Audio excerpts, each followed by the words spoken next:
Think we're live? Think my recording's working?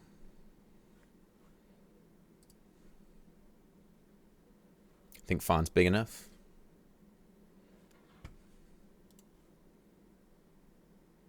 Okay.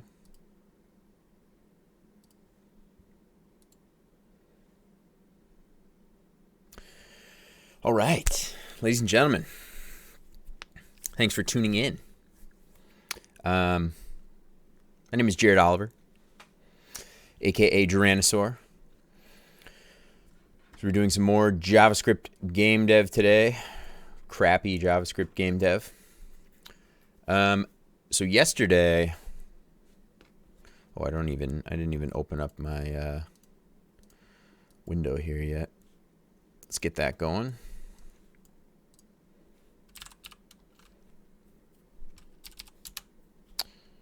All right, maybe make that a little bigger.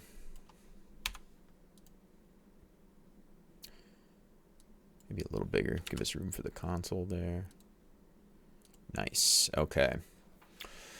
So, yesterday's stream was pretty... we got a lot done, I'll say. I was pretty successful. I don't know what I was going to say. We got a lot done. There wasn't a lot of complicated things, but we made some minor changes that I think make a big difference. So that's always good. Feels good to get some of that stuff out of the way. So, quick recap. We fixed the mouse cursor trails so that they are now... Oops, okay. Sorry, I had some other audio playing there. So we fixed the cursor trails. I mean, this is kind of a more minor detail here, but we fixed these little cursor trails, tails. I call them cursor trail. So now that's a time-based thing. So like the faster you go, basically that cursor trail stores like a certain amount of previous points that the mouse cursor had been at, previous positions. And then it draws a line between a certain number of those points, right? And basically we're keeping track of the time at which those points occurred, right? The time at which the mouse had moved to those points, right? And basically what we have right now is, I think I might have changed it right at the end of the stream. Yeah, so we're doing 75 milliseconds. Actually, that's one of the first things I'll do this stream. So basically, if any points are older than 75 milliseconds, if the mouse had, touched a certain point older, you know what I'm trying to say, before 75 milliseconds had passed from the current time, then it won't be, then the trail won't draw. So that gives you kind of this nice little cool effect like that.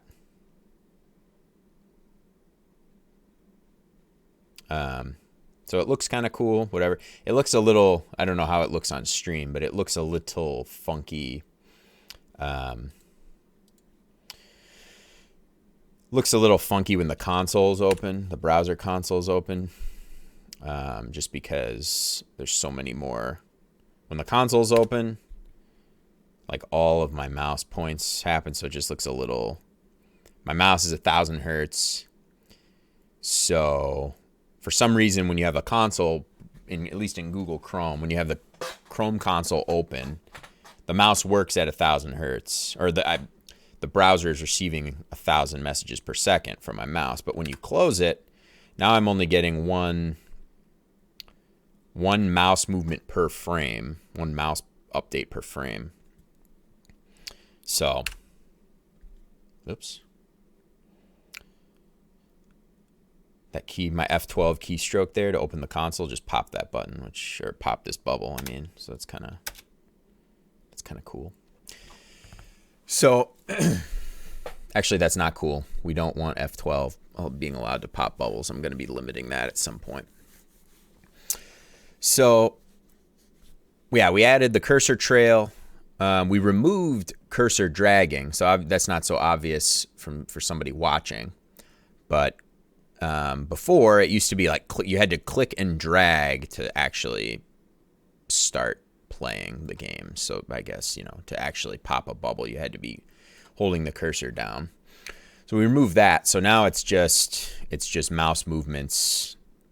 You just move the mouse inside of the play area here, and that's basically it. So that feels much better. It's just simpler from a gameplay kind of standpoint.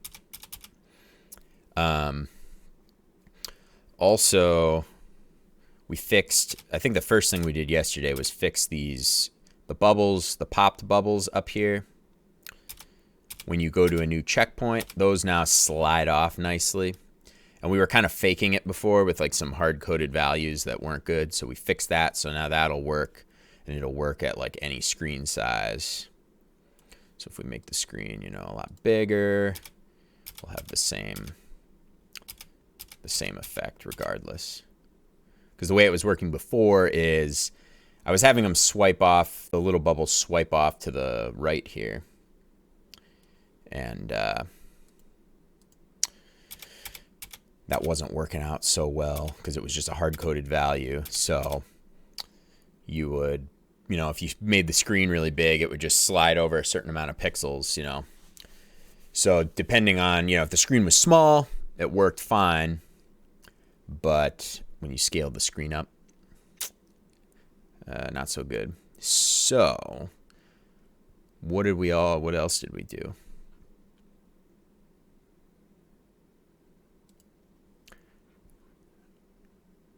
Oh, the animation, we fixed the animation for the popping a checkpoint bubble. That was the last thing we did.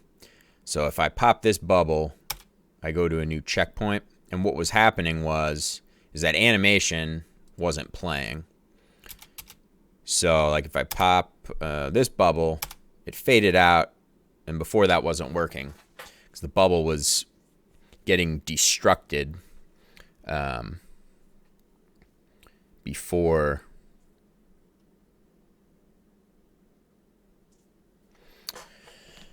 hang on a second here.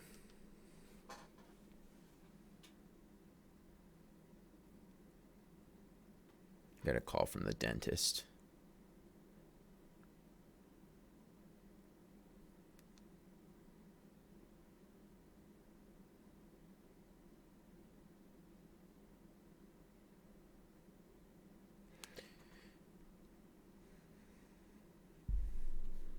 Gotta call the dentist back later. Okay. Anyway. Yeah, basically the bubbles you pop for a checkpoint would get destructed. So their event listeners would get pulled out. So in other words, that means for something that draws on the screen, it would stop drawing on the screen immediately. So when I'd pop this bubble, it would immediately be gone. It wouldn't be drawing anymore to the screen. So it would just instantly disappear. So what we did was, instead of having that destruction part happen immediately on the pop, it actually lets that animation play, and then when that animation is done, then it does the destructing part. And we had to do some finagling to get that working some finagling that I didn't really want to do, but it's not really that big of a deal, and it's going to save, you know, I could probably spend a bunch of time just trying to figure out the better way to do it. But it's really not, I'm not upsetting too many things by doing it that way. I'll say that. So today I'd like to add, well, another thing we did this thing was called the progress meter before. So I actually I renamed all references of that to nav meter. So that's what we got here. So now, because it's more of, I had it called progress meter, and because that was a name I pulled over from a previous game mode, which made kind of sense. But in this case now, I renamed it to nav meter, because that's more of the bubbles you're supposed to pop, and then what I'd like to have is now a proper progress meter that would probably be on this side of the screen. And that would kind of show your bubbles that you've been popping over time. Or not showing the bubbles, but just kind of showing like kind of your percentage complete, right? Like maybe a bar that you start at and then an end. So you'd kind of see your progress as you go, as you're playing. So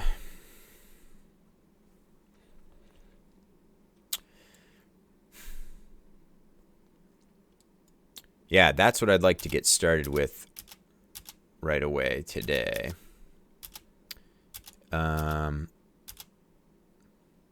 So without further ado, we'll just dive right in.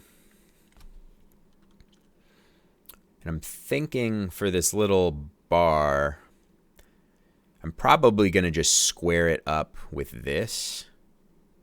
So like it would be on the same side of the main circle here. I think that's what I'd like to do. And then,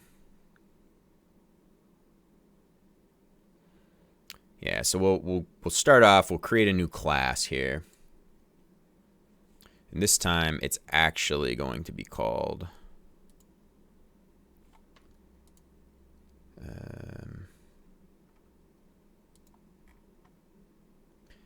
this time I'd actually like to call it progress meter, and I think I'm gonna blow away because the code right here is from my old game mode. Yeah.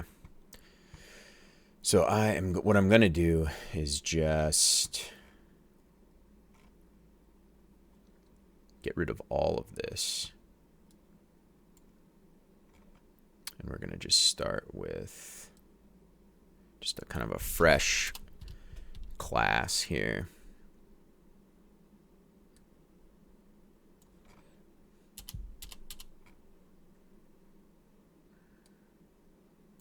Keep the event listeners here, because we will have those. Otherwise, this is about all we need. We're not going to have, well, I probably will use animation for this. So I'm trying to think of what I want this to look like from the start.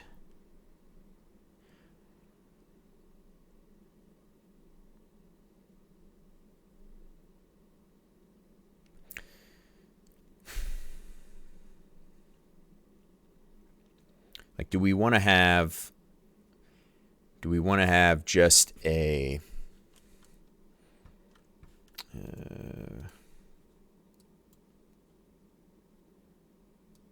screenshot this? I need a little excuse to pull out my drawing tablet here. All right, and then GIMP.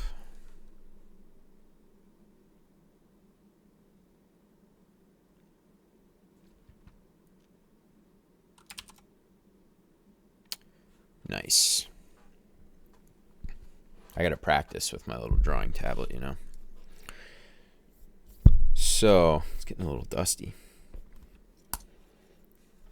I usually like to dust down my desk and everything, so otherwise I get way too much dust. I usually like to do it like once a week, so I think I need to do it probably, so I can see a little bit of dust accruing. So we've got, let's go to brush, right? So I'm thinking we want something kind of squared off the same, not that color, how about, let's go black. Yeah, so something kind of, I mean, I don't know if like we want to have like a shaded circle, kind of like that to start. And then that's a perfectly not straight line.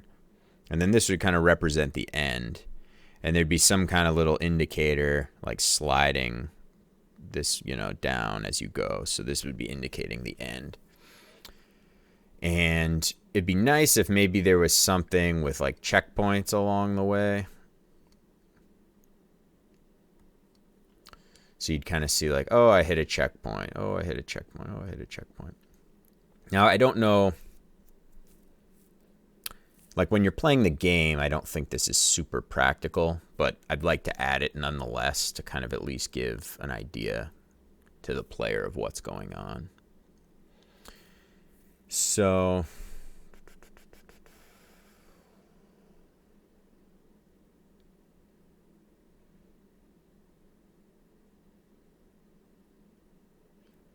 and adding this really shouldn't be too much.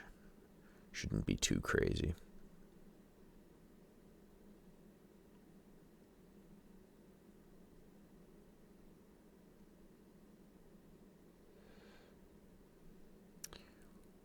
Yeah, so I'd like to go with something like this, but I think maybe what we'll do is just have a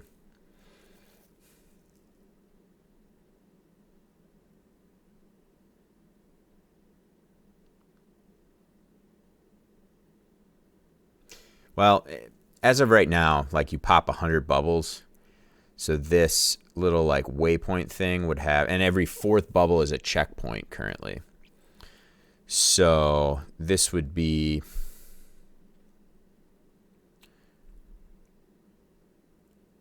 like a little crowded, right? Because you'd have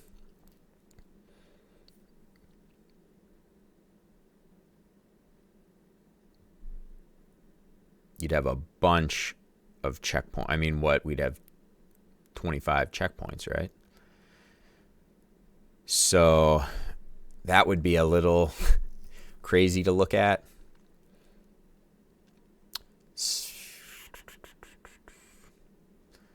Yeah, so we might need something, having like a little thin line here that doesn't, it more or less reflects like this height. That would be a little crazy, having 25 checkpoints on there that are these circles that are approximately yay big. So they could be a lot smaller. I mean, I could do checkpoints that are, just like little dots. But 100 bubbles, I also don't know if 100 bubbles is like what I want for the game anyway. I really don't know. I'm just playing with 100 right now for testing. I guess what we'll do, I'd like to do this. I'd like to do just a line right now. We'll start off simple. We'll start with like just a line. And then we'll say that's our, that represents our entire game, right? So from bubble 0 all the way to bubble 99, or whatever the bubble count ends up being. So as you're playing, I'll just have like a straight line. We're just going to start simple with like a vertical line here, and then some little dot or something that's kind of sliding, kind of showing your progress, right? Like it might animate a little between bubble pops, and like you'd see it go back if you had to go back to a checkpoint, that sort of thing. So I think that would be cool. All right. So we'll start with just something very simple like a line, and we'll go from there. We'll see where we end up.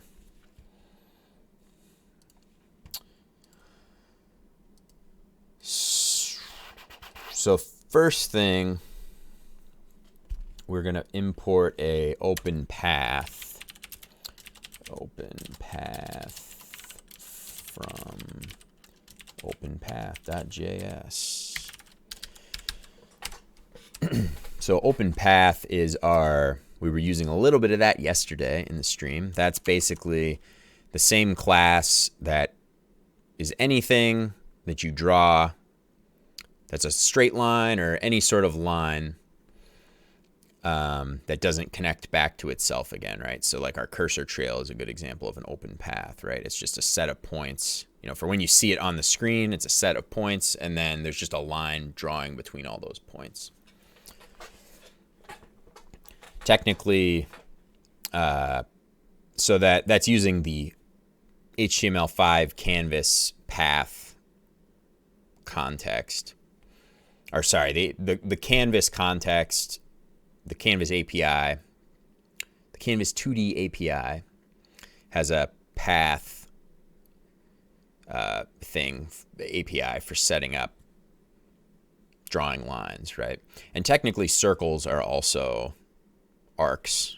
That's just part of a path as well. But I have those wrapped a little differently, and I have it set so I can just draw a new circle with a certain radius or whatever. But I have open path. I have my open path class here that represents any sort of line. It could be any arbitrary line we want to draw, squiggly line, whatnot. So this is what we'll use to draw our line. So the progress meter itself is going to just be a sort of wrapper object for the other components. Like we have our nav meter now, which is sort of the wrapper for this. It represents the whole thing here, and it controls all the logic and what needs to happen to shift bubbles around. So that's the same thing we'll have with progress meter. It'll just be sort of the wrapping object to keep track of everything and fire off, what needs to move where and that sort of thing. It'll control that indicator sliding around. So we need to first determine some sizes for what our line will be. So that will happen in our marathon creator function here, which is what sets up all of our sizes, positions, and everything. So let's see, we've got, I didn't know you could scroll in VS Code like this. I did not know that. That's really nice, actually. I wonder if that's new. Anyway, we should be importing progress meter. Wait a minute here.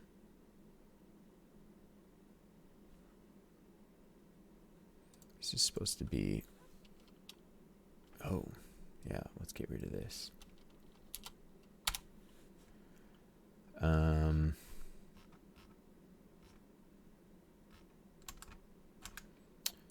I'm just gonna clean up some code and stuff here. Hourglass, we'll keep that.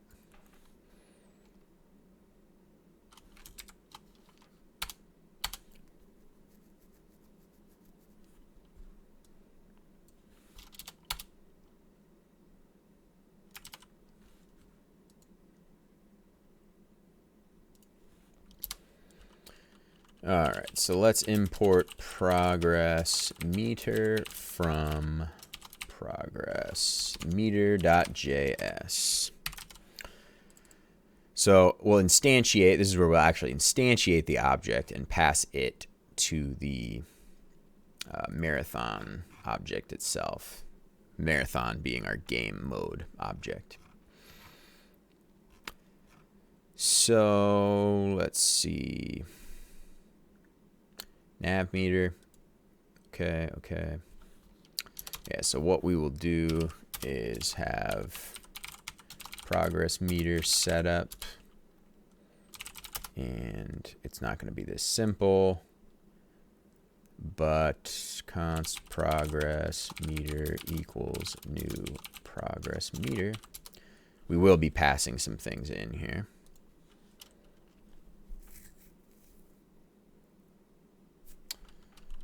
And we'll do progress meter dot init because it's an entity and it needs to be initialized. And then it will get passed in here to the marathon. In fact, let's do that right here. I'm just going to set it up right now.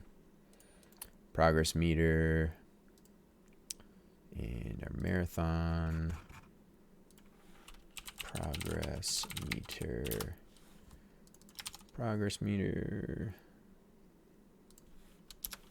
This dot progress meter equals progress meter, and then I'll just make sure we destruct the progress meter at the end here. This dot progress meter dot destruct. Awesome.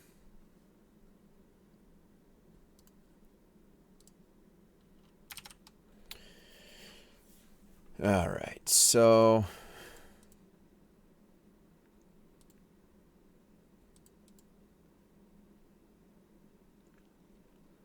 we're looking pretty good there.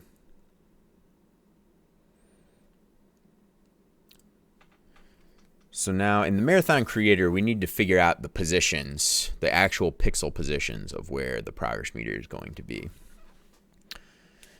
So let's pop over to our config. I've got too many things open here. Close that, close that. Don't need that. Don't need that.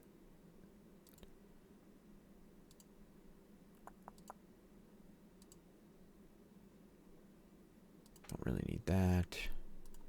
Yeah, I guess we'll close everything. So, oh, before I forget, let's move the cursor trail. I'm going to put this 75 milliseconds in our configuration here. So we will have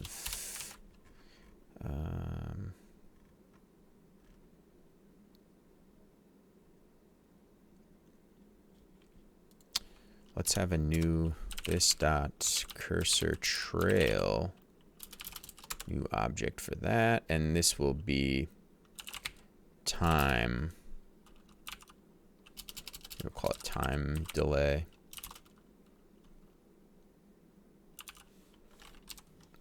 Time delay? Time buffer. We'll say time buffer. That makes a little more sense. And then we will import that here. We're not importing config yet. Config.js. And this will now be config.cursorTrail dot time buffer. Great. All right. So with that, we're good. And at some point, well, yeah, some of this stuff's all gonna get changed and moved around, but the way it is for right now is a-okay. All right, well, I want to look at the nav meter. Ends up being kind of a complicated object in our configuration here, having multiple different properties. So these are, I'm actually using bubble position X units.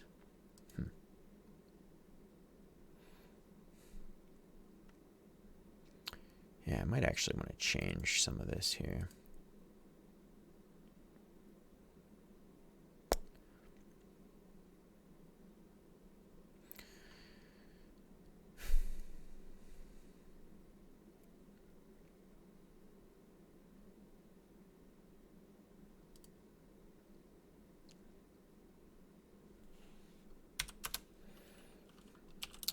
Well, let's add a new progress meter. And then this.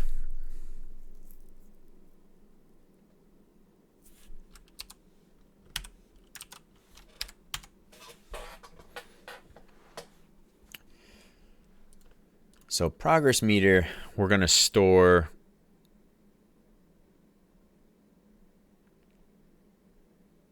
our position in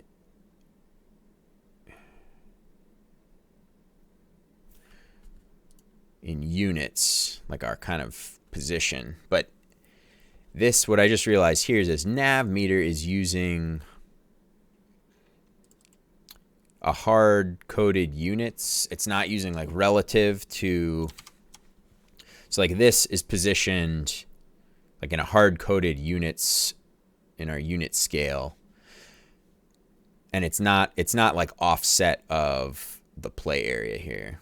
Like it's just a, you know, now it will scale when you scale the screen because our units size will get, you know, the unit size stays the same, but then that gets converted to pixels based upon whatever the actual pixel size is. So when you scale everything, it still works. But if I were to change, for example, the radius, if I were to scale up the radius of our play area a bit, this wouldn't move. But actually that's fine. I think that's fine because I don't really need that stuff. This kind of stuff isn't going to change. Like it's more of a convenience thing in development. It's not really a feature thing for the game. Like the whole entire window needs to scale as a feature for the game once we add that. Scaling the canvas, scaling our window, whatever, then everything here needs to scale and change on the fly. But we don't really need to change the scale of this and then therefore move this around because of that, if that makes sense. Like there's nothing, from a development standpoint, it would save me a bit because I could just say, all right, I want to scale this up and then scale this over or whatever. Or just change the size of this and then this will automatically move over too. But that's not really that big a deal. And let me see. Okay, so radius units, x, pose x units. Okay. So the unit 0 is right in the center of the screen, right? Because let's just make this 0. And then our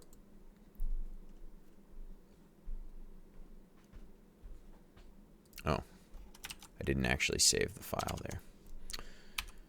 Then, yeah, okay. So 0 is right dead center of the screen because now our meter, our nav meter is right here in the center of the screen. That's cool, actually. I like that. So that makes things pretty easy. So we can,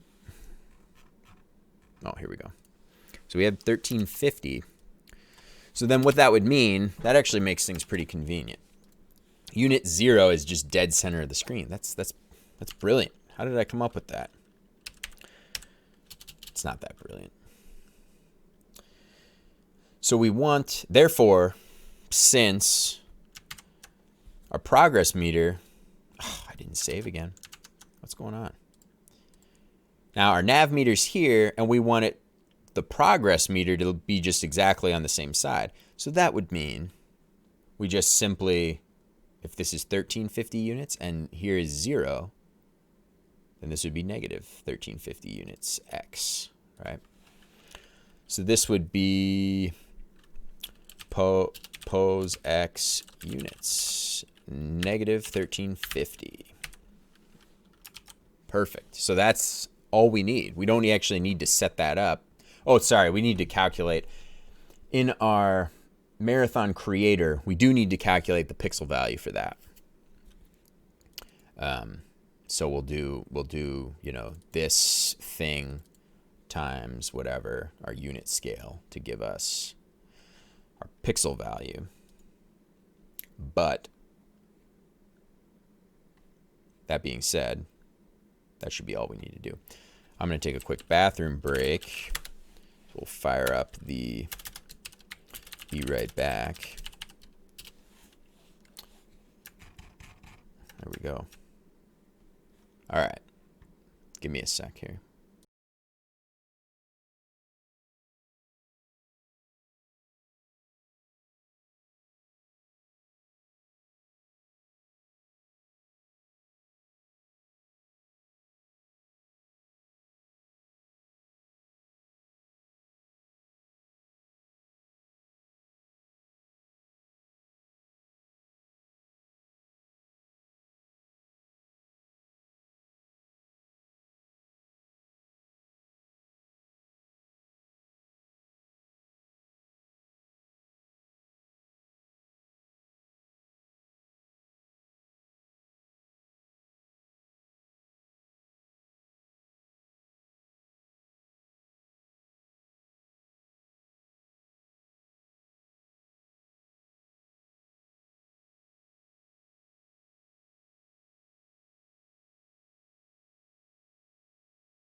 All right, we're back.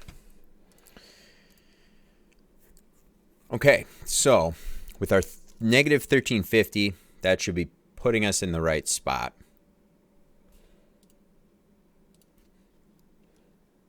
Let's just put this one to negative 1350 to test and make sure. Nice. Perfect.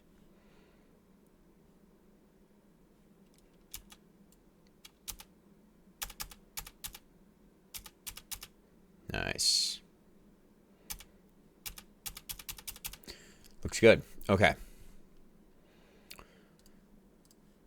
So this one will still be positive 1350. And then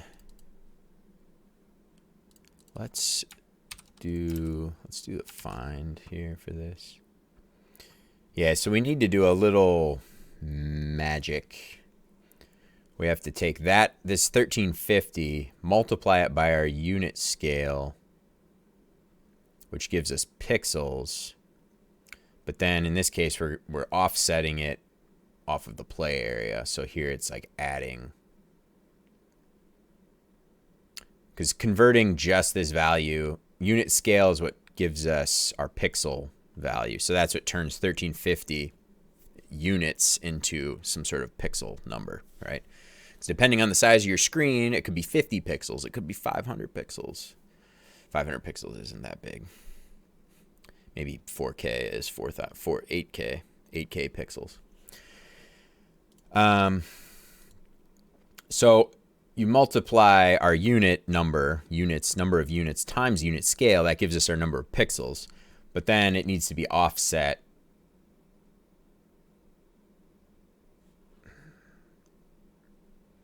Yeah, it's offsetting it from the center.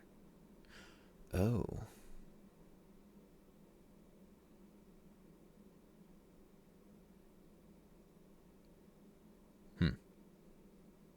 Yeah, there might be a better way to do that, but it doesn't really matter in this case. So I'm just going to copy this line here, and we will do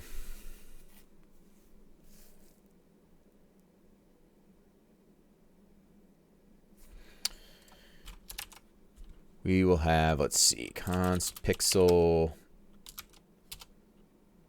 pix_pose x. We'll call this prog meter.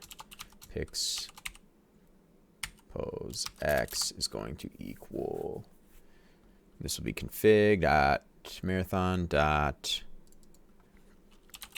progress meter, and then this will be pose x units. Oops. Pose x units. Did I do that right? Times our unit scale, but then this will be minus play area position.x, which play area.pose.x is the dead center of the screen. So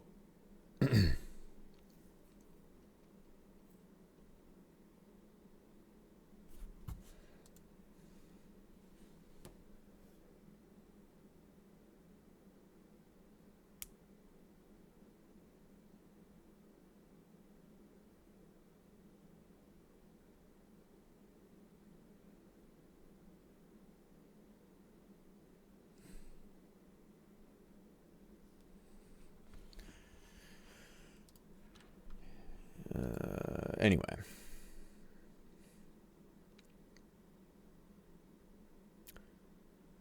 Prog meter pix pose x. Yes, we've got that. And then we want to create a line.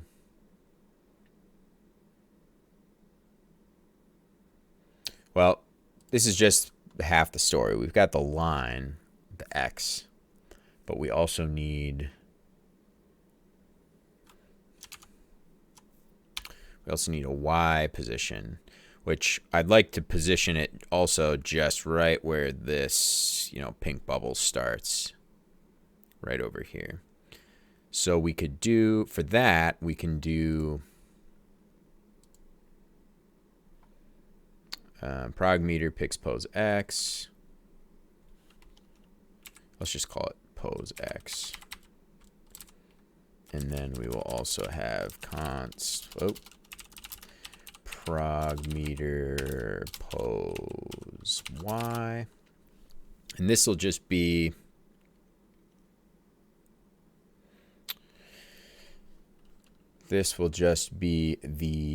that last bubble, which we can get from nav bubble props, because we've been storing that.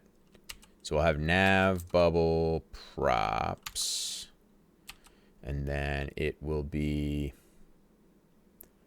what? The index of our checkpoint interval. Yes, it'll be this, because that would mean it's the first.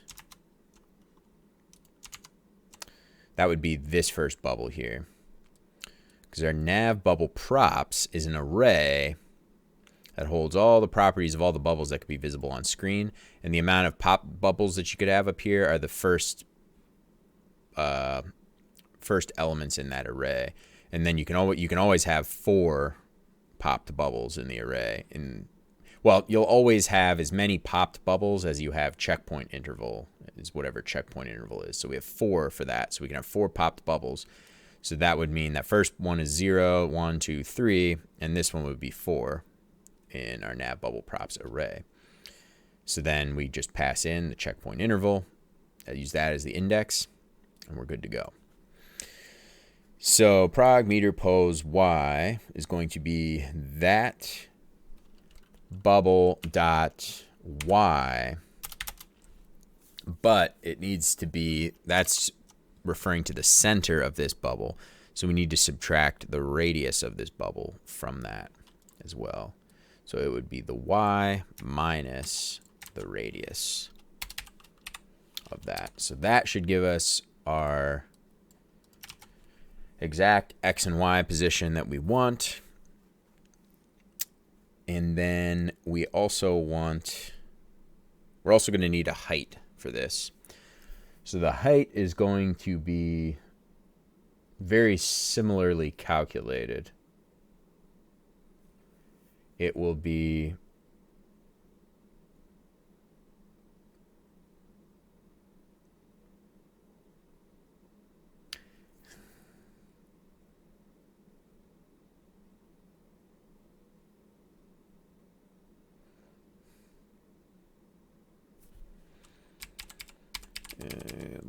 okay, so we'll have let prog meter height equal, we're going to need to loop. We're going to need to loop over each bubble, loop over each of these visible bubbles, these visible nav meter bubbles.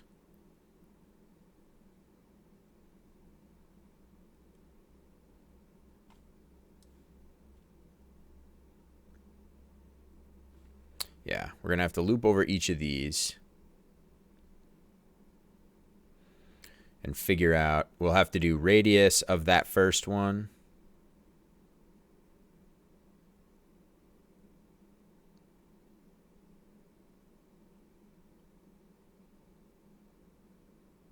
Yeah, we'll have to do the radius of the first one, which I think we can just start it at that.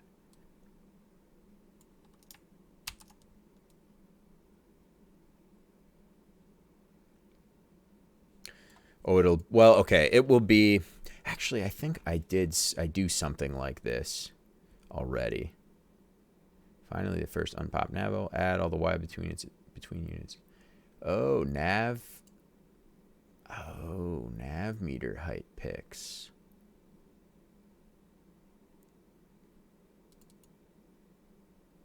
Calculate the diameters of the visible. Oh, okay, I already do this. I already do this part. Grabs all the diameters, grabs the diameters of each of these, and then adds in the white space as well. So nav meter height pix. So I can already use that variable, I think. So then that would mean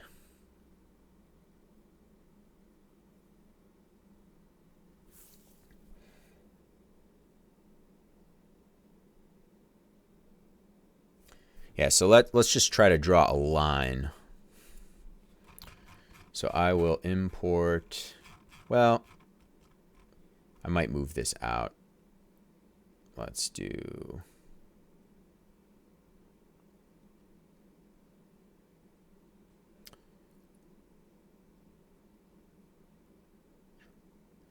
let's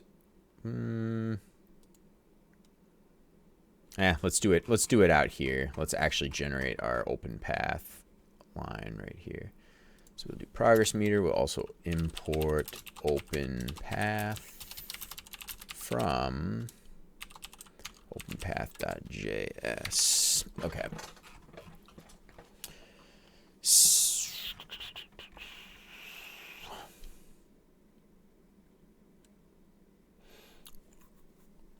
Progress meter.init.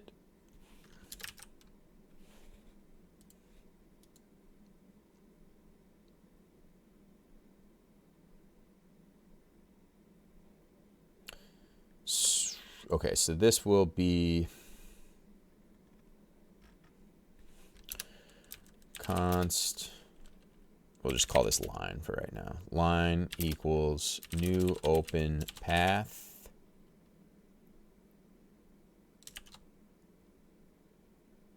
Oh, yeah, open path doesn't have a position. It's just got points. So the first point,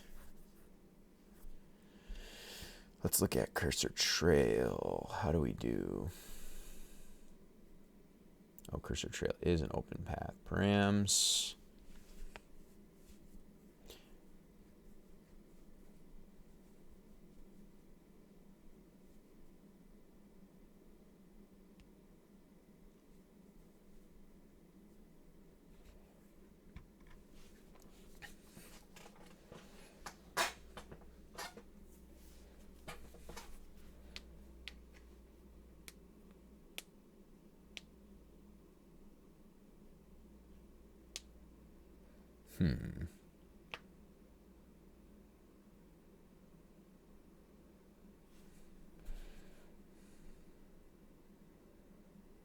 All right.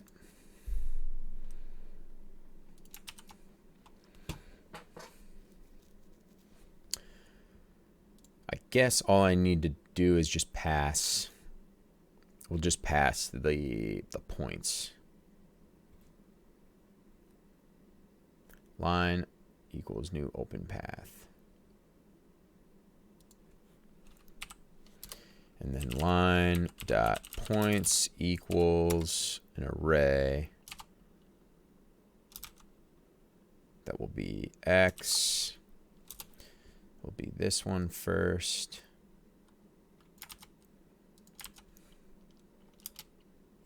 And then a y, whoops, which will be this one here.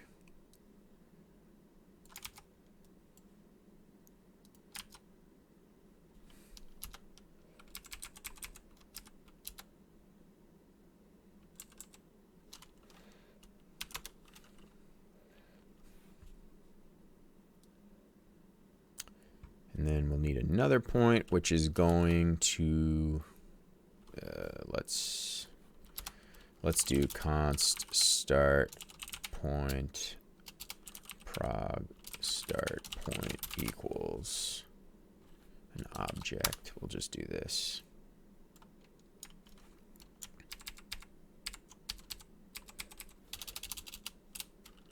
Okay, so that's our start point, and then line dot points prog start point, and then this next this end point, because this is just going to be a straight line. Line dot points equals prog start point, and then the end point will be prog what happened to the height? Oh, we're doing nav meter height. That's right. So it will be prog start point dot x. X is the same. It's just the y that's changing. The y is going to be prog start point dot y plus nav meter height pix. So that's our line. We are going to line.init. And let's see how that looks. Nope. What else do I need to do to get our line going? New open path. Let's look at the open path code real quick.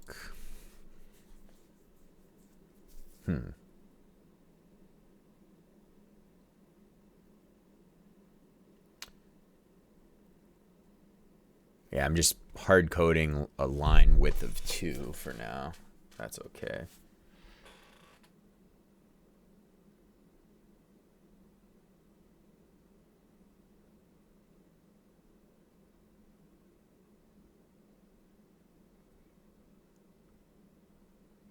All right.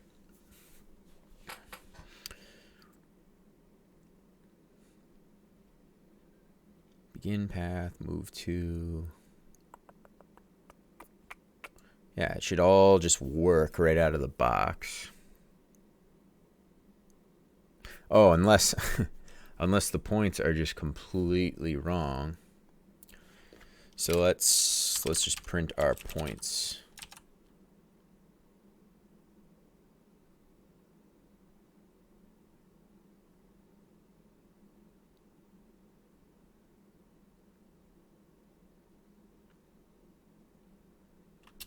Line.points.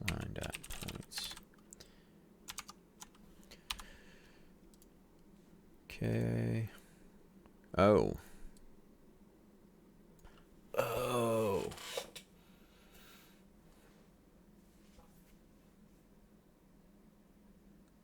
Oh, I know what the problem is. No, I need to use the same exact equation that I used up here for. Yeah, our line is drawing like negative 900 something pixels off there. I need to use exactly this. Plus, yeah, it's got to be plus. Yeah, it's got to be plus in there. I did minus, but this is already negative. The pose x units is already negative. It's negative 1350. So it's negative 1350 times our unit scale, which would give us negative pixels, but then we're offsetting it by the position. And I was like further subtracting it. There we go. So we got our line. I like it.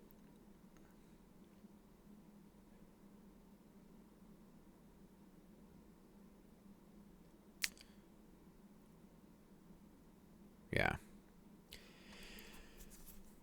So we're going to need maybe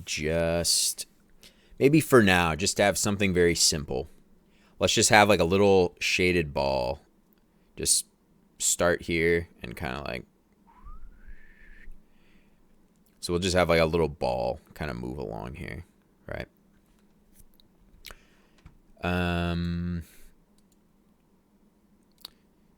So let's do the same thing. We will do. Yeah, I'll just hard code something for right now because I don't know if that's even what we want. If we'll change it, whatever. So I'd rather just hard code stuff because then if it ends up getting changed and all tweaked and whatever, then I won't have to go back and undo. Or I'll just end up going back and tracking down all the code that I wrote nicely to change it. So let's do a circle. So const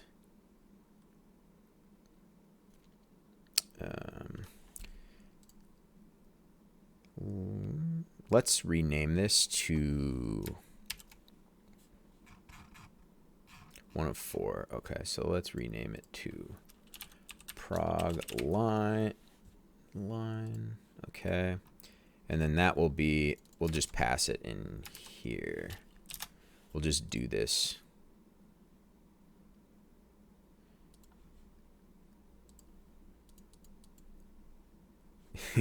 We'll just call this line and ball. So we'll take a line and a ball, and then we'll have this dot line equals line. Whoops, this dot ball equals ball. And then in destruct, we will have super dot destruct, and we will destruct this dot line dot yes. This dot ball dot destruct. Cool.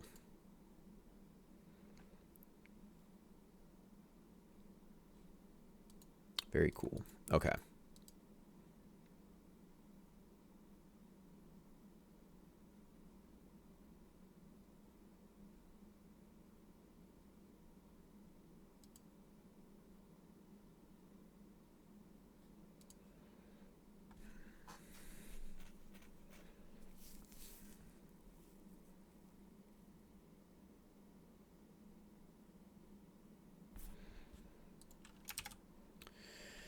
All right, so we're going to, I should have circle up here. Circle, yes, and we're currently not using it. So we will have prog ball, call it, equals new circle. And I won't pass a color, we'll just keep it black for right now. We will have, what else do we need to pass to a circle? Color, size, position.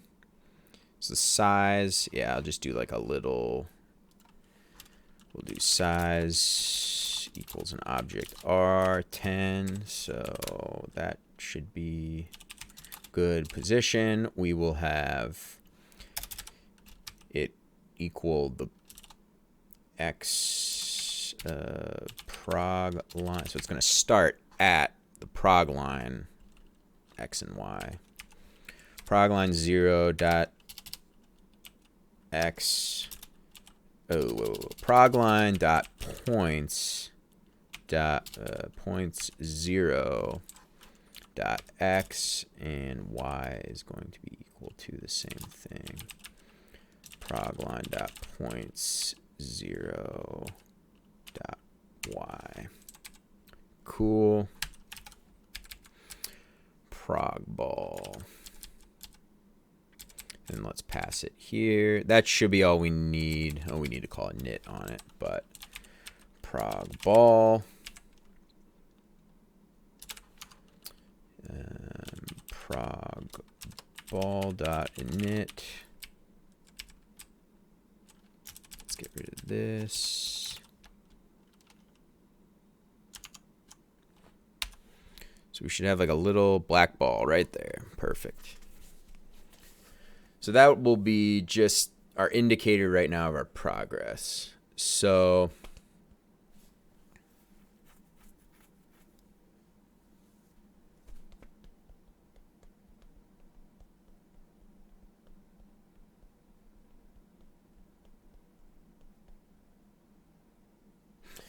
let's do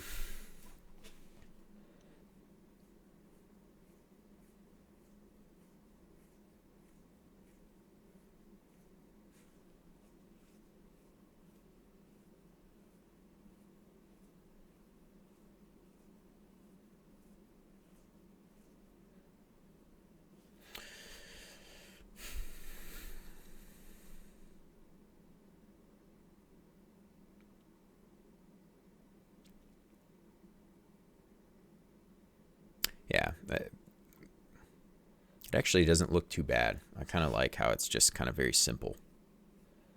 That's all there is to it.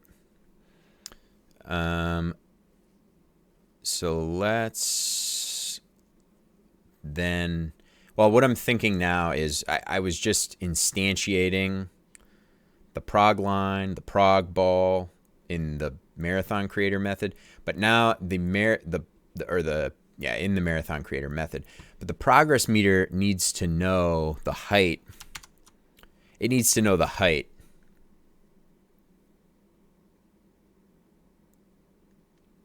Because it's going to use that to calculate. Basically, anytime the player pops a bubble, the marathon will tell this, okay, the player popped the bubble, they popped bubble whatever out of however many bubbles total.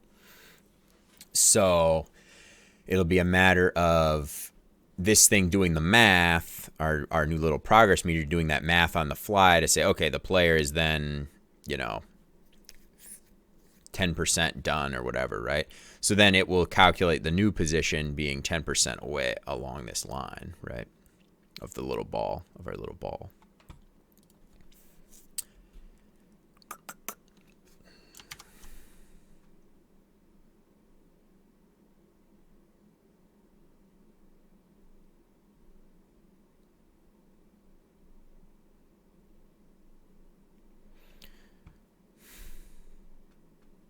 Maybe this should be going up. I don't know. We'll see how it feels.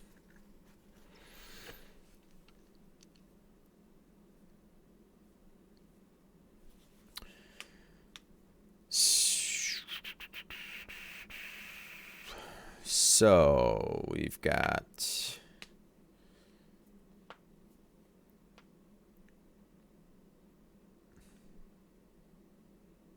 we need to pass the height.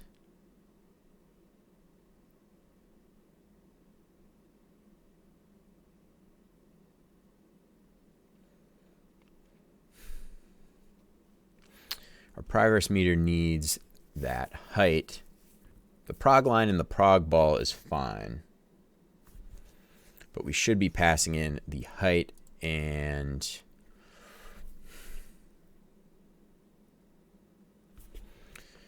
I guess we'll say start pose and height.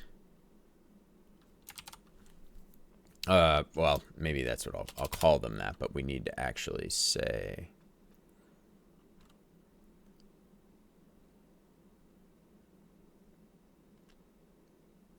prog start point. Maybe we do a new prog start point dot x and y.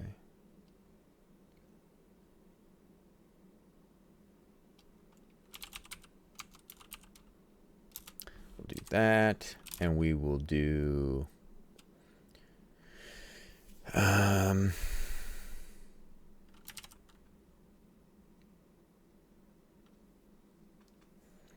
the height as well. Where is our height? Nav meter height pix, right? Yes, the height in pixels. So that will be, we go back to progress meter. We will then also take in start pose and height. Oops. So we need to have a method here, set target bubble ID. So we'll pass in the new ID. And then basically, this is going to be very similar to what we do with, well, similar in the sense that our marathon is going to need to notify the, which we're already passing here, progress meter. So wherever we're doing this .nav meter .set target bubble ID, for right now, I'll just do the same thing. We will do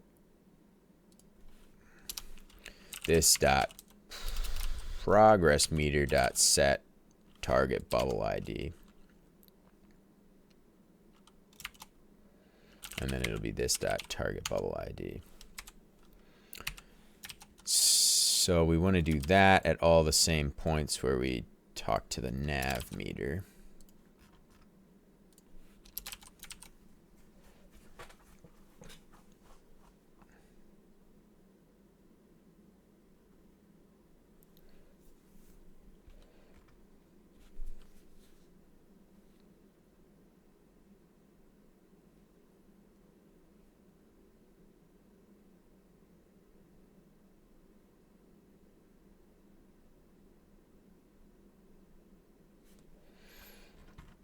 Yes, that's looking good.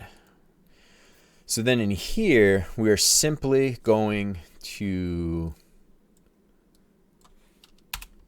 take, well, we'll take config here, config from config.js. So this ID will be the bubble. This is our new target bubble ID. So we need to do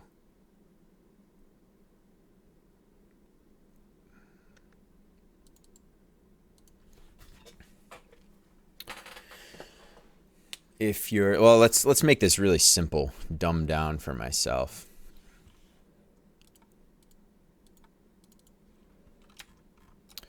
So if you're, for example, let's pretend that we have just 4 bubbles in the entire game, right? So if you're with 4 bubbles in the entire game, you're on bubble 0. If your target bubble is 0, then you're 0% complete, right? If your target bubble is 1, you're 25% complete. So we need to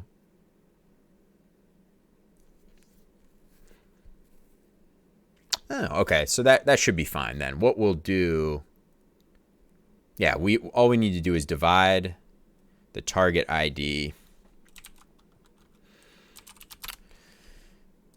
Divide our target ID by the checkpoint interval. Or, sorry, it'll be total bubbles.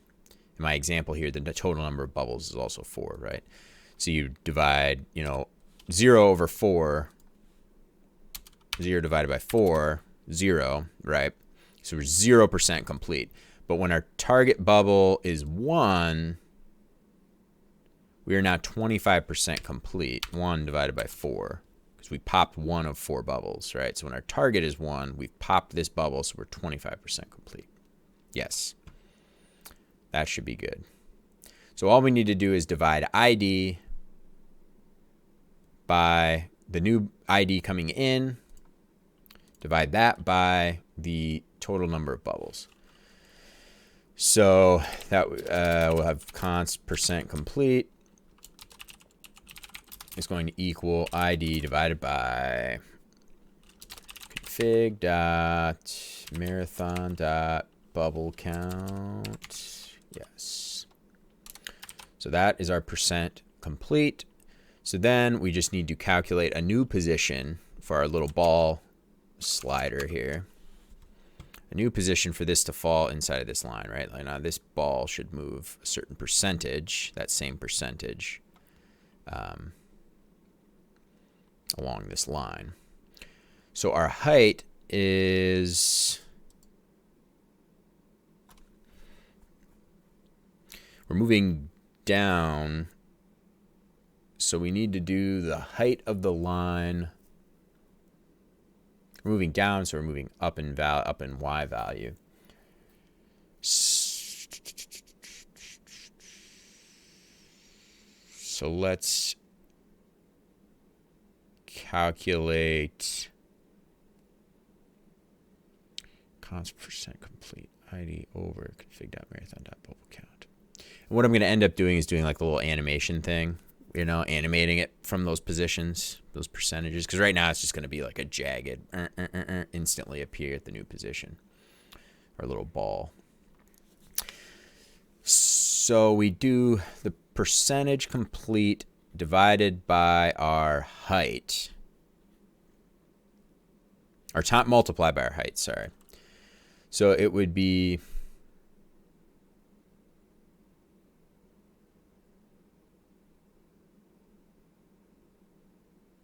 right, if our height is like 200 pixels and we are 10% complete times 0.1, we are 20 pixels in, so we would just do then the position plus the start position plus 20 pixels. Yes, that's what it would be.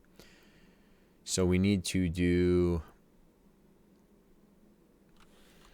Well, I guess we can just do that all in one line. This dot ball dot pose dot y is going to equal percent complete times, oh, is going to plus equals, it's, oh no, I shouldn't do that. Is going to equal the start pose dot y plus height times perk complete. Yes. I'll just rephrase it this way here. So it plus start pose dot y. That should be what we're looking for. So now, as we pop, height is not defined. Oh. This dot start pose equals start pose. This dot height equals height. This dot height and per complete, and this dot start pose, right? So let's try now. Nice. I see it moving along there. So if we do something more like 20 bubbles instead, that would be a much more dramatic. Yeah, so now we're moving along that line there, much more dramatic pace.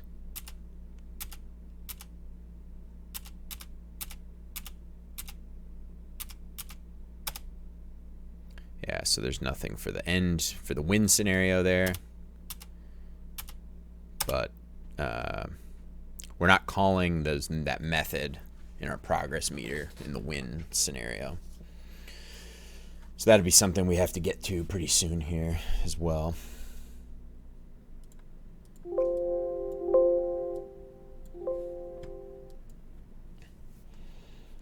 All right, so yeah, that's pretty cool. And what I think we'll do is we'll have like an animation on it. We'll do that right now. And then instead of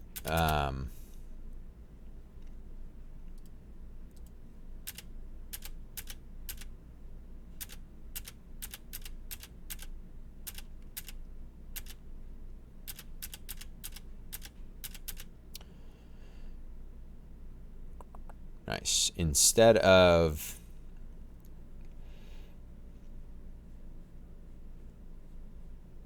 I don't know what I'm trying to say. For this, we have a similar thing where we're doing the move to, you know, or we have like those methods to call to move. We'll do like the same thing for this. So our ball needs to become slightly more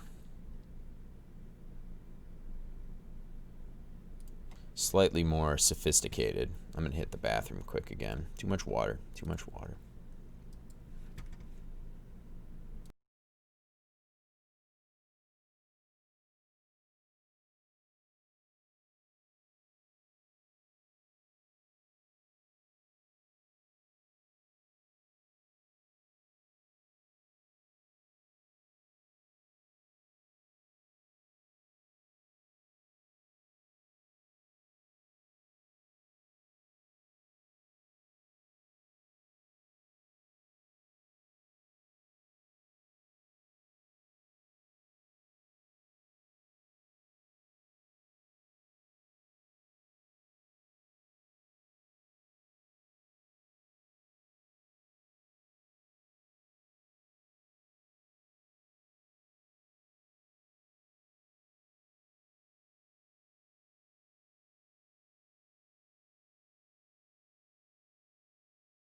All right, I'm back.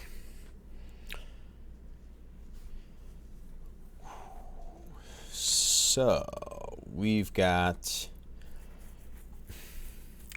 I didn't want to create the little ball in its own class. Like right now, it's just a circle object, but I didn't want to extend that and create like a new class just for that, because I don't even know if this is like what I want for the whole thing.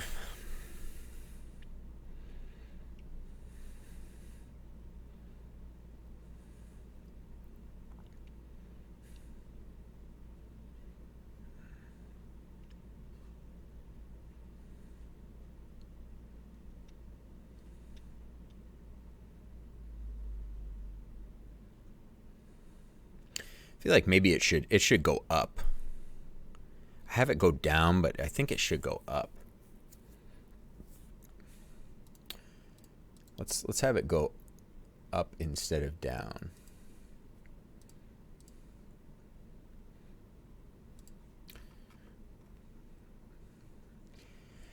So prog ball would end at the whoa.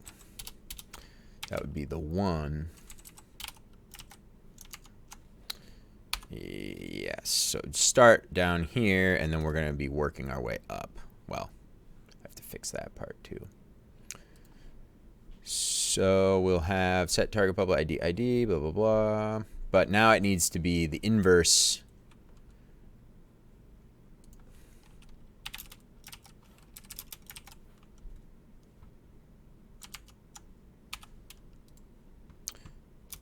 Yes, exactly. The inverse of that. Nice.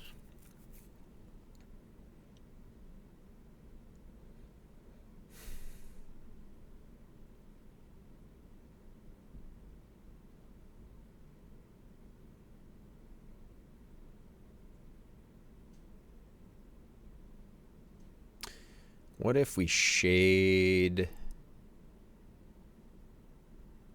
Yeah, all right, I'm going to create a new little class. It will be prog meter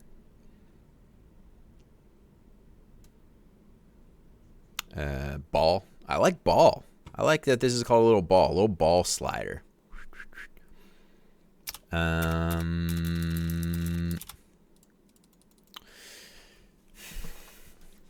like that it's a little ball slider, but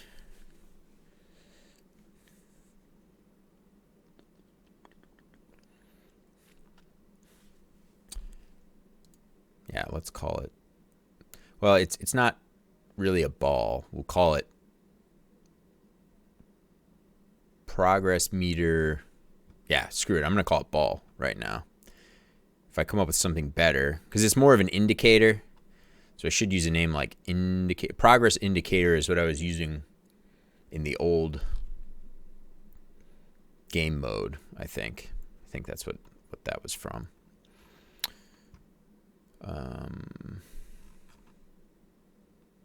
Yeah, so we're going to do a new file, progress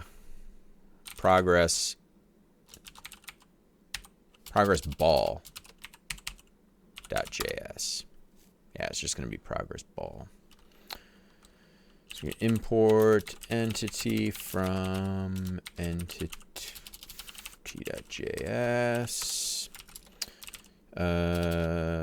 Export default class progress ball extends. Oh wait, no, not entity. We're doing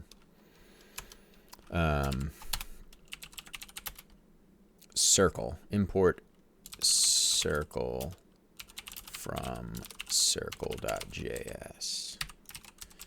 Yes, because it's going to be a circle object. So constructor params super. Oh yeah, super params. There we go. Yeah, and we're gonna have kind of a fancy method here. Move to, and then that will be y position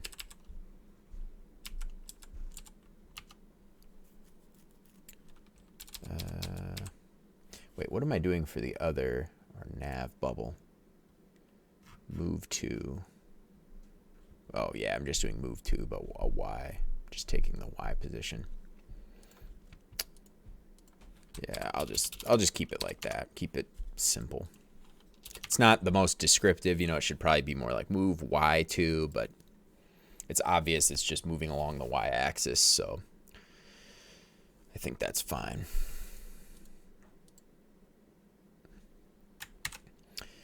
So we'll need an animation for this, so we will import animation from animation.js. Once again, the file got renamed lowercase. Don't know how that happened. So this dot anim, I guess for right now, equals new animation. We'll set that up.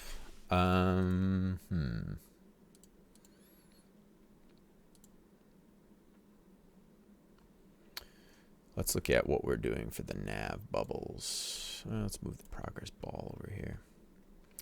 So for the nav bubble animations, we just have these durations. We have, yeah, let me look at what I've got for this move anim. In fact, let's just copy it all over. Yeah, so we don't want, start value is going to be this.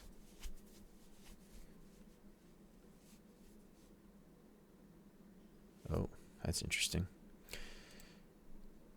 Start value is just going to be this dot pose dot y. I don't know why that. Yeah, that's not really that big of a deal. On tick, we're animating. Let's set up the destruct quick. This dot anim dot destruct. This dot or super dot destruct as well. There we go.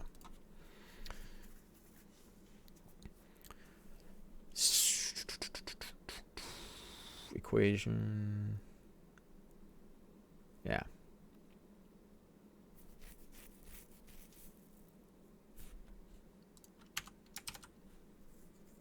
That's looking pretty good.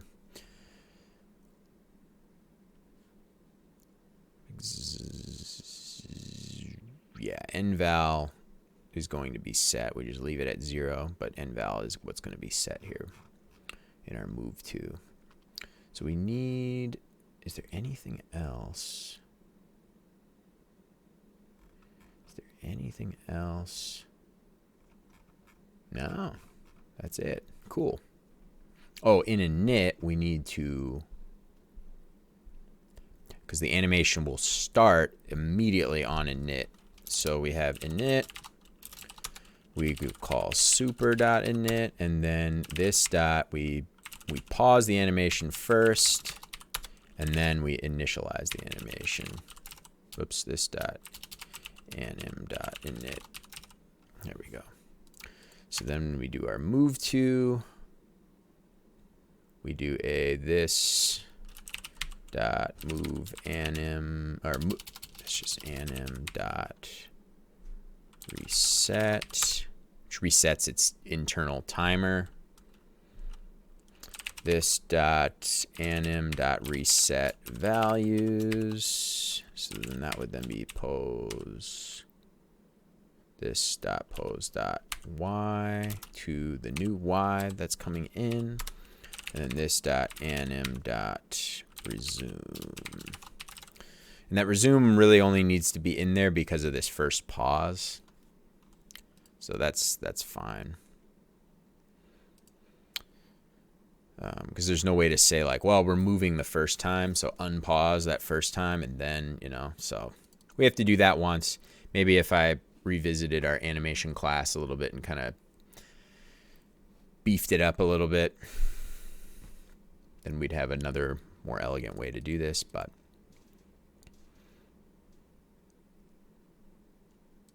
yeah, the way it works for now is a-okay. Cool. So we've got this. Yeah, all of this should just be working.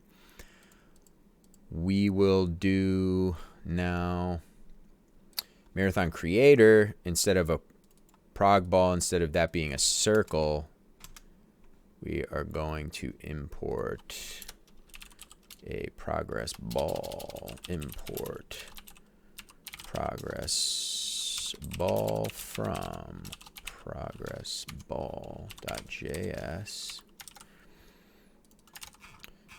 And new prog ball equals new progress ball. This stuff stays the exact same. We will do, yeah, actually, let's just leave it the same for right now.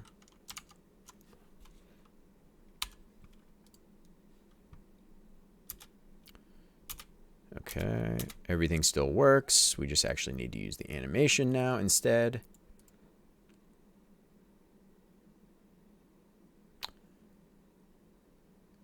So we will do, instead of setting the Y directly, we will do this dot ball dot move to this new position.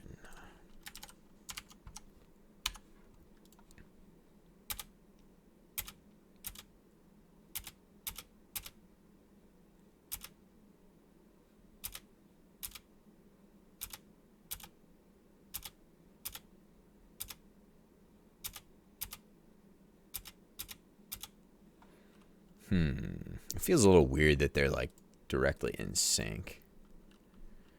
Like let's get rid of our 1 minus on here.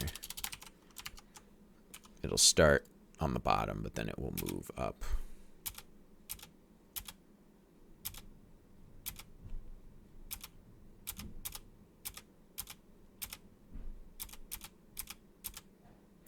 Let's make it slower. How about that? Let's do like 400 milliseconds. Just double it up.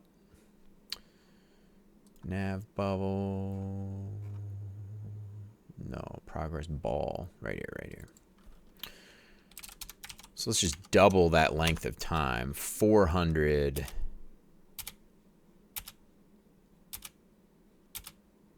Yeah, now it's just kind of like sliding. If we were playing with like, let's just say 10. So we've got there. You don't even like feel that difference of 400 milliseconds. Let's make it 1,000 just to see.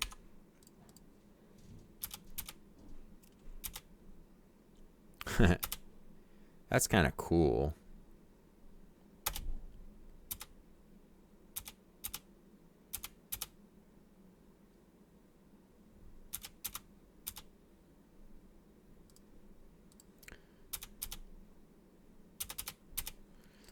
If we go back to 20 bubbles, how does that look?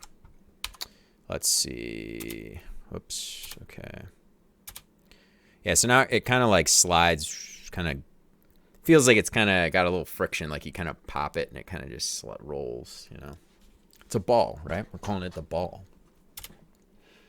The progress ball.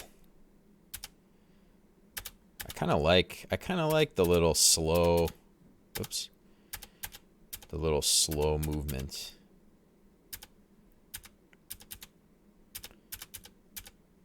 And like out of the corner of my eye, I'm kind of keeping an eye on it. So I'm like kind of getting a gauge for how far I am.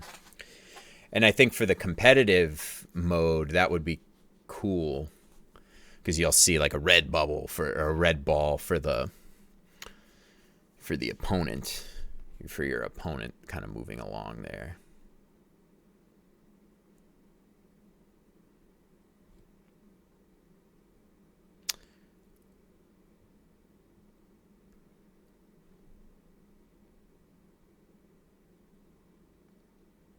Yes, that's not bad.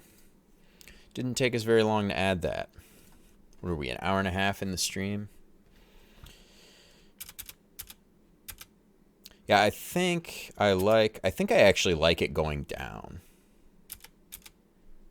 Does that seem weird? Oh.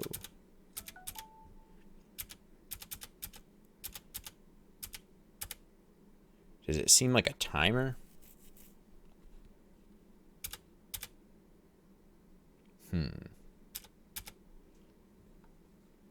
I don't know if it feels like a timer more than like a here's how far you've made it kind of thing. But that's another gameplay feature I need to be thinking about is I don't really like the idea of in the other game, the old game mode, there was a timer. So it was easy to just say like, oh, your time expired, you know, and that works really well for online because you could just get rid of, you know, the timer is kept on the server, the time ends, and then, you know, whoever won, whoever, if both people went AFK, then you're fine, you know, it doesn't matter. But here, it's kind of like, what do we do to punish, you know, to make sure the player keeps moving forward?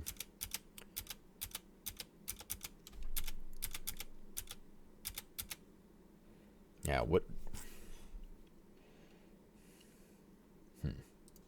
Let's see what it looks like with 100.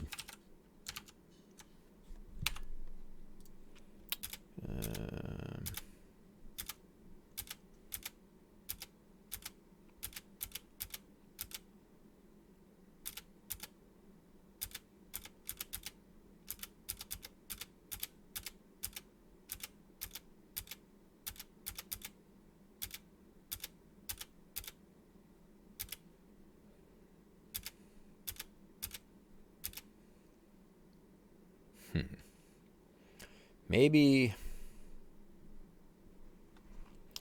yeah, I'm trying to just think about what what we could have to have sort of a timer based thing.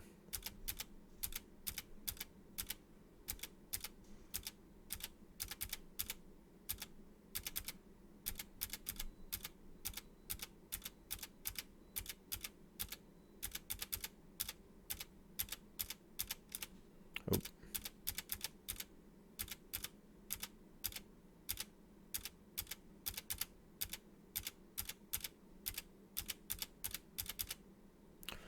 Made it. Made it to 100. Go back. Let's try like full screen here. Just see how that is.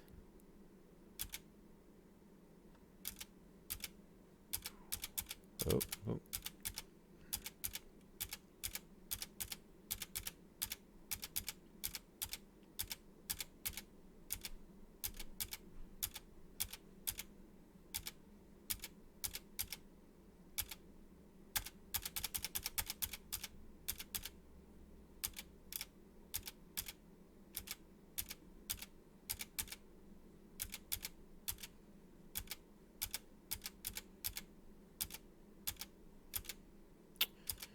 Okay.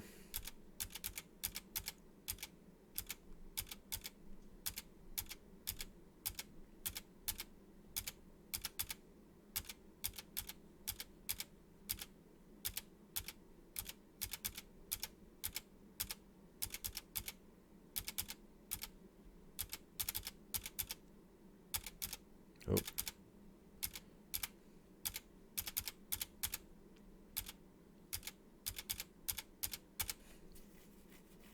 Nice.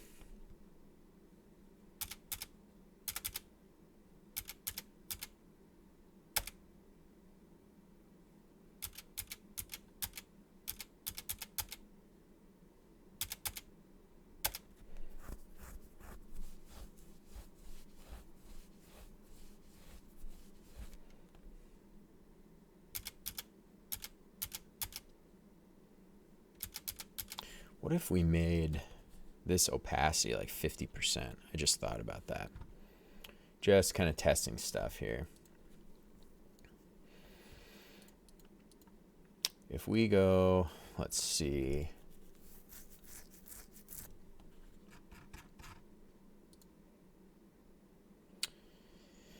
Marathon creator. So somewhere I'm doing nav meter. It's up here.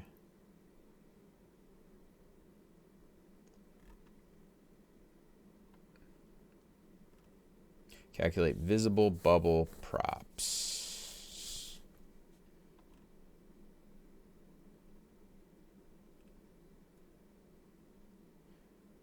Oh, this should be finally first unpopped. Calculate unpopped. This will be unpopped bubble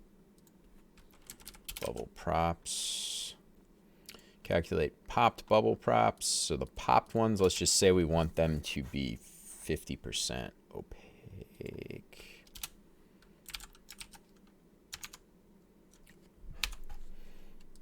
So as you pop one,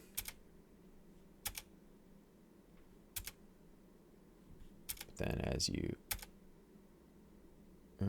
mess up, they kind of come back. Let's maybe make it like 25%, so they'd be like kind of faint.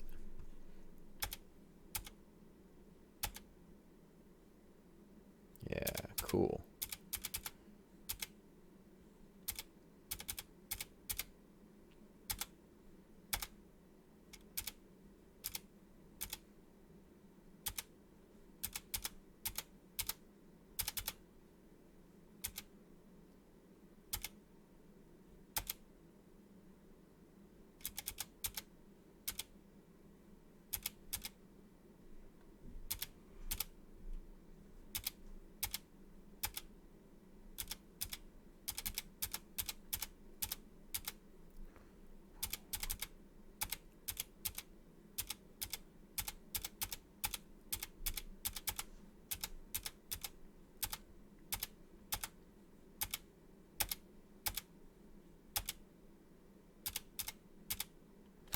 Nice.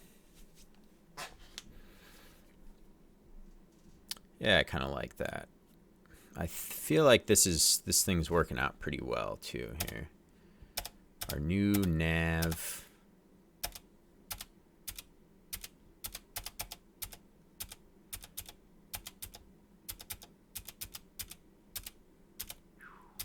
Whoa, whoa, whoa.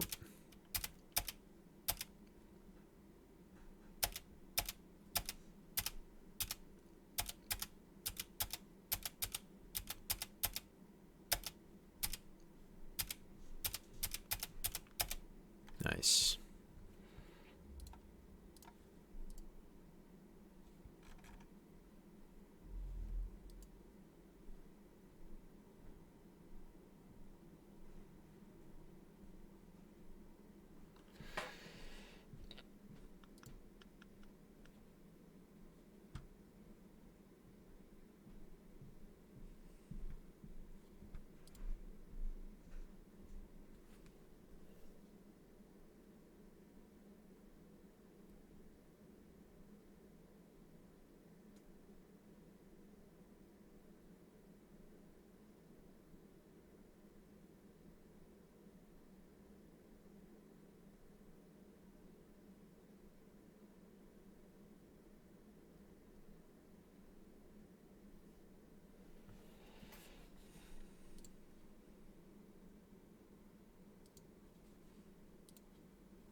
All right, all right.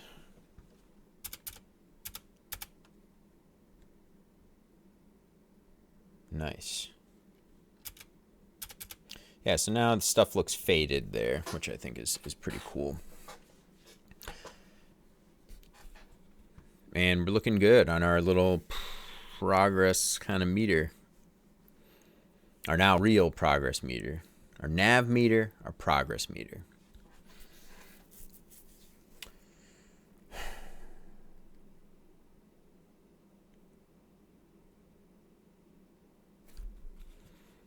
And I kind of like this. Like it's not too bad.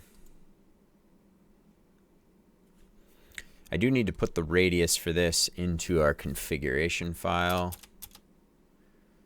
Oh, and I should switch the start position back to the top because I kind of like it going.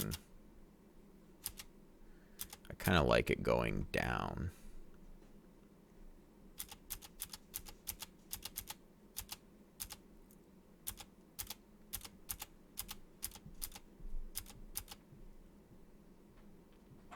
I think. Oh, I'll be right back in a minute here.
All right, I'm back.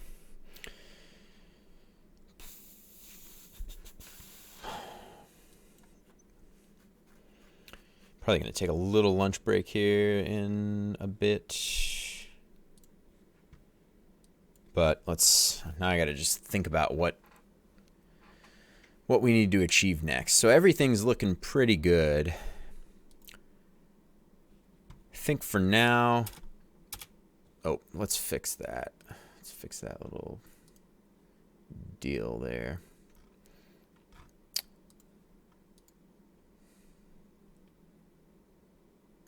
So we're not setting the initial position of our, yeah, that would be in here. So the initial position of our prog ball just needs to be here at 0. There we go. Yeah, so we've got our little progress meter for now. I would like to figure out a way, so along there we can see kind of how far along we've played. Which is cool, but there still, I feel like, should be a way to kind of indicate when you've made it to a checkpoint.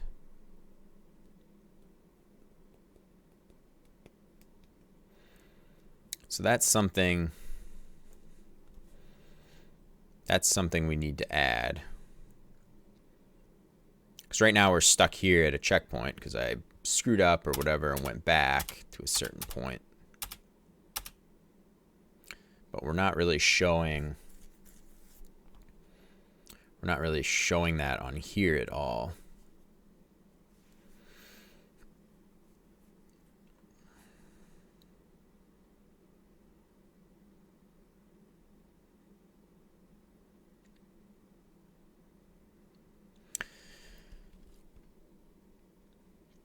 But I like this, but at the same time, with like doing 100 bubbles, it's not very,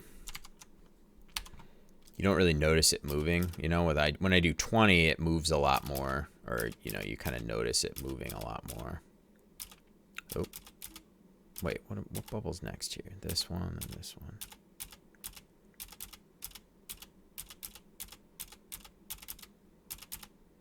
Yeah, you just kind of see everything moving along here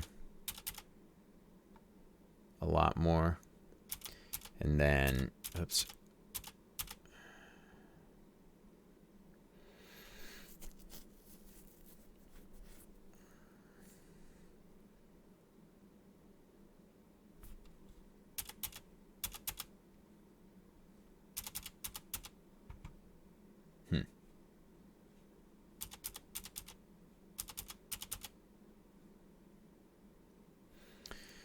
But yeah, I have to figure out what the gameplay. I've got some gameplay questions we need to answer. Still, like the timing, like there's got to be some sort of timing thing involved.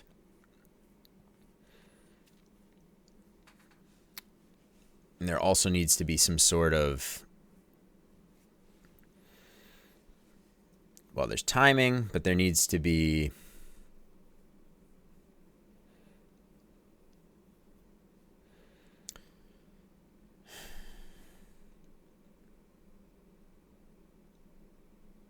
yeah, I'm trying to think of how that should impact the gameplay itself. Like whether or not if you don't keep up with a certain pace, you're just done, you lose, or should it be more?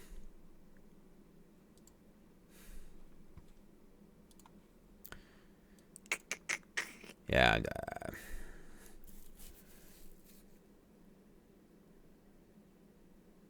I'll have to think about that one some more. One thing I think I'm going to work on next. I think I'm going to take my lunch break in a little bit here, a couple minutes, in a minute. But when I get back from the lunch break, I'd like to do an actual end game scenario that like kicks you back to the main menu. But well, before we kick you back to the main menu, there should be like a results screen or something. And then you can see like some stats. How many bubbles you popped, you know. Whatever. How many bubbles you popped, how many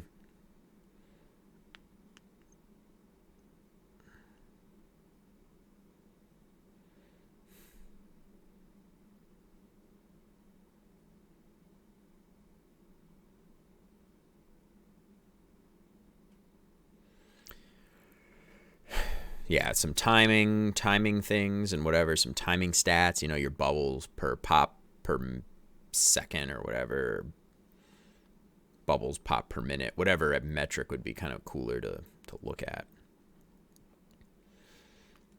Yeah.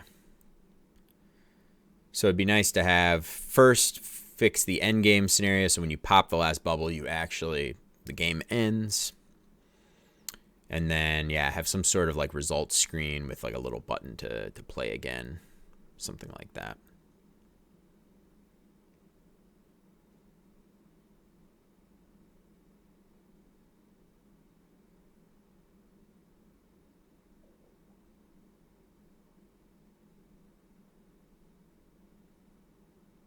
Yeah. All right. But for now, yeah, I think I'm going to take a quick lunch break here. So, oops, be right back. Quick lunch break.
All right, I'm back. I spilled some coffee. It's coffee. All right. So I was thinking a little bit while I was having my leftover pot roast. I was thinking a bit about what I wanted to have for kind of the stats, or how I wanted the stats screen to behave. And I'm thinking like as the game is playing, like our marathon class will maybe have like a stats object. And it'll just be kind of calculating stuff or figuring things out as the game progresses. Now, I'm not sure how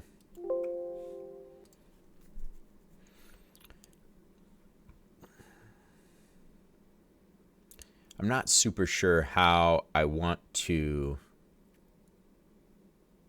Well, depending on the types of stats, we might like just do at the end of the game. We might do like just one big calculation, like calculate all the various things, which would usually be like, I don't know. Right now, I'm thinking like I could count the number of like mistakes. What type of mistakes you made? Did you hit the boundary? Did you pop the wrong bubble?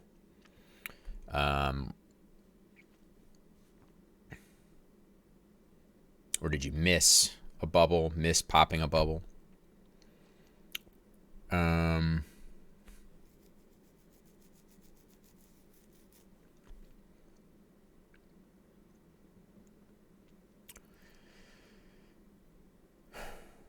So for right now, let's see if we can get an end. Let's see if we can get an end state going of the marathon, so we can figure out what happens when the game actually ends.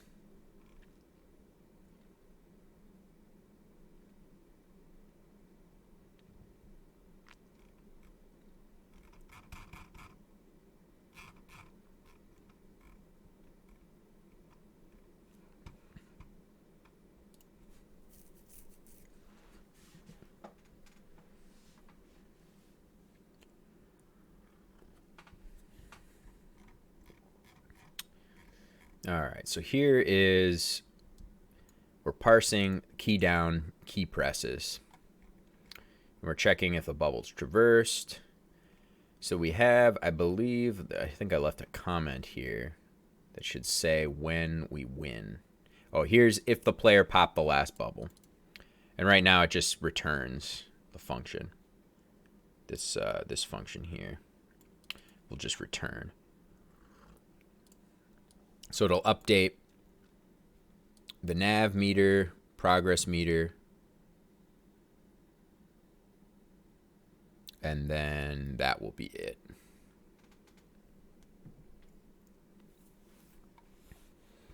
So actually, let's look at the progress meter quick and see if... Oh.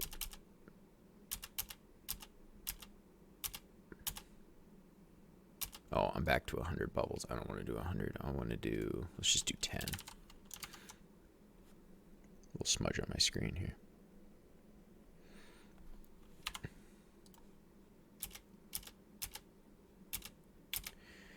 So when we pop the last bubble, we should just have 2 left. Oops. Wow, they happen to be very similar. Blue. We have that one there, and then we do that one, and then I should have my console open. All right, nothing happened at the end there.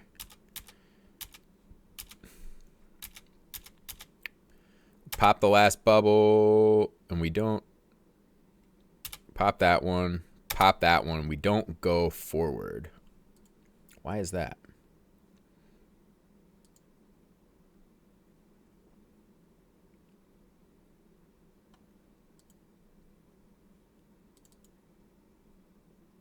Oh, we're not passing the right target bubble ID. Are we?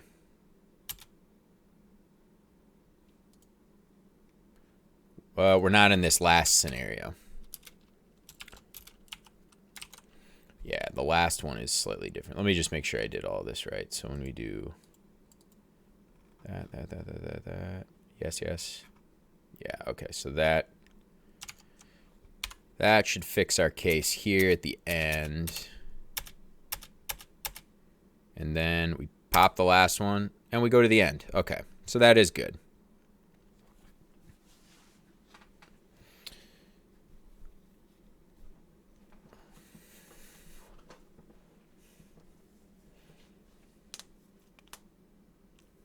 So we need to have like a little victory thing or something like that.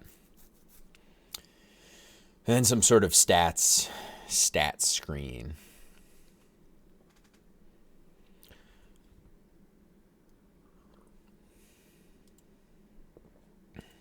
But we need like a method to run here to say like end game.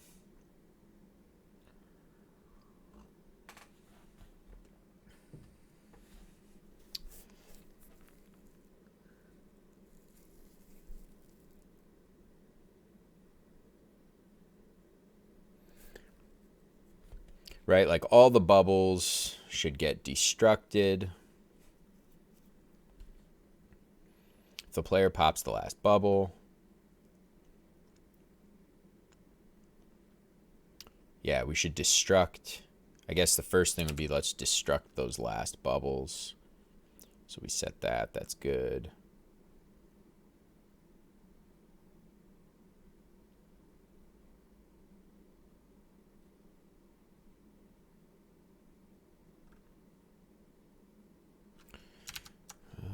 What happens? Okay, so let's make this 12, a multiple of 4. So if we do this,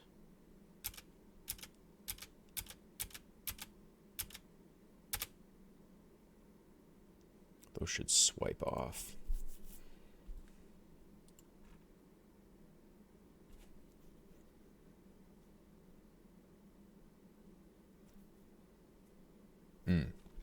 Oh no, we're doing this on new checkpoint thing.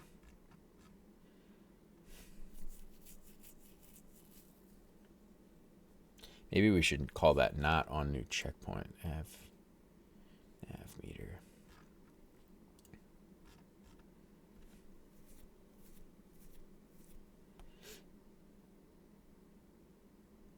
Yeah, this is where we destruct the bubbles.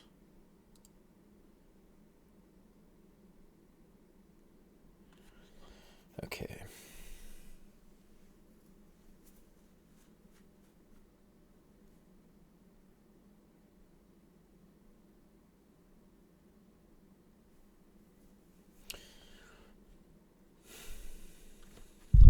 Oop.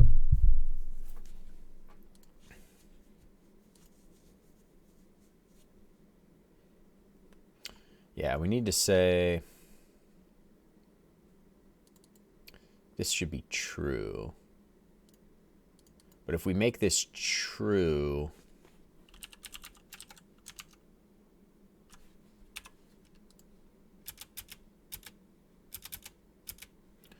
let's change this to 8.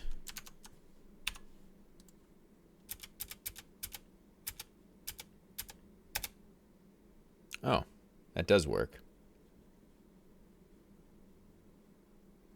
So even, oh, well, it works in this case, but if we have like 7 bubbles, let's do 6 bubbles, is it going to break?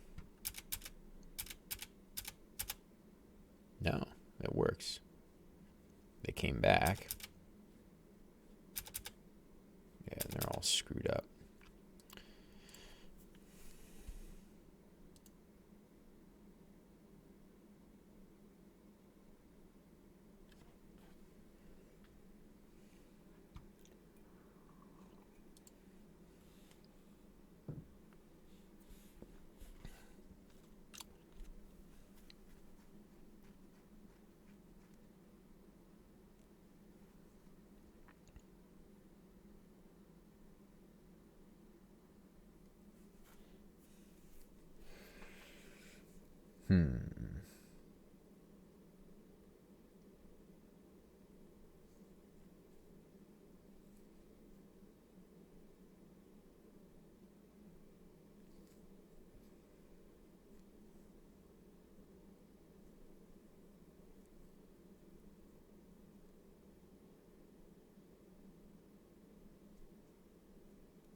All right, so I'm trying to think of what should happen with our marathon object once you pop the last bubble.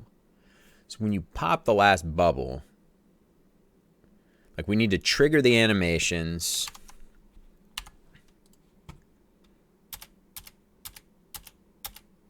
Trigger the animation to slide off, like we saw those swipe off. But then we need to stop listening for the events here, right? Because now we're back to these bubbles. And everything's kind of screwed up.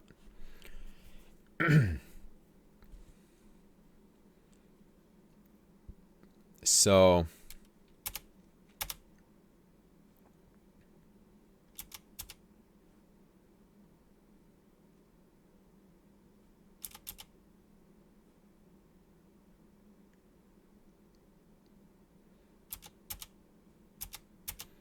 and somehow that comes back. It's kind of interesting how that one comes back.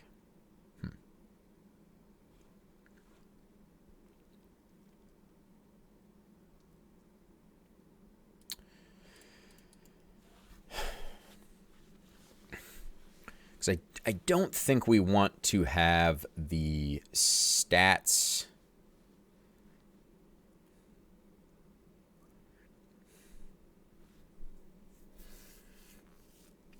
I think the stats should be like a subcomponent of the marathon class.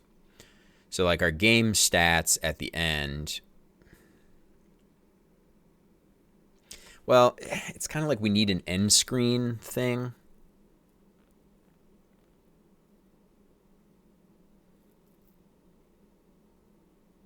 Which will be another, I guess that'll be a new object. And maybe we can we can end the game.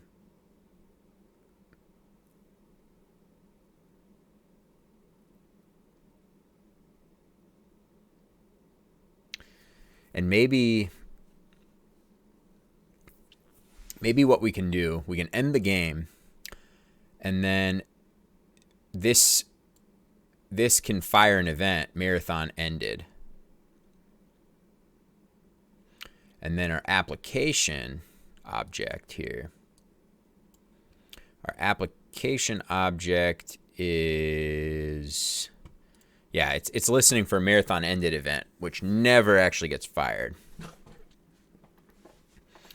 So like we have a marathon started event that gets fired when you push the button for new marathon or new practice marathon. And that creates a new marathon object. And then what we could do is just fire off marathon ended. And then we destruct marathon. And then maybe we take,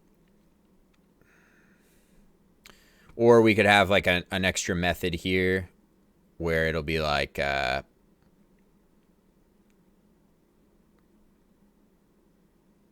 game stats generate or something here. Can you even see my cursor? In our code here, we could have like a generate stats thing. And then we generate like a stats object with all our different things we want. And then the marathon, and then marathon ended will fire the immediately.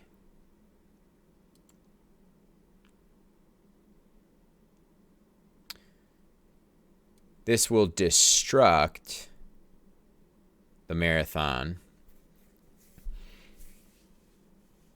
and then pass create a new end screen object or something, and end stats screen object, and then pass in those stats, and then it'll be like, okay, now you're on the end stats screen, like the marathon, the game's gone,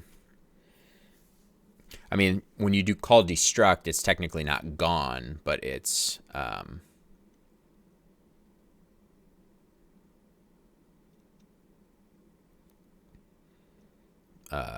its event listeners are gone. So I still have all the state of the marathon.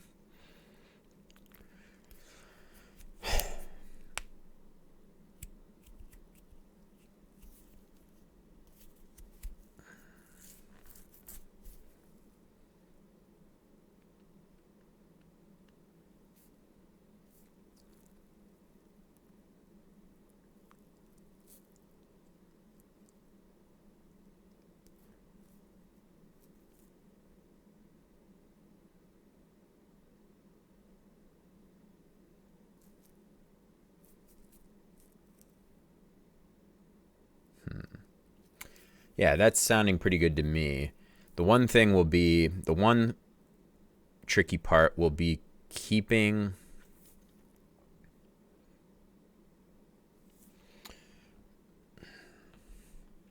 it'll be letting kind of the issues we've been dealing with multiple times now, where we want to destruct something, but we want an animation to complete before we destruct it, right? So I think we'd want, well, we might have like a victory animation or something pop up. But we also have this animation that we'd like to complete. And we have the animation from the animation of the bubbles, the popped bubbles disappearing, that we'd like that to finish, and then we end the game. But we don't want it to be possible for our player to interrupt that by crashing or popping the wrong bubble. We don't want that to be a possibility.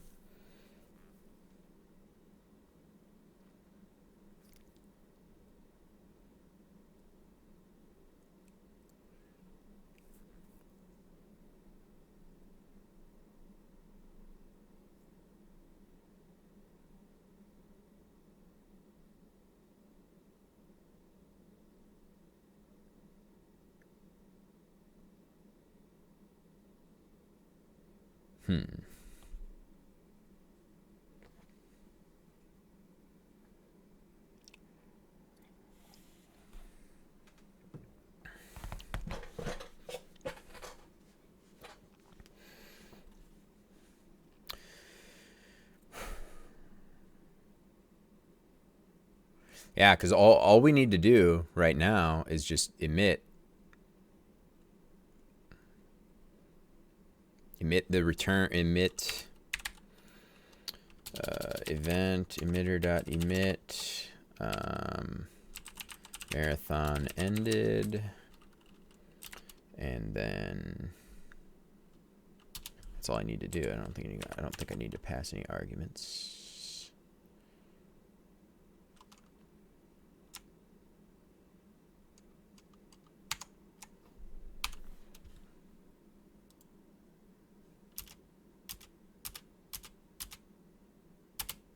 Yeah, and then it just goes, and we go back to the main menu.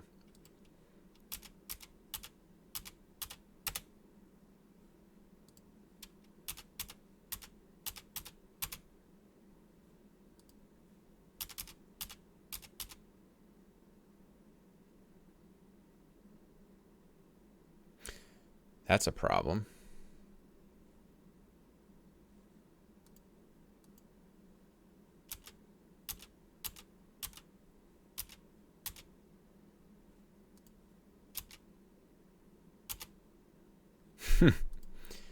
Okay, let's look here.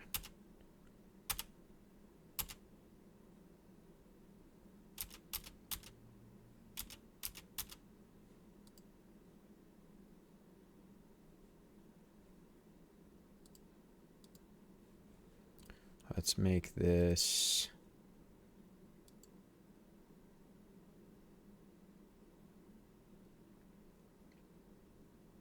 that's really weird. Oh, those bubbles are not.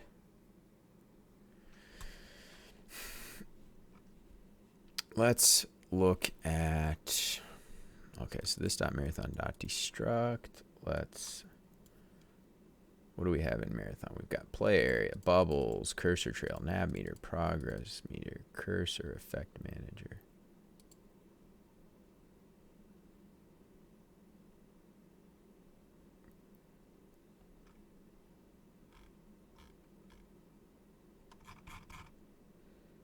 So all of these should be getting destructed. Okay.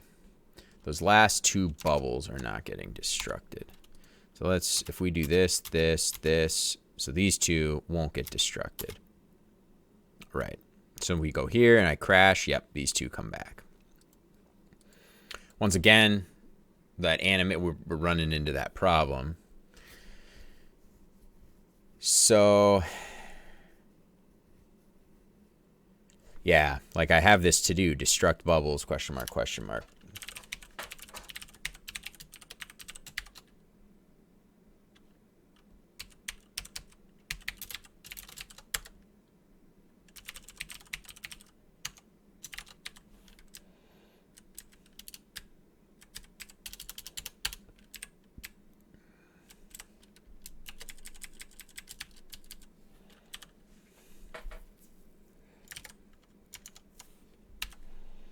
Now, when we call this, this will be fine. We do another marathon.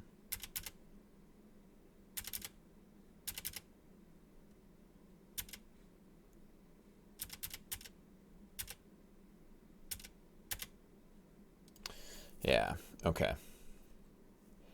So that's working. The destructing and everything is fine. State-wise, I think everything's okay.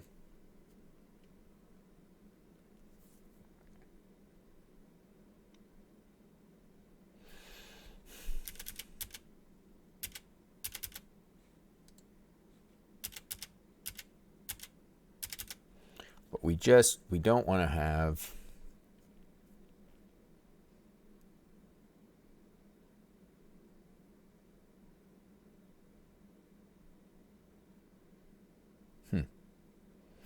I just thought of something. I could have maybe in marathon here.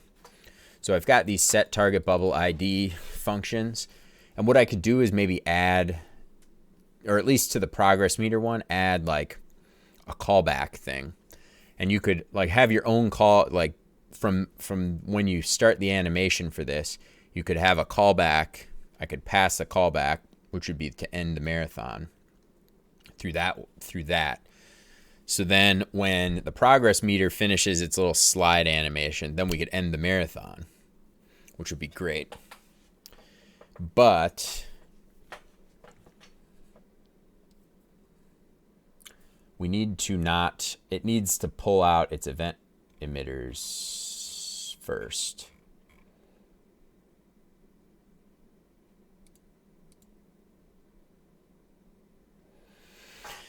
All right. I'm going to hit the bathroom quick and we'll be right back.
All right, I'm back.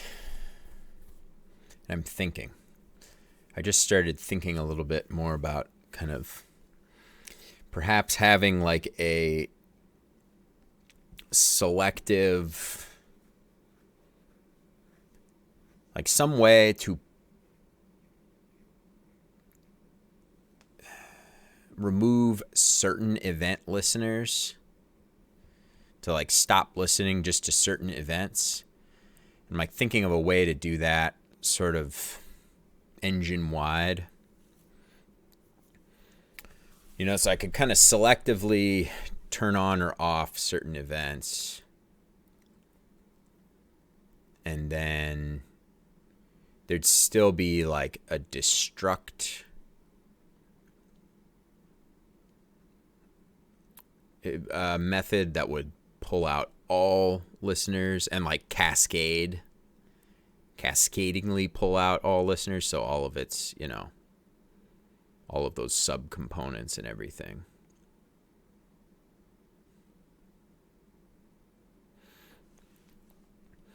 So I'll have to think about that some more, because that might be kind of nice, because I could just say,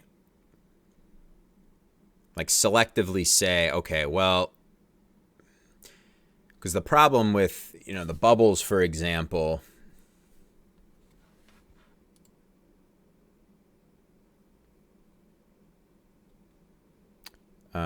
like the problem we had with the bubbles, where they were getting destructed before the animation would complete, you know, before, you know, because destruct would happen immediately and the bubble would disappear.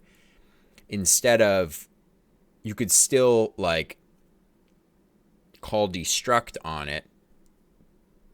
Well, you wouldn't call destruct, but you could just stop listening to the other event listeners.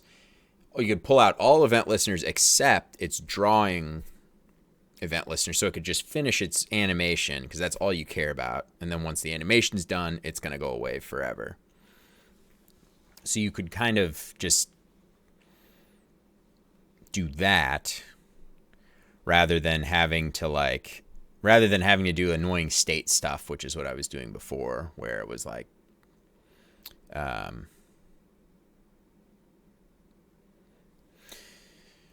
yeah, I put a Boolean in there and then just like have that Boolean get set in a certain case, and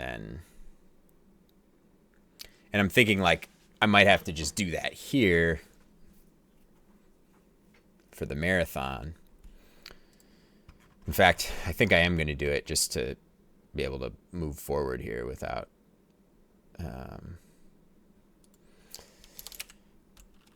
because I think I might go with something like I've just talking about, kind of a selectively stop listening to certain events, but I don't really want to deal with that right now on stream. It'd be kind of a bigger deal. So we'll have this dot destructing equals false. Yeah, because I just don't like checking a Boolean every time something happens.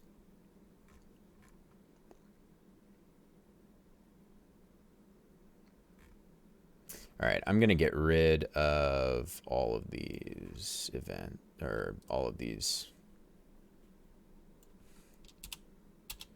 commented out events and stuff.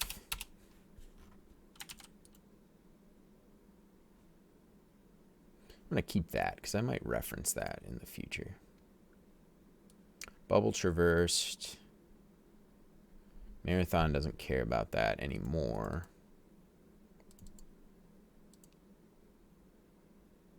Although I'm trying to think, do we...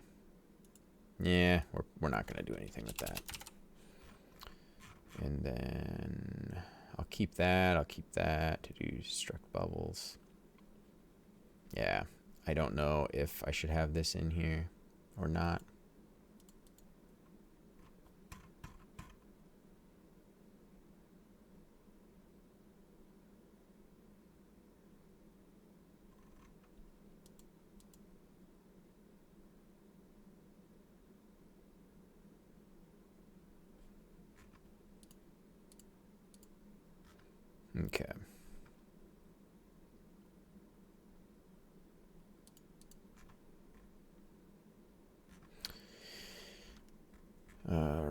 right, so then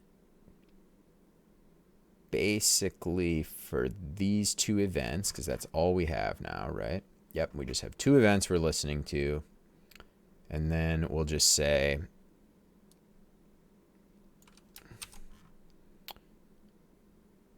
at the beginning of each one, we just say if this dot destructing, then we return.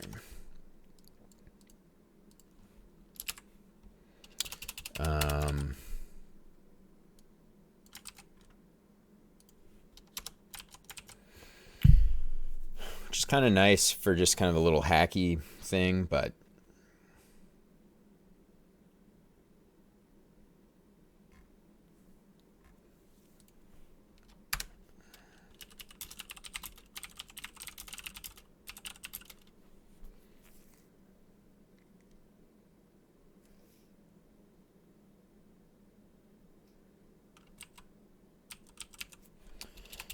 we're going to replace this with something to selectively stop listening to specific events. Actually, I'm going to add this same to do in with our bubble.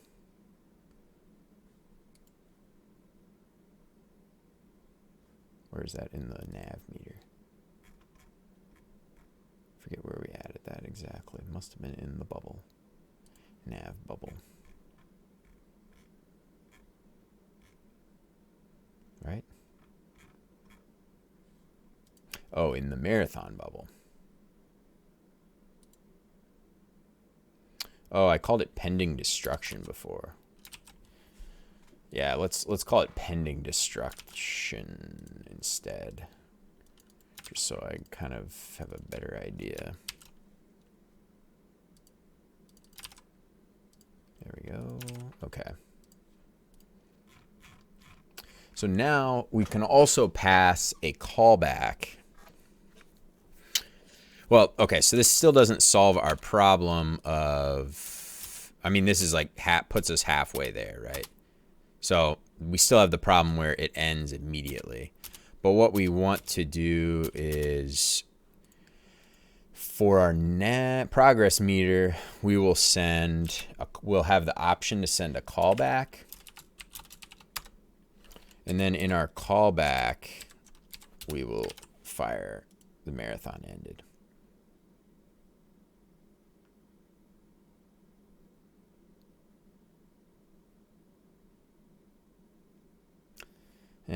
Yeah, we'll do that. So that's in the progress meter. We will say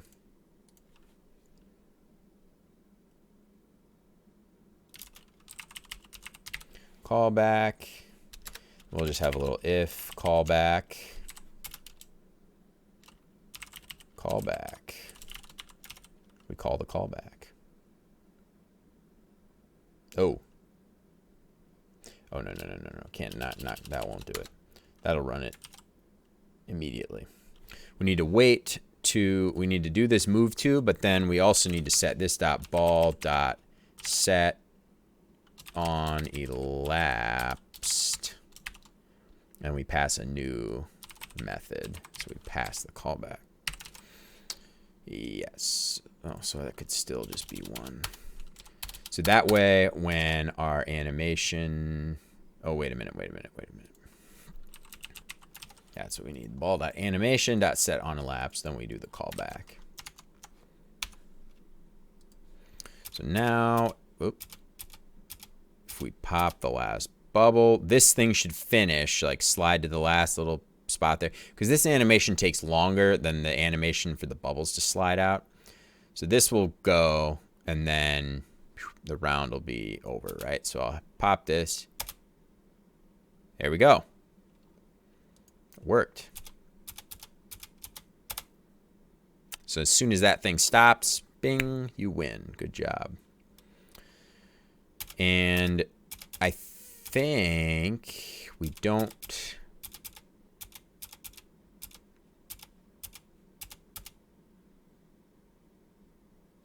Let's do a little bit of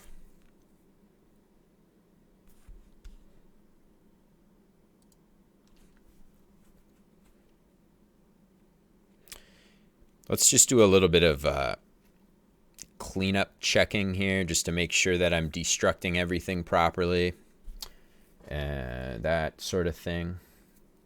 So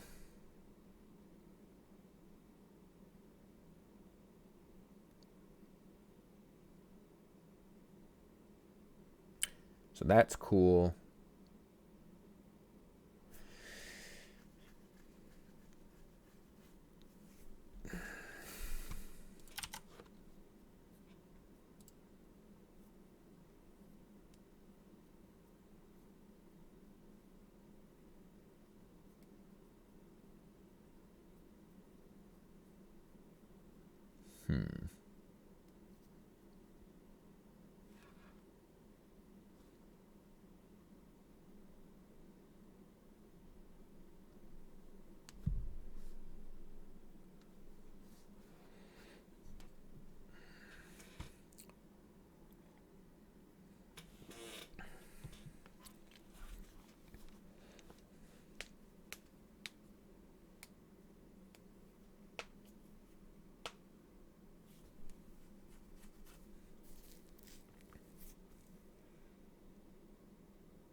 Yeah, let's do, so for the application, let's pull apart the marathon.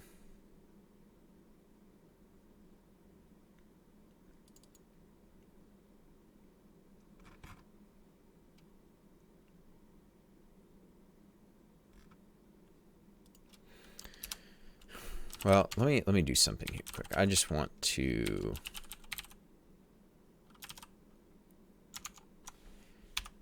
actually pop this out here.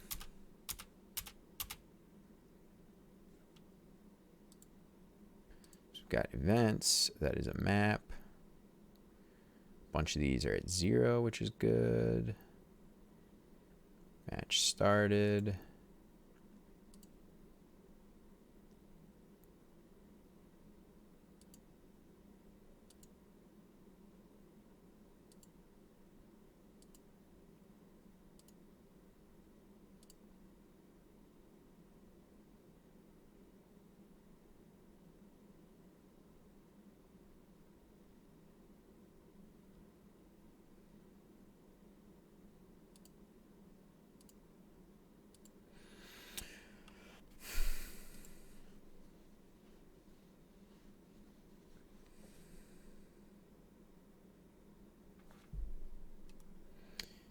I want to do just a little checking here, where if we play through another,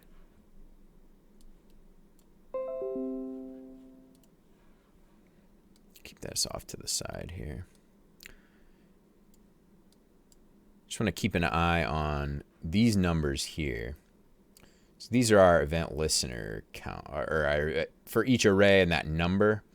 That's the event, the given event, match started, and then this is how many listener functions there are. There's 2, there's 3, there's 4, there's 1, 2, 3, blah, blah, blah. There's a couple with 0, which is good. Oh, wait a minute, let me get a better, there we go. Yeah, let me get a little better screenshot here quick. There we go. Okay. So I'll be able to just compare. And I just want to check over time that as I play like a new match, well, let's start a new game here. So we've just got our Okay, so we've got 14 events.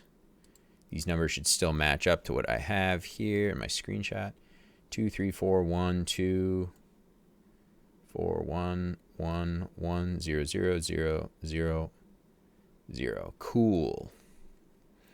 And then let's play a new marathon while that's still alive and just make sure everything is the same again.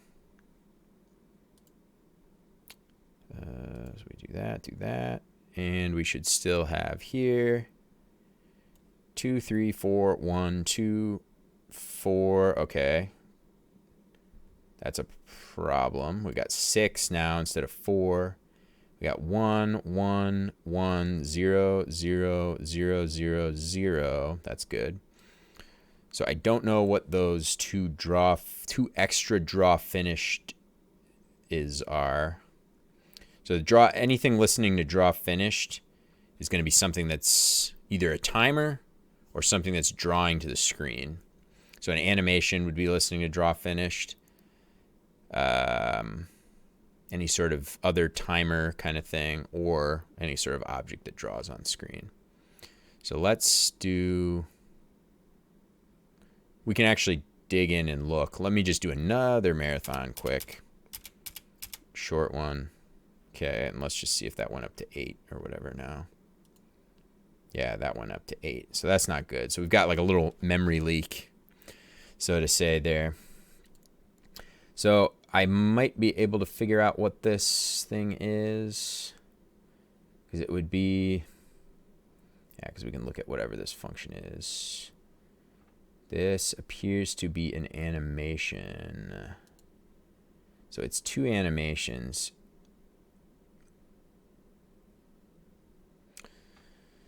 Yeah,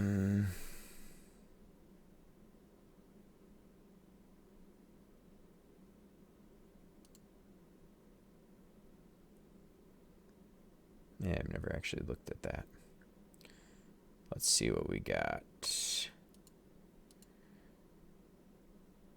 Why can't I see the...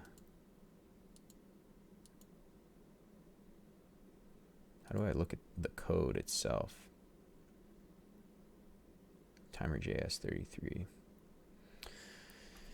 So I can see that it's from a timer, which function location, yes. But I can't see exactly what that is. That's not, but I assume it's an animation.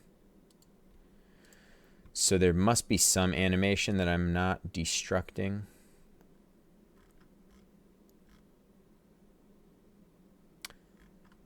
Like let's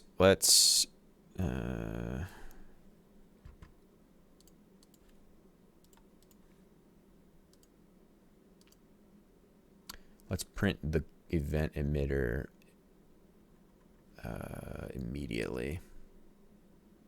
Can we do that in,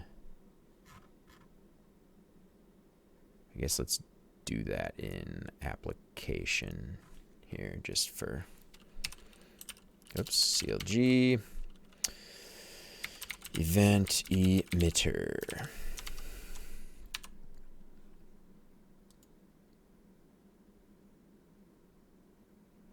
All right, so we've got draw finished. We just have 2 things listening to draw finished. So we've got a,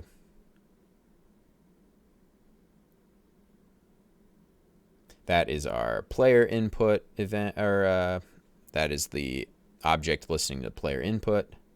And this is our WebSockets wrapper.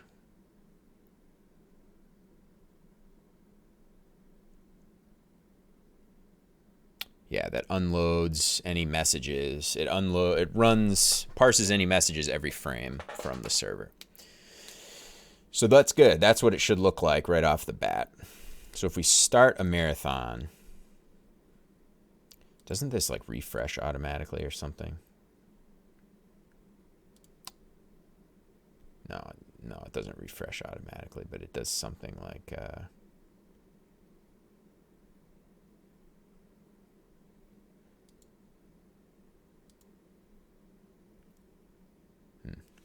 But now, if we pop some bubbles here. Good. Okay, so now we've got a new. Yeah, we should have some zeros and everything. That's good. But draw finish now has 4. So we have 2 more things added. So we still have our player input and our WebSockets wrapper handlers. Those are good. We have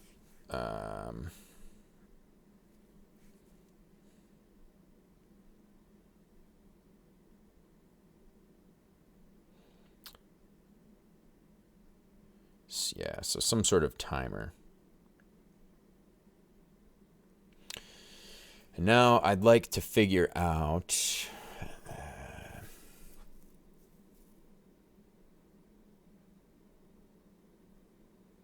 well, let me just track this down by hand.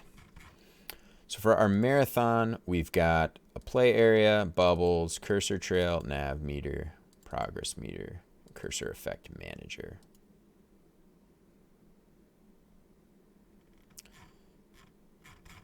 So we've got these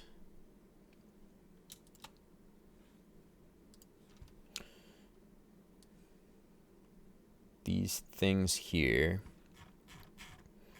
and we should be destructing them all here. So we got play area, bubbles, cursor trail, nav meter, progress meter, cursor effect manager. Yep. So those are all getting destructed, which is great.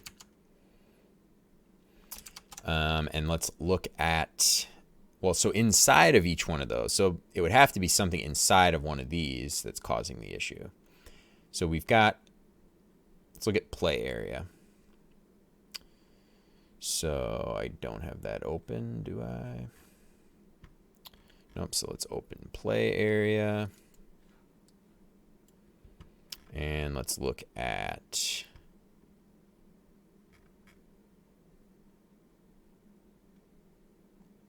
anything in here. No, nope, nope, nope. It doesn't have any child objects that it would need to destruct.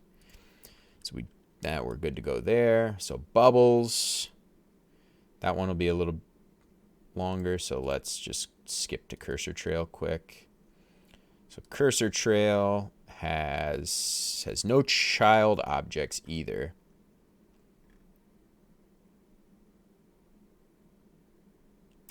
It is doing the debug thing. I wonder if that's what's going on.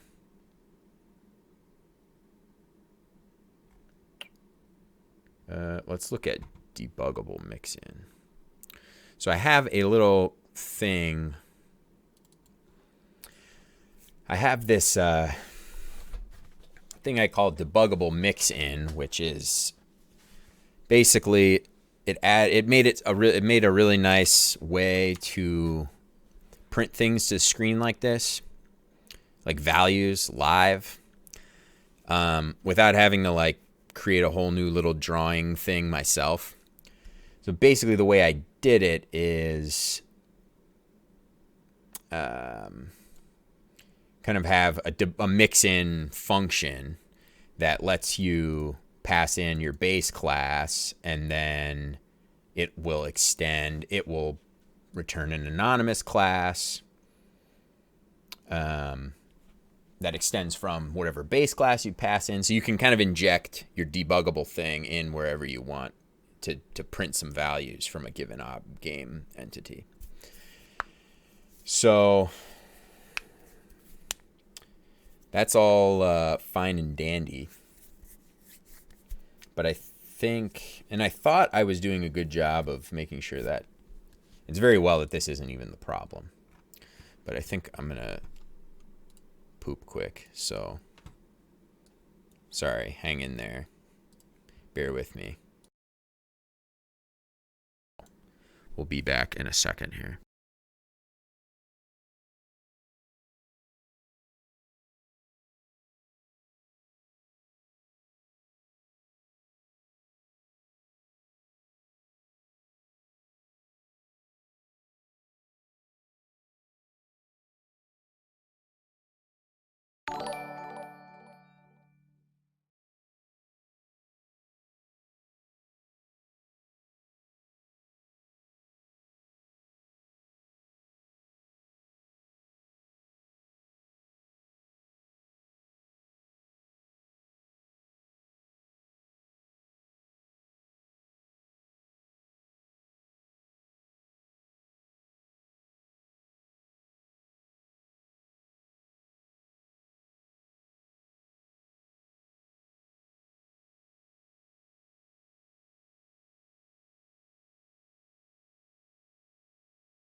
All right, I'm back. Yes, I washed my hands. Don't worry. Plix98, thanks for the follow, man. I appreciate it. Thanks for hanging out.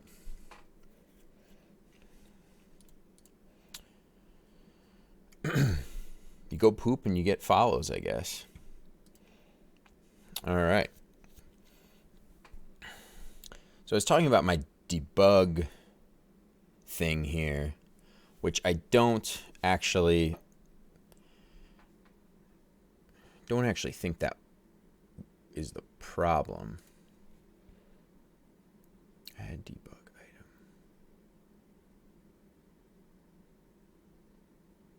Yeah, that can't be the problem because it's a timer. It's some sort of Plix98. Yeah, sure. Well, thanks. I don't know if I was just responding to you. Yeah, sure. I don't. Yeah, you were responding to me. All right, that's. I think we're all squared away.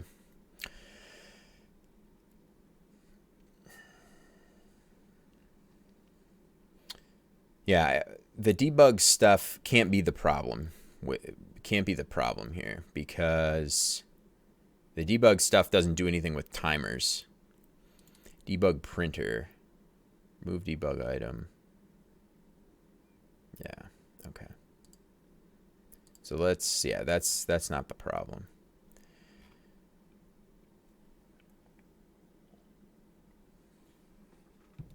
So actually I'm going to keep cursor trail length. Now, is this even, I don't think this is even showing on screen. Yeah, cursor trail length.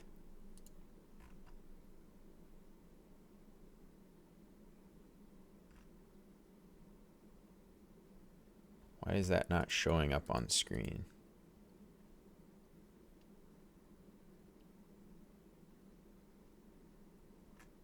All right. I'll store that in the back of my mind here for a minute, but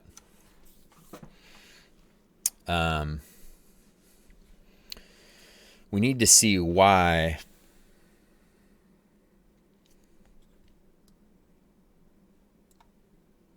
Oh, there it is. Once you start a oh yeah. It's not here, but then once you start a game, then that prints.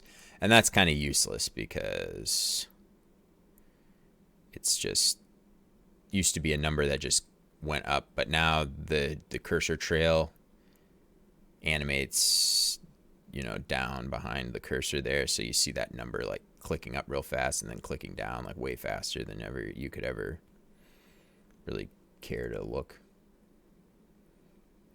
I think I have like a delay thing built into this, but I'm gonna get rid of this. I don't want it.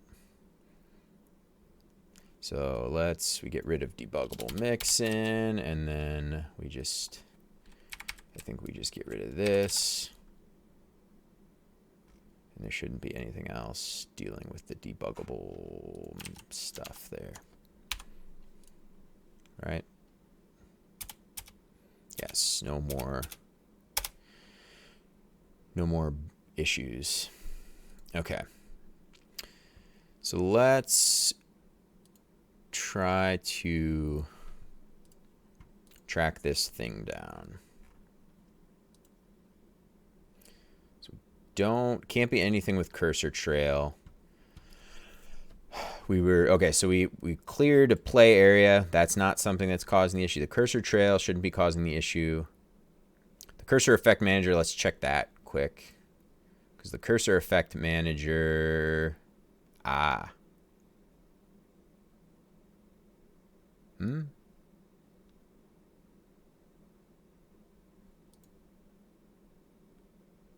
Well, the cursor crash indicators should be getting rid of themselves. Yeah. They're calling this .destruct, so those should be okay. I do want to clean up how I have this, but this part should be fine. So the cursor crash indicator, that's this little guy, the little red circle when you hit, oops, let's refresh. The little red circle that gets spawned whenever you hit the boundary or try to pop.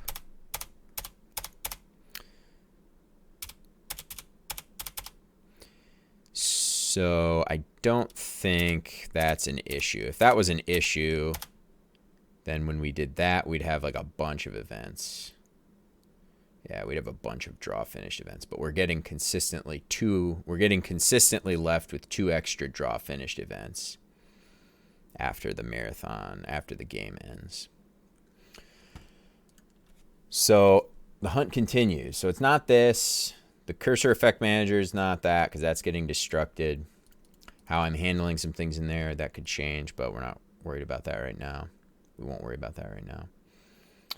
We've got, so that leaves us with the progress meters and the bubbles themselves. Let's look at the bubbles themselves. So marathon bubble. So we have the expand animation.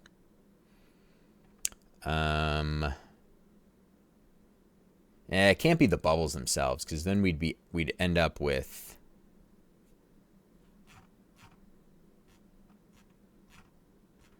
could it?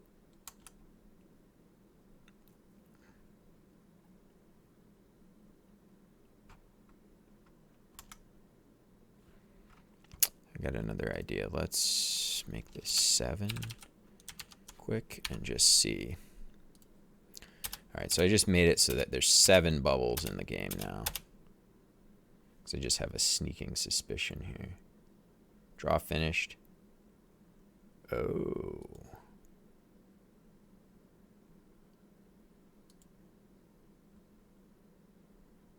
Okay.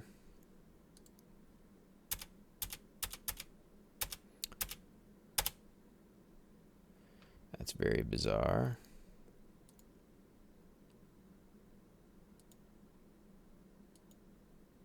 What? Okay, so we change this back to... Oh, I think I might know what it is now. Oh, these bubbles are awful. All right.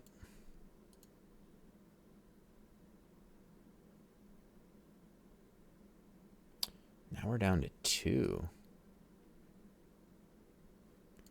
I didn't change anything.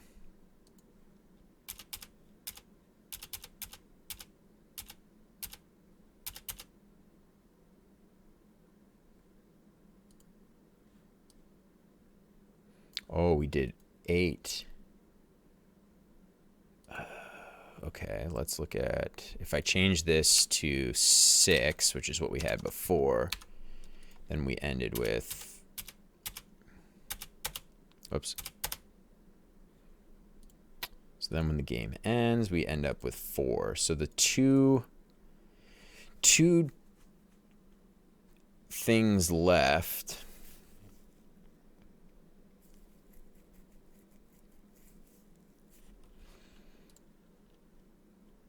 If we do 5 bubbles,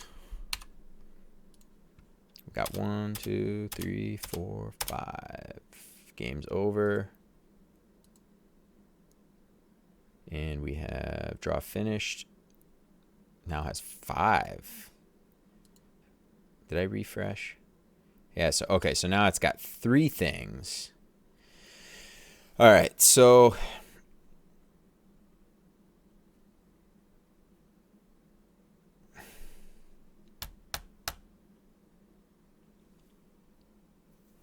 how do you do it in JavaScript where you have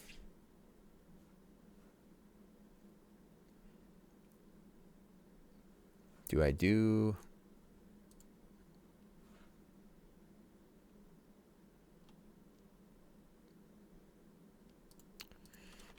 get, no, that's not going to work. Get class object.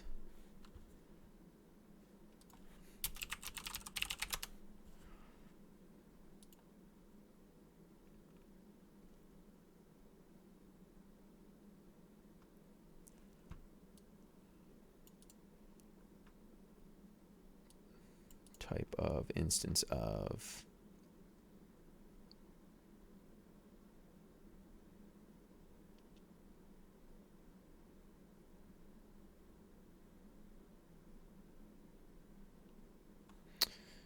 All right, let's just try something real quick here. Let me see if I can print the object or our class name. Well, I don't know what's going to happen if I call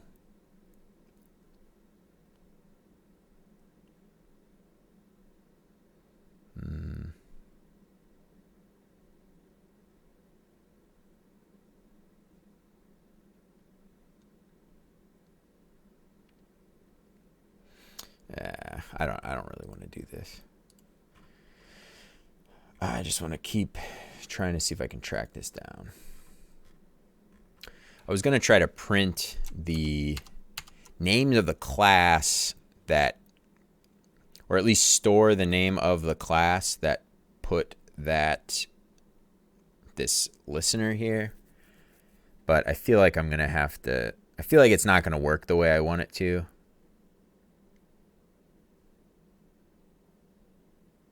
So I'm gonna leave it.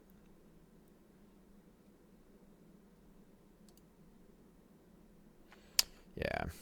So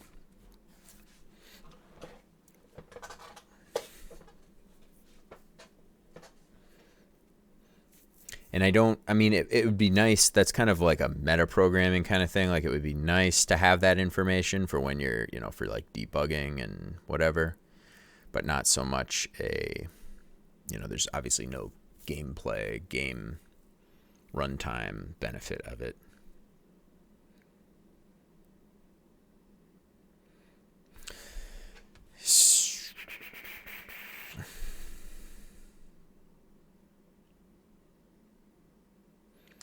Yeah, so it seems to be related to the number of bubbles we are adding.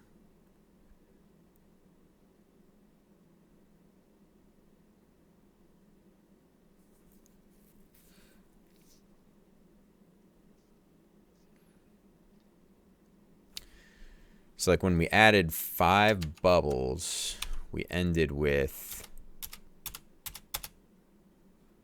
we ended with 3 extra, because this should go back down to 2. This draw finished count should go back down to 2. But we're ending with 3 event listeners in here. So I'm thinking I might just not be checking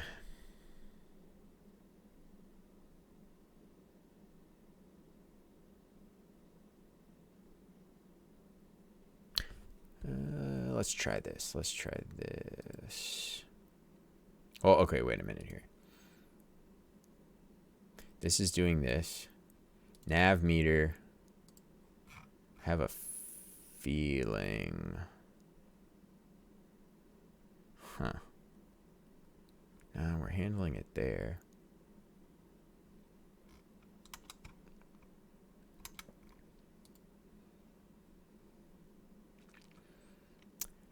No.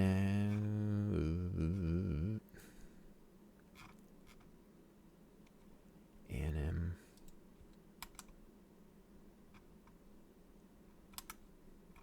Where are the nav bubbles? Okay, so we've got the move destruct animation. Is that? That's set to destruct. We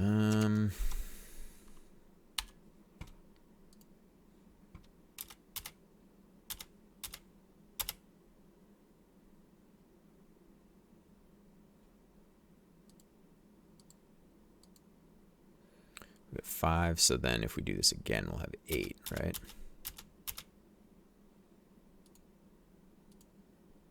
Eight, yeah.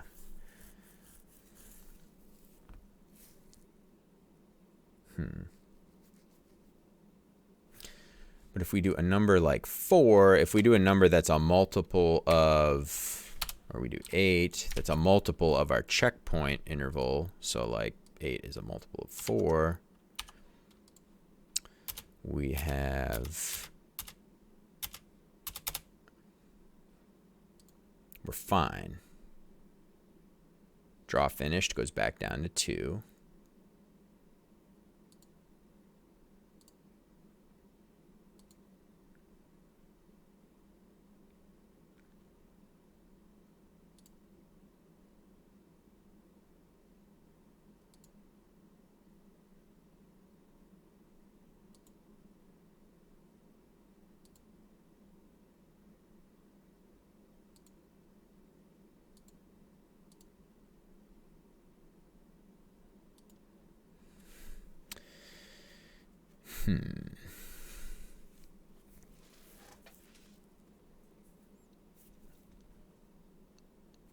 All right, we're trying to figure this out here.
I got an idea. Let's just not add the... Let's just remove the nav meter for right now.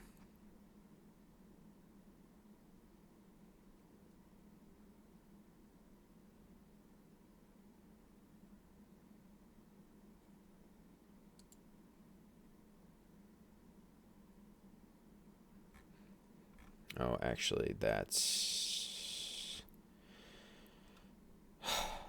not.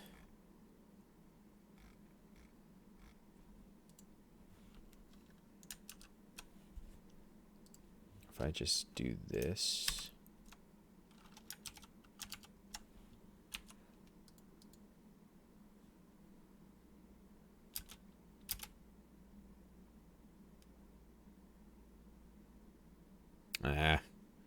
That's not going to work.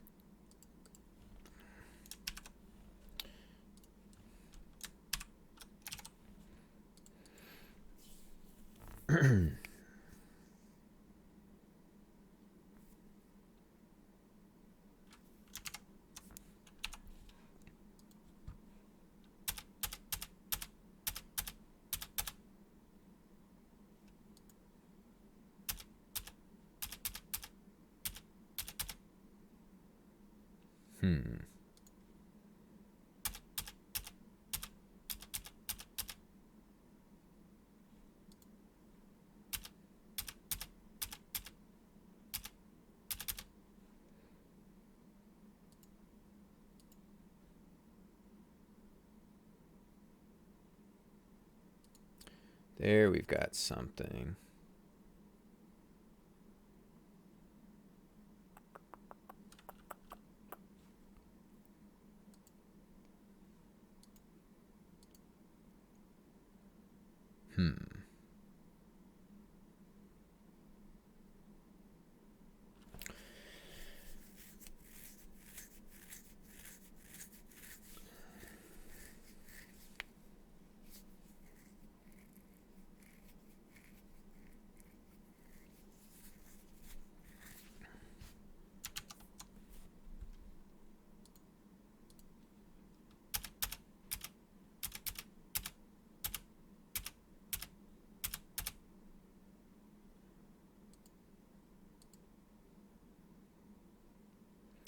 That's interesting. So we come out there.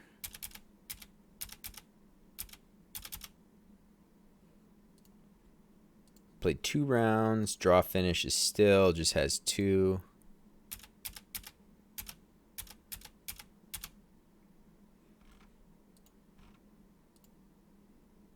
Draw finish still has 2.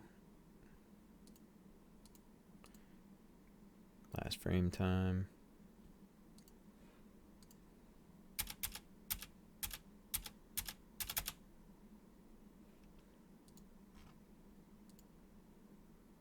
Still 2.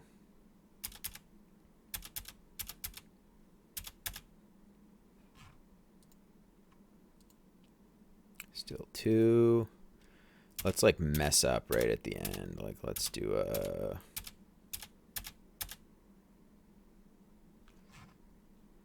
oh 3. Okay. Now wait a minute. Why did that?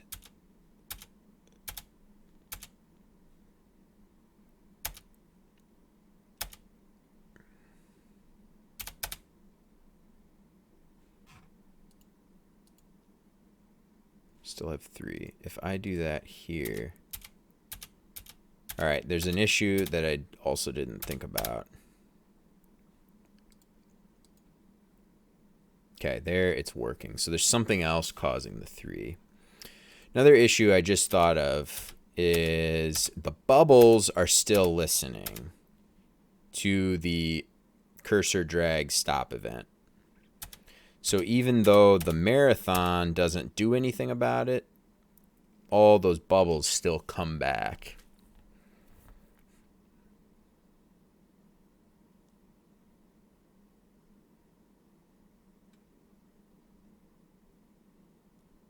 In the end game scenario. So like here, if I, like here it works. But if I,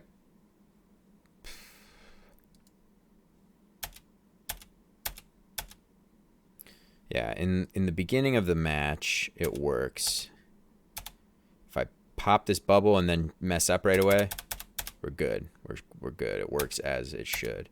But at the end of the very last bubble, if we do it, we mess up, we pop it, then we mess up, it comes back. Oops. So that's something else we need to address. Yeah. But that doesn't seem to be causing any issues with our draw, with this ghost draw finish that's getting added.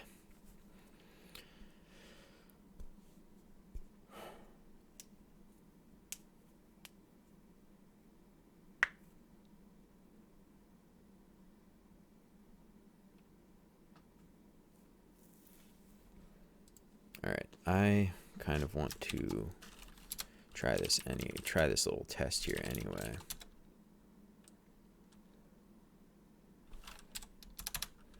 Class B extends A,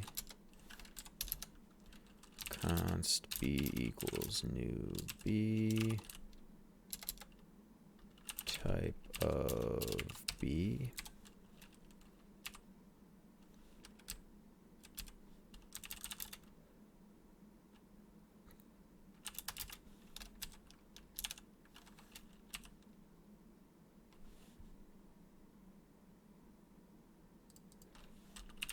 Instance of.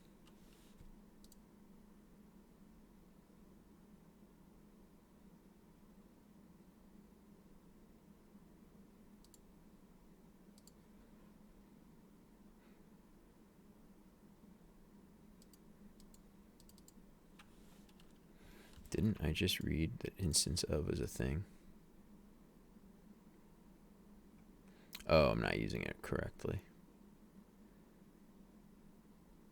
Oh, I'm supposed to do. No, it's not a function. I have to do type of.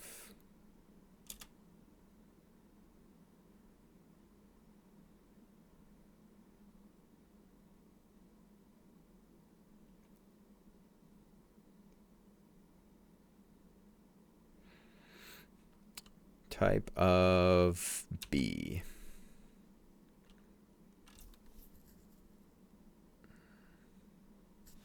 Oh, I have to do equals.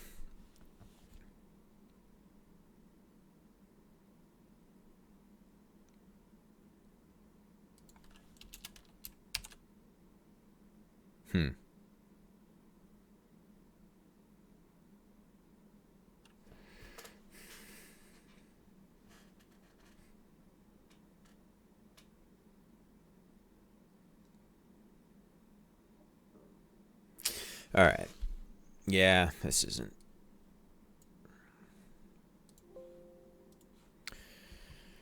That's not going to be helpful.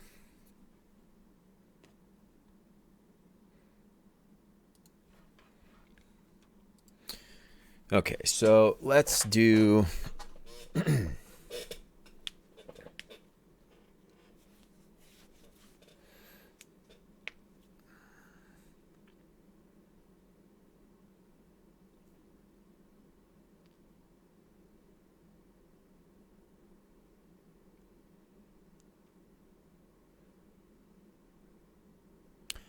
maybe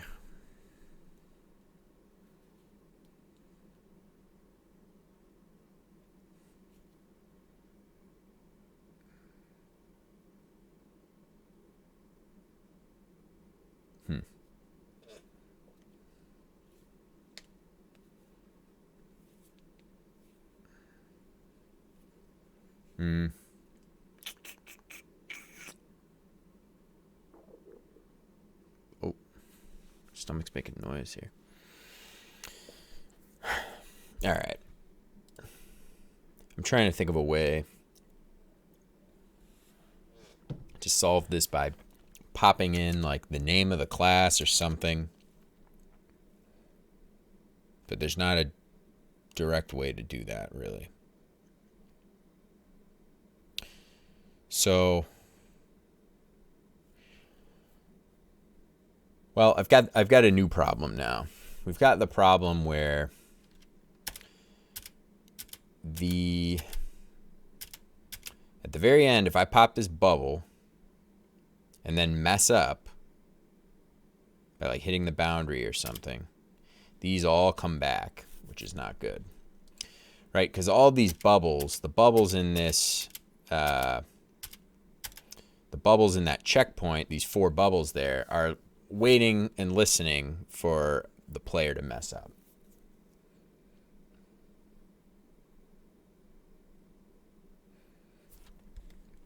And we fixed that yesterday with this animation of, so this is the last bubble in this checkpoint. So we fixed that where, well, we're getting errors in the console, but that doesn't have to do with that.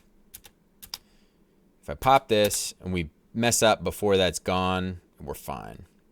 But it's just in the case of on the very last bubble, it goes back.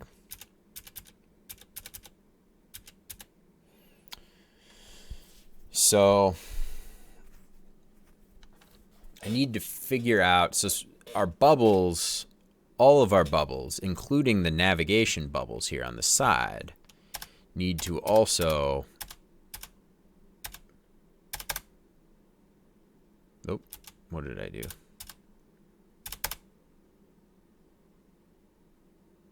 Even they kind of messed up there because they came back.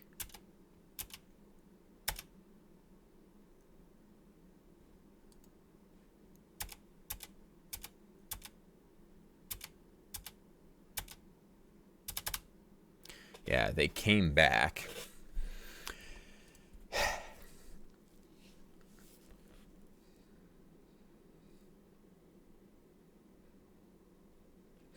And I don't really like the idea of having to do the pending destruction thing that we did with our marathon.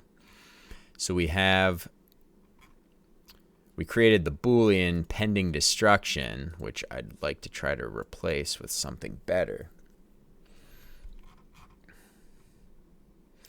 And then just for the certain methods, if we're pending destruction, then don't do anything with that event. So that would mean in the marathon bubble here, we would need to go to, yeah, we've got the cursor drag stopped event.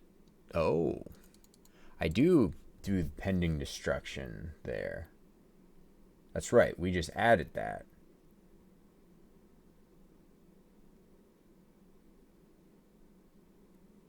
And then we set it in here.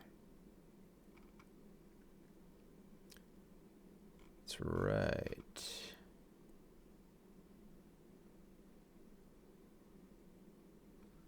Yeah, we loop and then set all those bubbles. Pending destruction. So what I think we should do is just loop over all the bubbles for each bubble in our win scenario. So if the player popped the last bubble, this dot bubbles dot for each bubble, since, okay, then bubble dot pending destruction equals true. So that will fix it for this part here. So we pop this bubble and then mess up. That worked. The nav bar is a little funky still. Oh. Hey, wait a minute though. That shouldn't. That went back.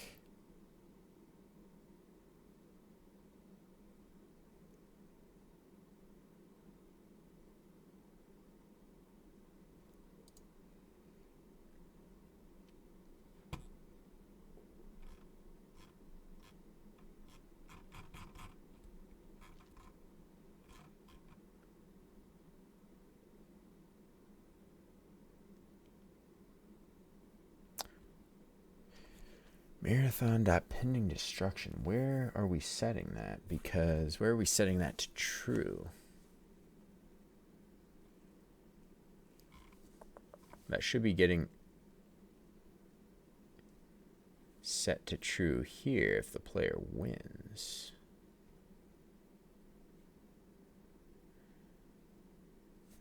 If the player popped the last bubble.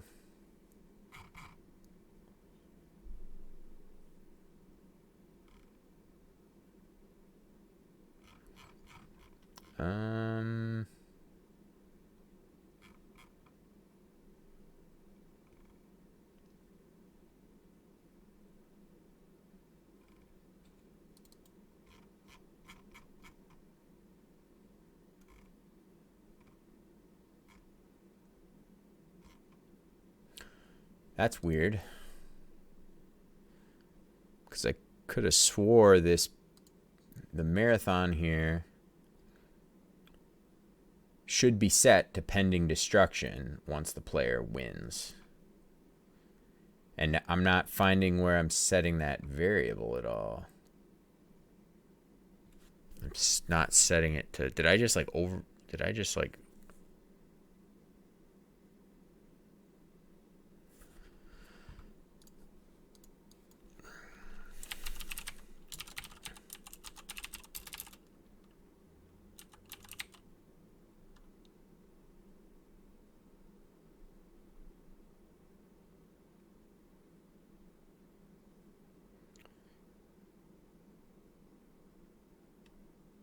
what in the world?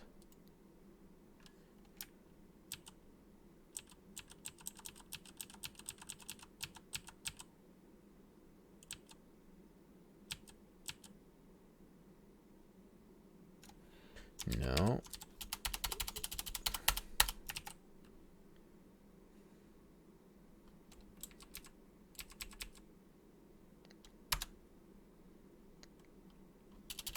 oops, okay, that's really weird if the player popped the last bubble.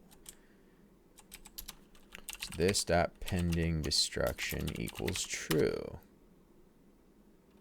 This dot bubbles dot for each bubble.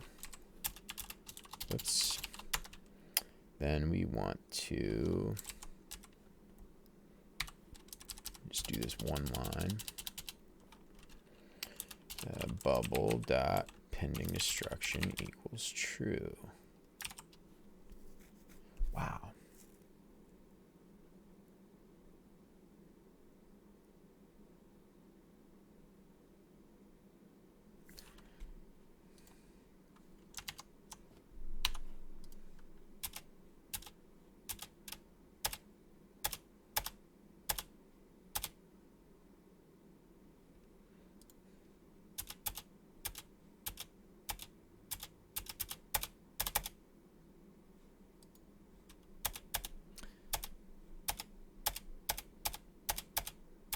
Okay, yeah, and then that's good because once we are pending destruction, then we're not calling the nav meters set target bubbles, so the nav meters are not updating at all. The nav meter, I say meters now, but yeah, so there we go. All right, so that ended up not being that big of a deal because we already added some stuff to take care of that. Okay, so that's cool.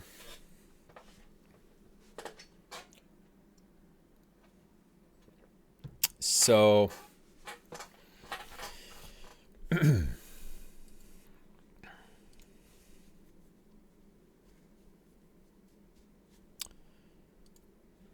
we need to have, well, we need to go back to tracking down this ghost draw finished thing. So how many bubbles do we have? We've got 8 right now. Let's go to 5 again. And there, last bubble. Yeah, so here we end up with 5 draw finished.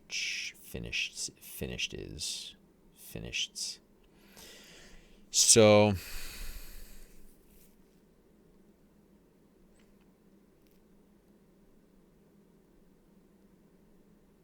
these are all timers. And they must be coming from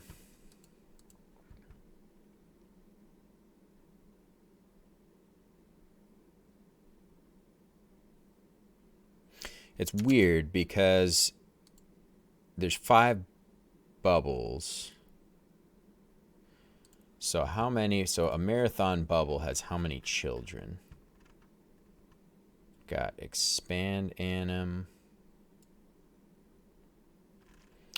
We've got outline circle, and we've got fade anim. But these should all get expand anim, outline circle, and fade anim. Yeah, the key hit indicator is no longer a thing. It's all commented out right now. So the nav bubble has a bunch of animations.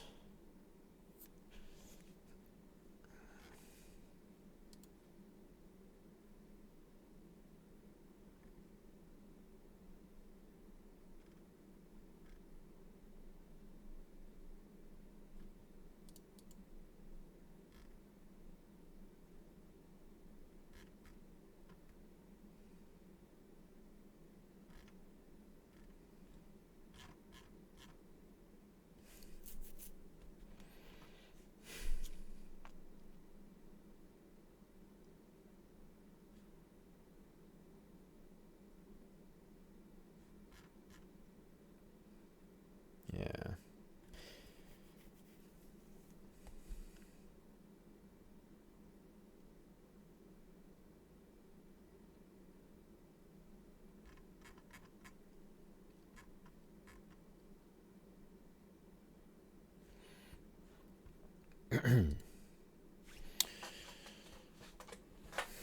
This is a brain tickler.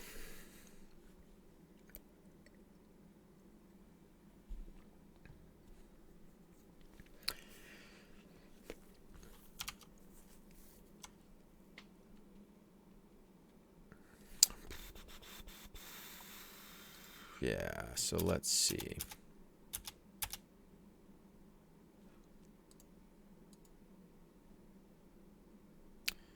Draw finished. 5.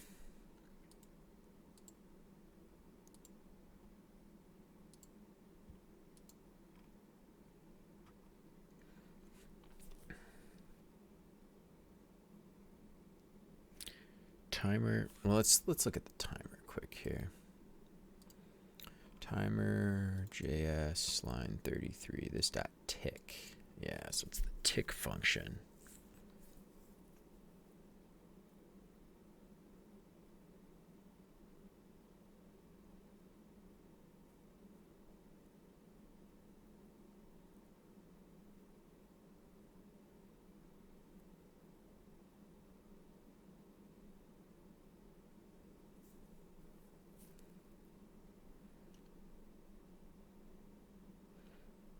Right.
Yeah, it's got to have something to do with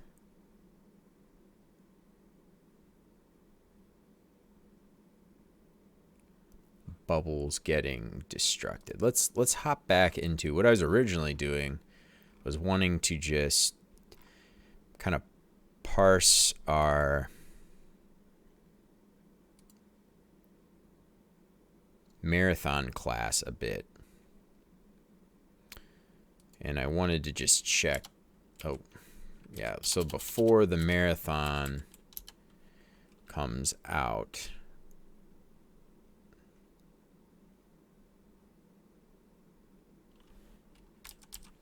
what happens if we do this? Let's do this.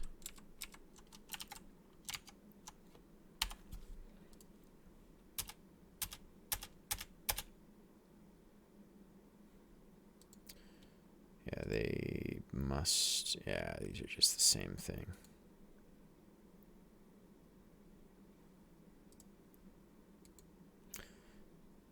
All right, let's.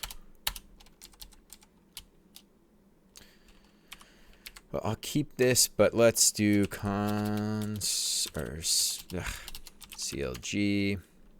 this dot marathon. So let's look up Nadir 2K. Hey, what's up today? Not much, man. How you doing?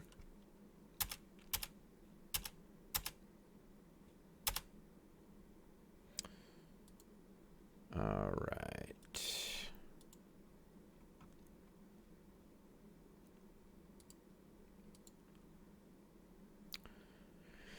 So I printed the marathon now after we destruct it. So initialized false, initialized false, initialized false, initialized false, initialized false. So that's good. We've got nav meter.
Nav meter. Let's look at nav.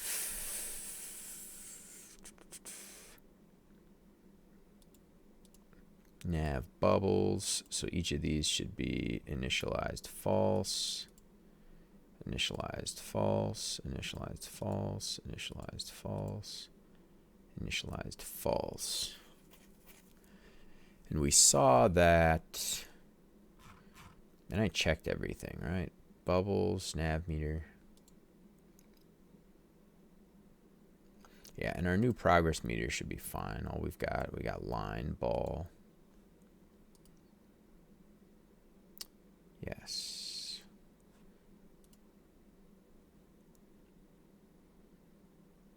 You wrote from scratch in the description today. Actually, I think I had it in there. I think I had it in there yesterday. I just took out some of the stuff I had in the beginning. But, yeah, sometimes I mix my descriptions up a bit.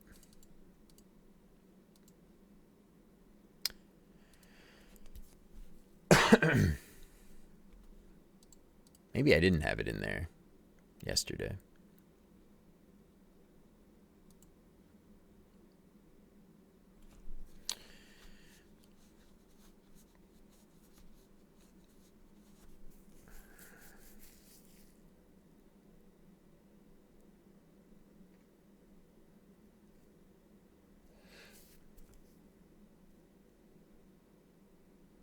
Yeah, let's not, just for sake of example, let's take our progress meter and not destruct it. Are you from the States? Yes. Yep, I'm in Wisconsin.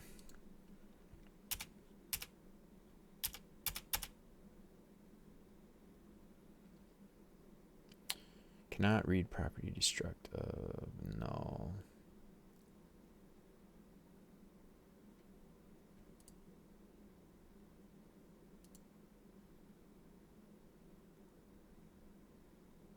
What did I change there?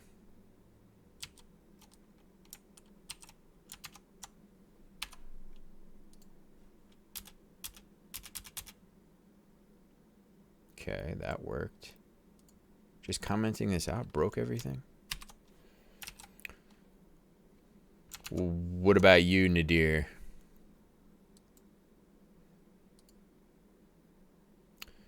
When can we play this game? Well, we're getting there. We're getting there. I don't have like a hard deadline. I'm just kind of working on it, pushing towards having like a very early public release of it. Probably just gonna be the single player.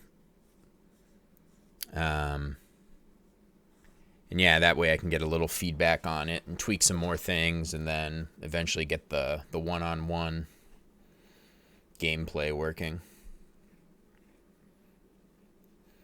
Wouldn't take too much to get the one-on-one working right now, but if I can give myself just a little bite-sized goal to achieve first, that would be better. So it'd be nice to just get this up online with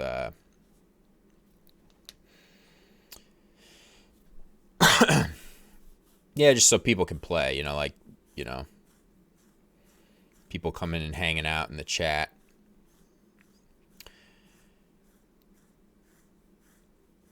Yeah, if I've thought about Android or thought about mobile, I don't know. I'm not really super serious about this project. Like, it's more of just like, I'd like to at least get something out there, but just keep it kind of tiny and not spend too much time on it. I mean, if it kind of takes off, if there is some interest in it, I could see kind of taking it to maybe mobile or something, but yeah, I wouldn't want to get into mobile. I don't want to do it, I should say. I don't really want to do it, but if it were to make sense to do it, I guess I would. Oh, gotcha. Yeah, more low level kind of stuff.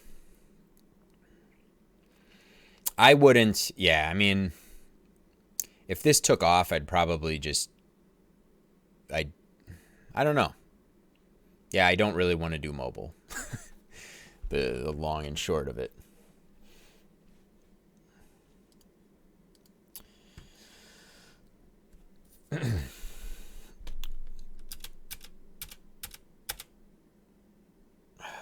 Why is this application 41?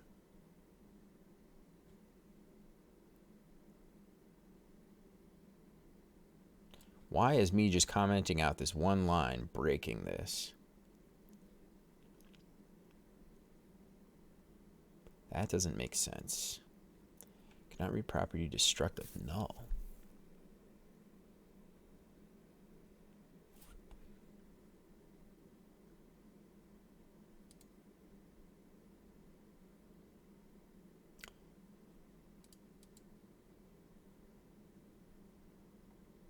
That's really weird. Progress meter dot destruct.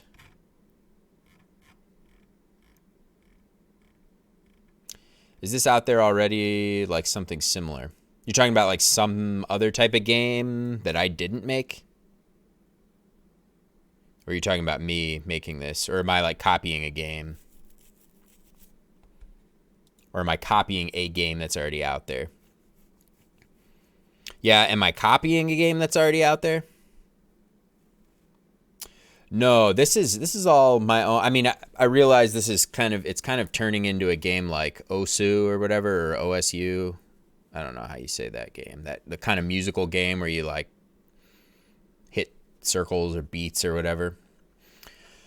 I realize this is kind of similar to that, but I didn't originally intend it to be like that. But no, it's my own original idea in that sense. So yeah, I can release it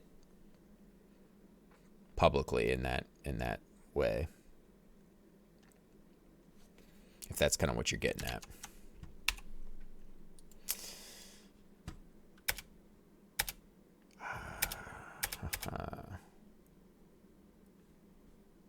That is really weird that this.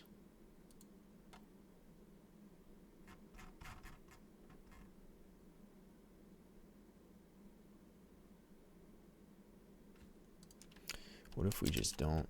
What if we do this? I can't do that.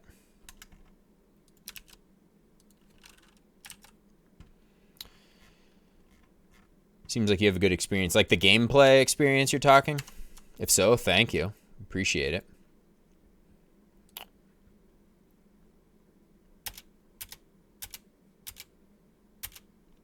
Or are you talking like, you're asking like the gameplay experience or like my knowledge experience of JavaScript and whatever?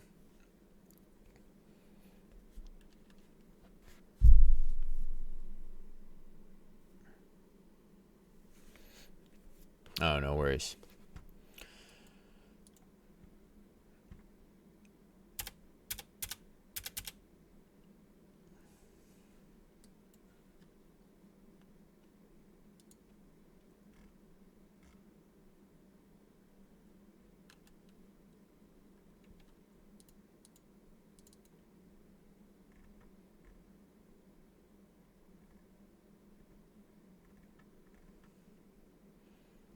I need to read the comments before I respond to them.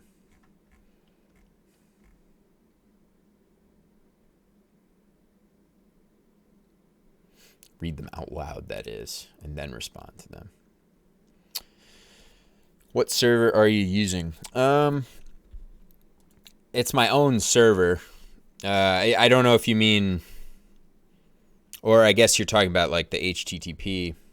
So the back end for this is all Node.js. I am using just a HTTP server.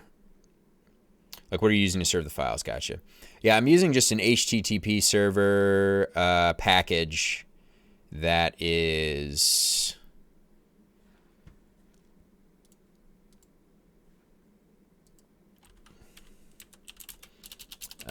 HTTP. I think it's HTTP-server.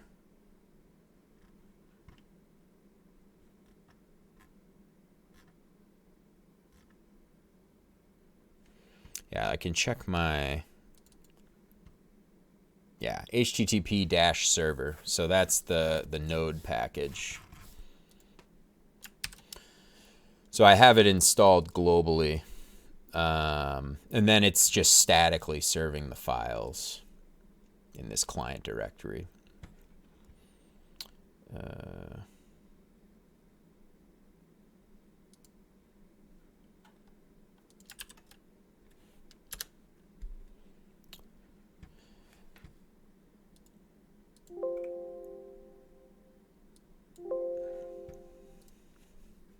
So yeah, I'm using this npm package just to kind of like statically serve the files out, and then, but I mean, once I move this to like production, it'll be, you know, Nginx or whatever. So I just have a script to like statically, just a PowerShell script to just start a little server going. Regarding the experience, your experience in the field is working as a pro programmer. Yeah, I mean, well, thanks for saying I do. It sounds like I have good experience. I mean, I feel kind of mid-level maybe. But yeah, thanks for that comment. Yeah,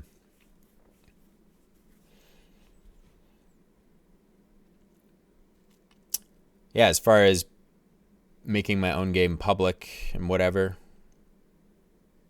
it's all new for me, so we'll see how that goes. But yeah, so the HTTP server, this package, this node package, npm package, and then I'm using the WS npm package for the WebSocket stuff. I think you asked about that yesterday too, or asked if I was using WebSockets. So I'm doing all of the WebSocket communication and everything with that package from the server side. Client side's pretty easy. Just the native WebSocket stuff. But other than that, that's the only library I'm using, I think, if I recall correctly. Because I don't think there's any WebSocket implementation otherwise in Node. The game is 1 versus 1. It's competitive. So currently I don't have it working. Yes, the game logic is on the server. So it is a competitive game and you play 1-on-1. And right now I'm just working on the browser side logic. Basically, there's kind of duplicate logic between generating like the like this stuff here. This logic to generate this is on the client as well, because to kind of do a practice mode, which is what I'm doing, just kind of playing yourself. But the idea is you'd play this 1-on-1 versus another human being. So the server generates these levels and then sends them to both clients in a game.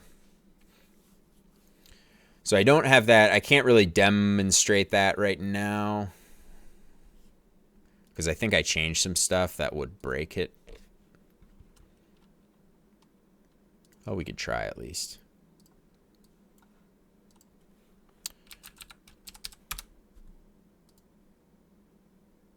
Yeah, there it's working. So we got two browsers. They're playing each other 1-on-1. Some errors there, but that's okay. Man, that sounds like an addictive game when it is competitive. Cool. Well, if it sounds good to you, that sounds good to me. Yeah, it's hard for me to kind of keep track of whether or not I think the game is fun anymore myself. Because when you work on it a million times, for a bunch of hours, it's just kind of, I don't know if it's fun anymore. It feels kind of fun playing it, but it's kind of like, I don't know how many people would keep playing. But the one feature I do want to add to what you're saying about it being addictive is I'd like to add rankings, like ELO rankings, like in chess, and kind of have just that, so you can kind of level up. You beat somebody with a higher ranking, then you kind of rank up a little higher, and that would be cool. And I think that part would be maybe a little addictive. So yes, so we're getting there. Hopefully sooner than later we will be at that point. But yeah, first step I think is just getting kind of the single player version of the game up publicly, and then people kind of hanging out in chat here on Twitch can play, pull it up and see how it feels and see how it plays and everything. And then we'll get the competitive stuff rolling.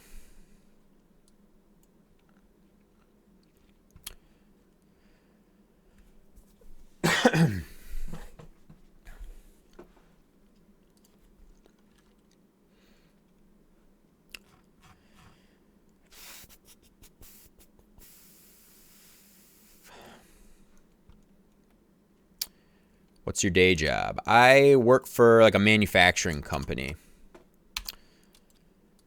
So I do like kind of all IT stuff there. So some development stuff, some, IT support, that sort of thing. So it's just a small IT staff, just 2 people. But we do a lot of different things.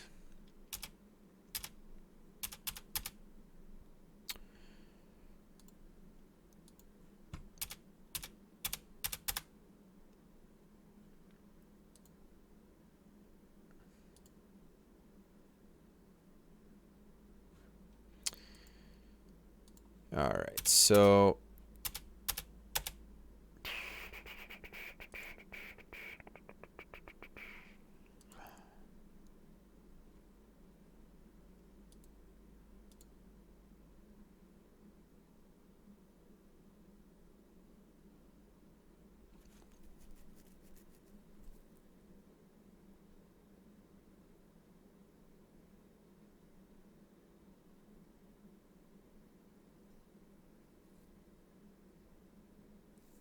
I thought it would be easier to track this thing down. So I got to you could create a YouTube channel for tutorials. Actually, funny you mentioned that. I do have a YouTube channel. Currently, I just upload all my streams there.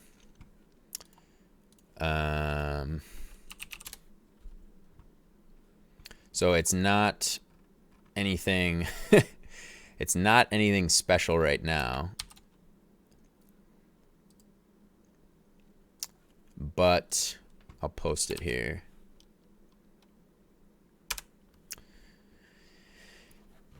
So it's, yeah, right now my streams are going up there, but I do plan on doing some tutorial type videos. I'm working right now on the details for doing a stream with some C game development kind of stuff coming up. So I'd like to do kind of a build. I'd like to build like a cube map builder in C, the language C. And it just kind of as a fun side project for me for this. And I might stream kind of me working on that. And then I'd like to make an actual like YouTube video based on that finished product that's a little more tutorial like.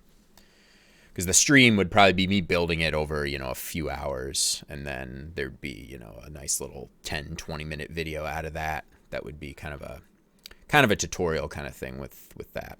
I'm going to use the bathroom quick. Gotta pee.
All right, I'm back.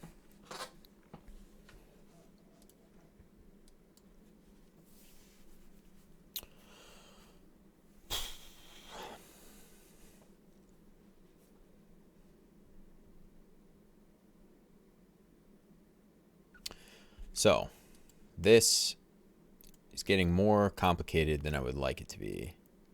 So, to recap what we're doing right now, for those of you watching, we've added in our game end state now. So the game officially ends when you pop all the bubbles. So I've changed that to be just 5 bubbles to end the game. We go back to the main menu, so the main menu buttons appear there, right? Which is all fine and dandy. Great.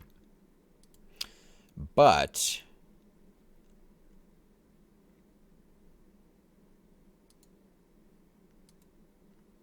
we have a problem here where what I decided to do is check now that we actually have an end state, and I'm calling my marathon, which is the game object, the main game object. We're calling a destruct method on that, and that should cascade down and destruct all of its children entities and everything as well. But what I'm finding here is that, or at least it would seem that destruct is not working on some of these entities, because after the game finishes, we should only have 2 event listeners for draw finished here. So the draw finished is an event that fires every frame. So things that draw to the screen use that event, things that are timers use that event. So we've got these top 2 events are the ones that should still be there.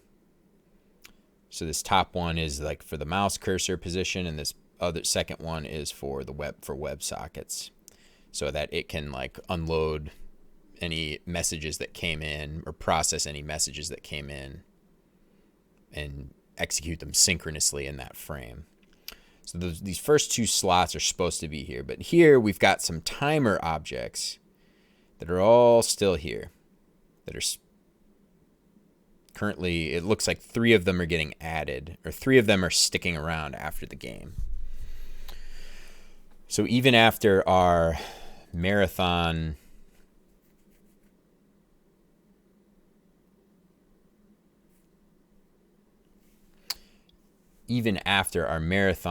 object gets destructed, we're still ending up with 3 things there getting added. But the number of those things is different depending on how many bubbles we have, ironically. And there doesn't seem to be a logical reason as to why. Obviously, there is a logical reason, because computers are logical, but I'm not logical, so therefore, I have no idea what's going on. I'm going to grab my sweatshirt quick. I'm a little chilly.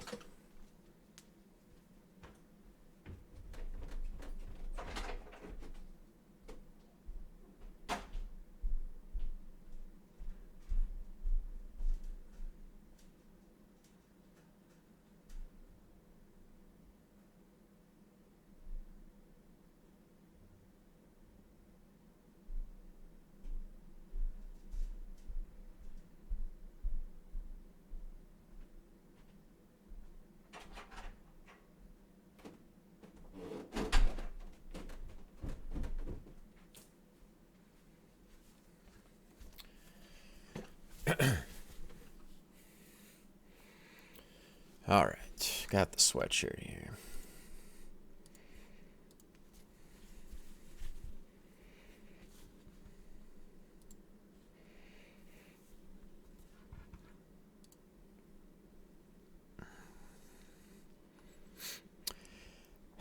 So, it's something related to a bubble, but that could either be related to the bubbles themselves that we're trying to pop,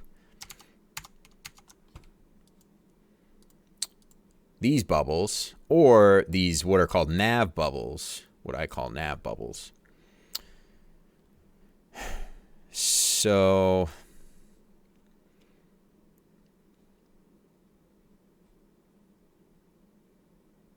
It's the number that we end up, the number of event listeners that get stuck. It's related to that somehow. It's related to this number of bubbles that we've got left.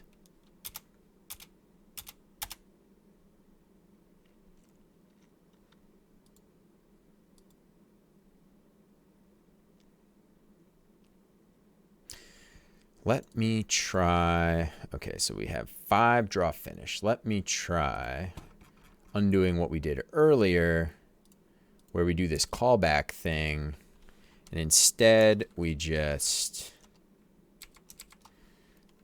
let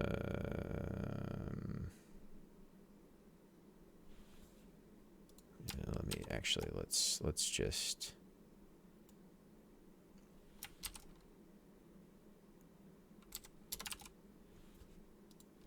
yeah, let's try this. So now we're playing.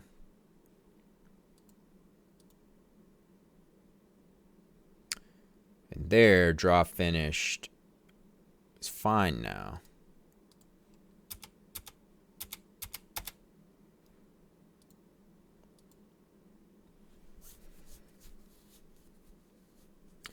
Okay, so maybe that has something to do with, set this to 6.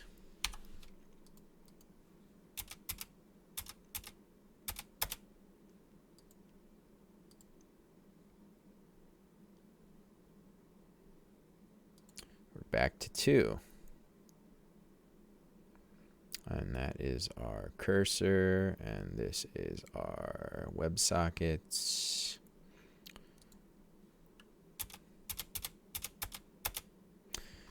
So maybe it has something to do with this. Now,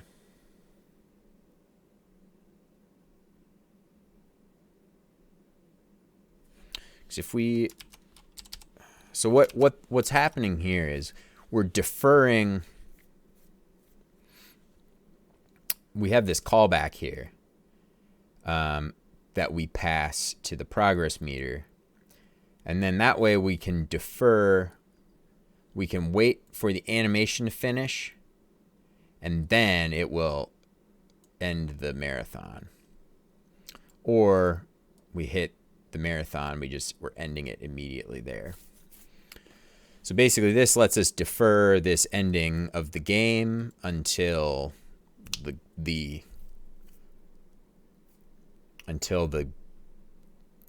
animation, this little animation here, would finish. So now it waits.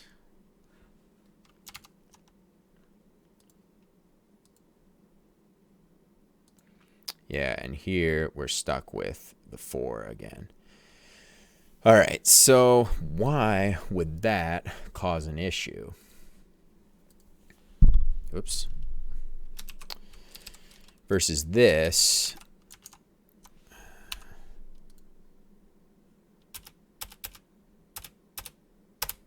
Just ends immediately. And our draw finish is back down to 2.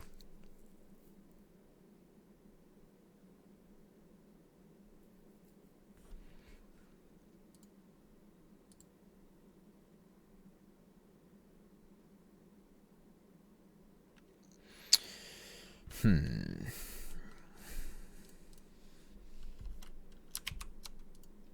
I think it might have something to do with, okay, so the progress meter, set target bubble ID.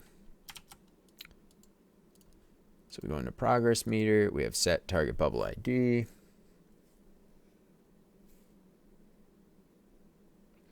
We're hitting ball dot move to, and because we have, what do we call this now? Progress ball. We have an animation for the progress ball.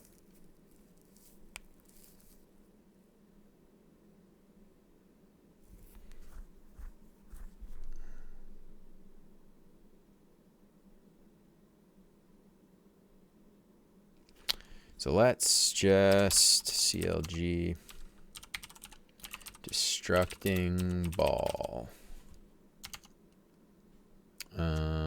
So let's go in here.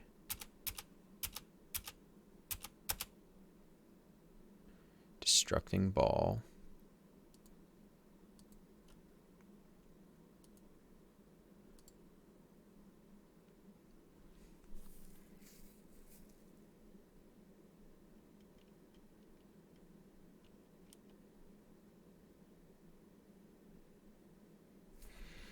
I have another idea.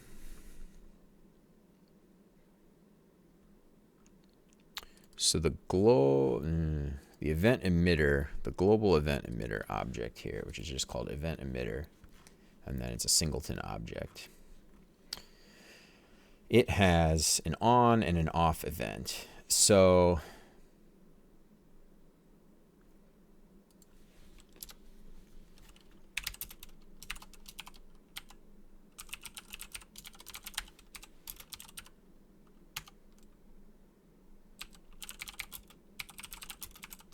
oops.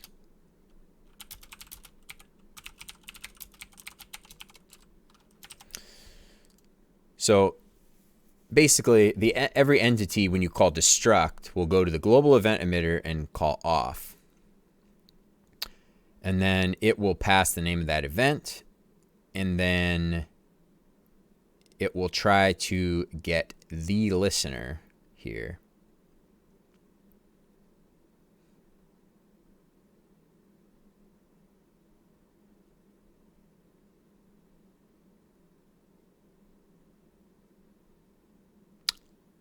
I think I might know what it is now.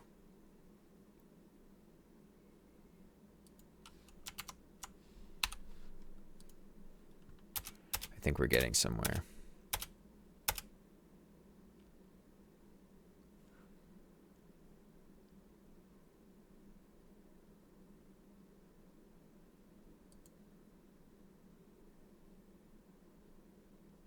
There wasn't an existing event. Just to make sure I'm not crazy.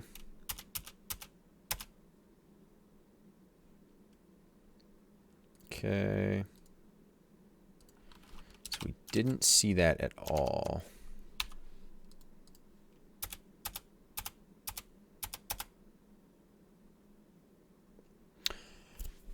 I think I have an idea of what's going on now.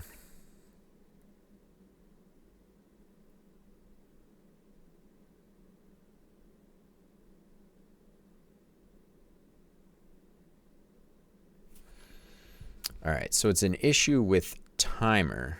Well, let's look at timer and animation. 'Cause if you, okay, so the event listeners for a timer are draw finished,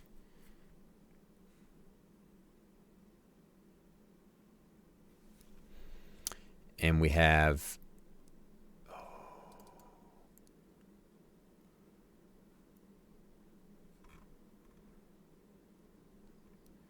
let me try something fancy here.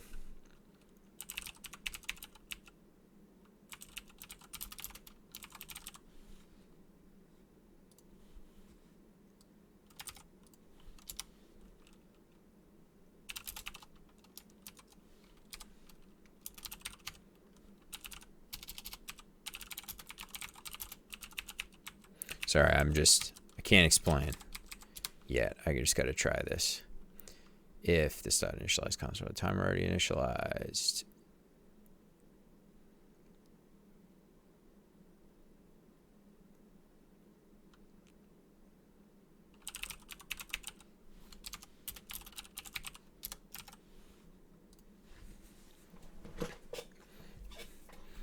Okay. All right. So let's get rid of that.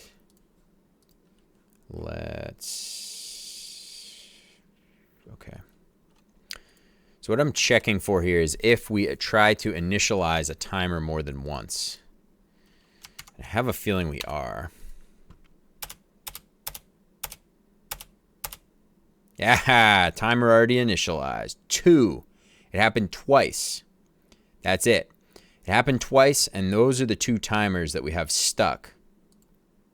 The 2 timers in this draw finished event. So right here, that's what these 2 bad boys are. So somewhere we're reinitializing a timer. And I talked about this a couple streams ago maybe, where I had like my own little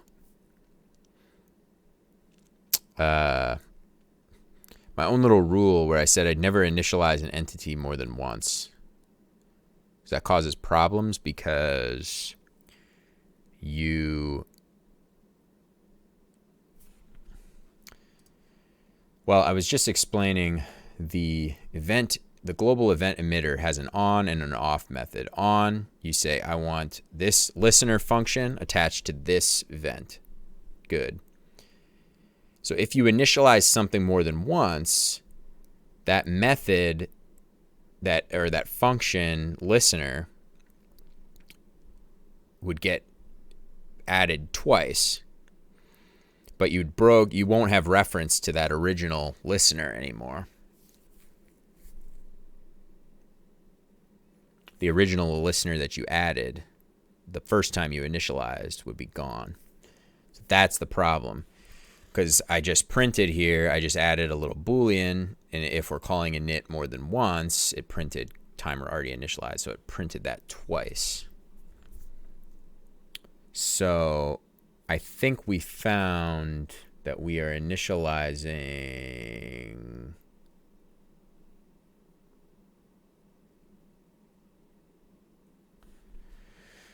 okay, so now the question is, how are we initializing something more than once? Because it seemed related to our progress ball.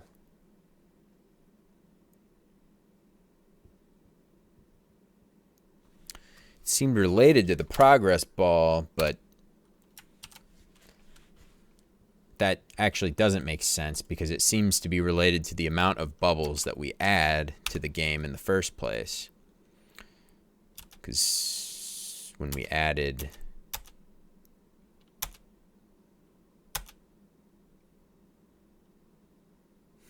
yeah.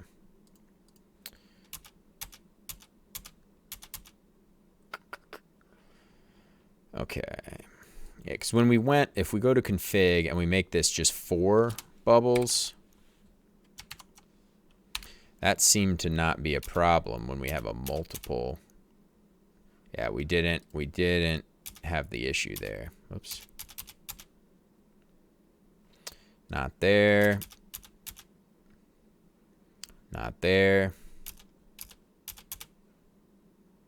Nope.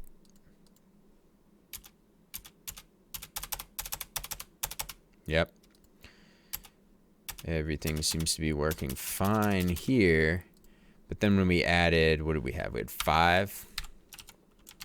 If we make it 5 bubbles, so something related to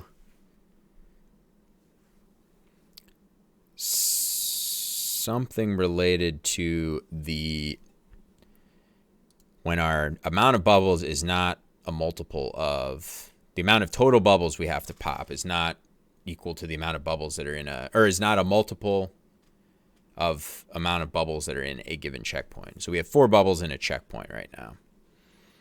So you pop 4 bubbles, you make it to the next checkpoint. But now when we have 5 bubbles, yeah, here we get 3 timer already initialized. And exactly what point did that happen? Let's look at that. So it happens right at the end. It happens during that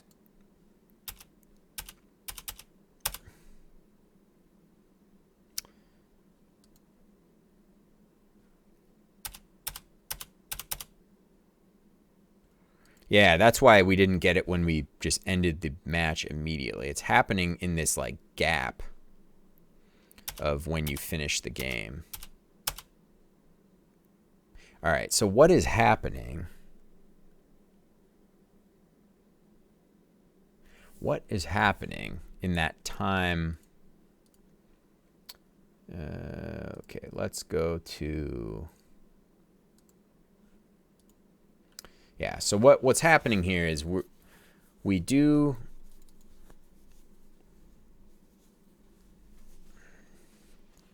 return from our listener here when the player wins. So this is the win state if the player popped the last bubble. So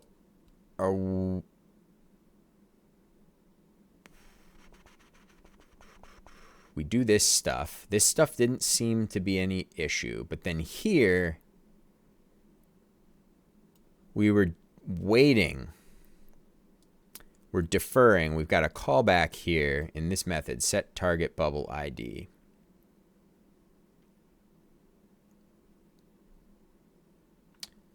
And we wait, and then we end the marathon, end the game.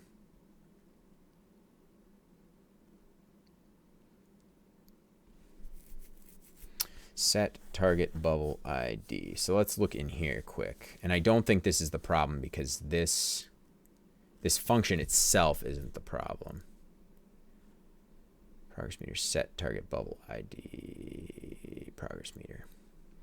So in here is where, okay, so we're doing our move to animation. We're setting that up for the little ball. That's our little ball here, right? What I'm calling the progress ball.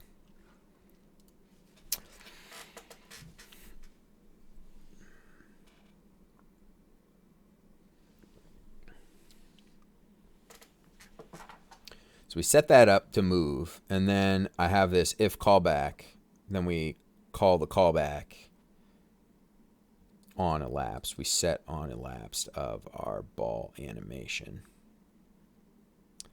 What if, let's just try this. Let's just try not using the animation. And then, so we'll get rid of init. We'll get rid of anim. Just going to get rid of all of it. Get rid of destruct.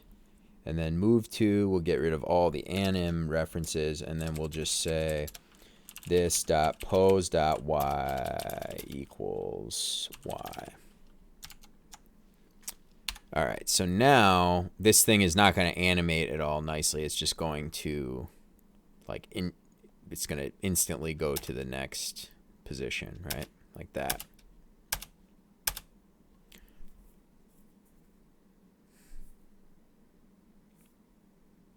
We still have timer already initialized, so that's still happening. Okay, so it's not related to the ball, which is what I thought.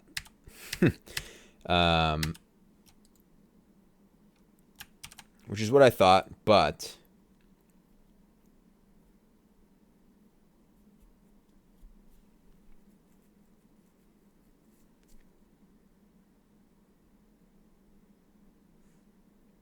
okay, so it's not related to the progress ball. Because an animation extends the timer class, so I know we're saying we're getting this timer already initialized, but an animation reinitializing would throw that same message. So it is not the progress ball.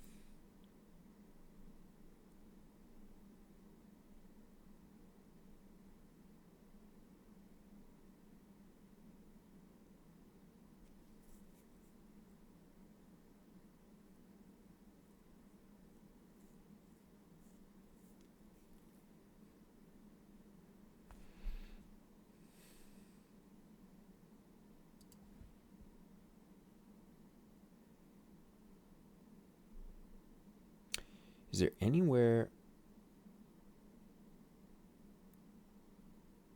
that we're calling dot init?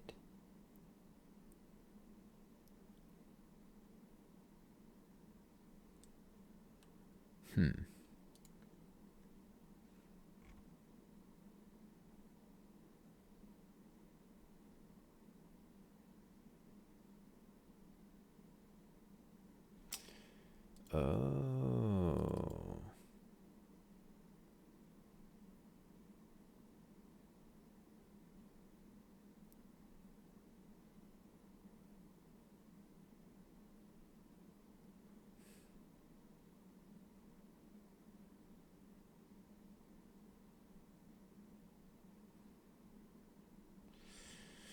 Maybe it's...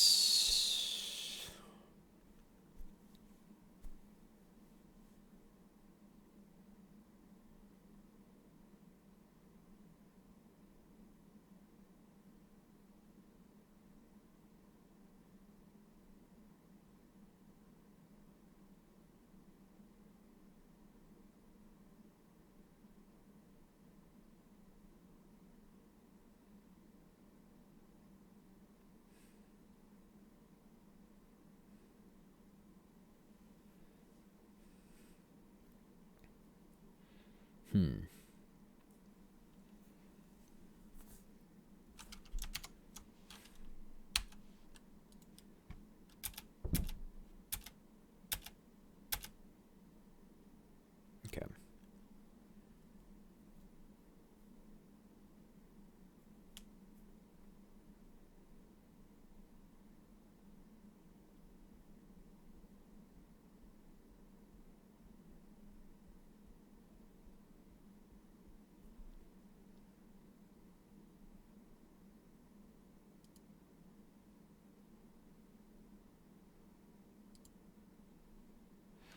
Let's do some searching here.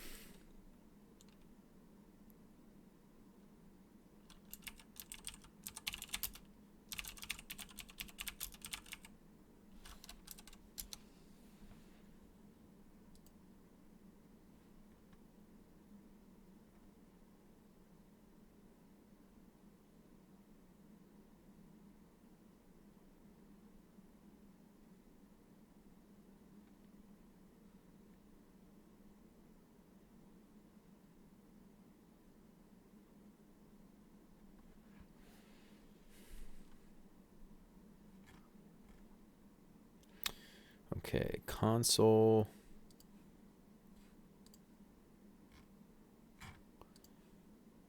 Let's try console.trace.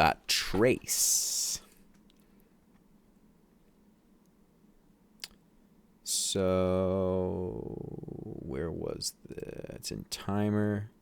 So if we're already initialized, we want to do console.trace.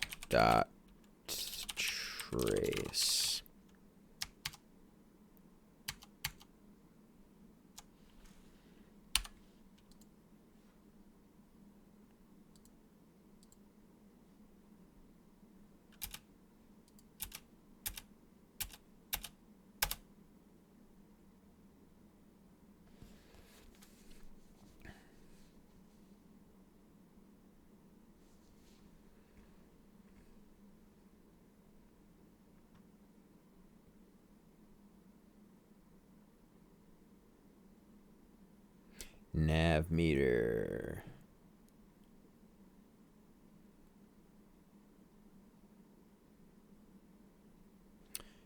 Nav meter 69.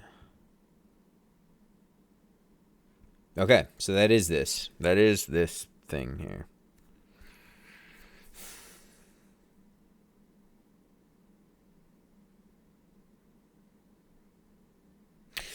Okay.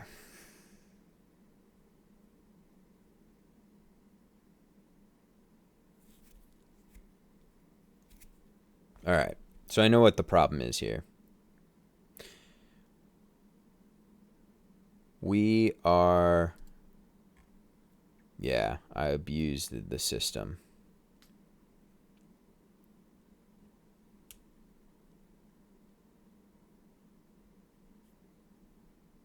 Okay.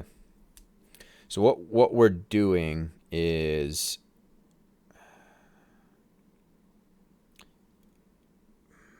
Yes, I know what's going on now. And I knew that there was potentially an issue with this when I did this, but I didn't see any errors in the console. So I thought everything was okay.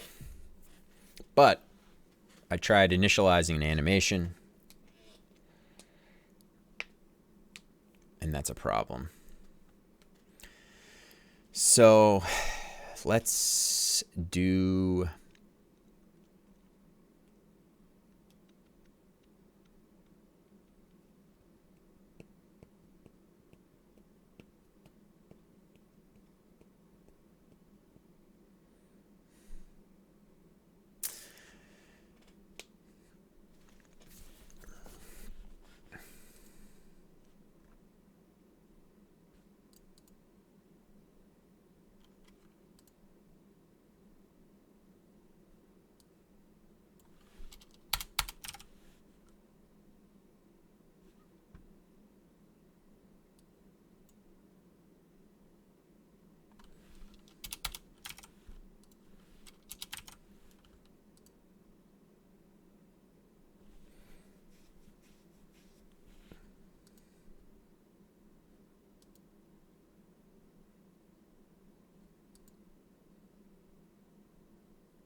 right, so let's clean up the timer now. Actually, I'm going to keep this.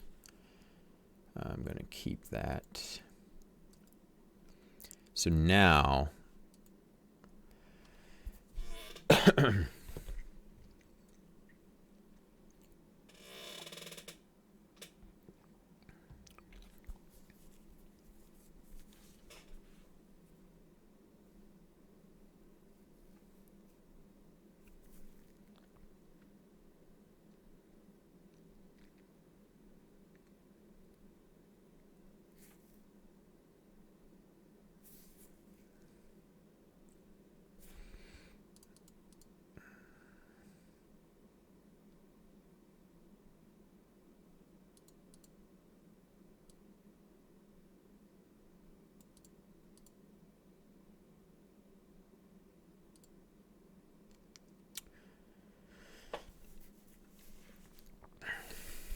all right, I got to go back to what I was looking at here before. So nav meter.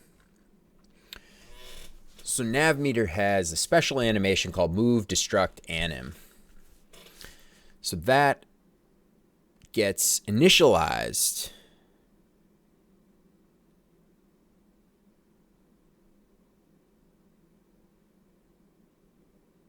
that gets initialized only when the given bubble is supposed to get destroyed.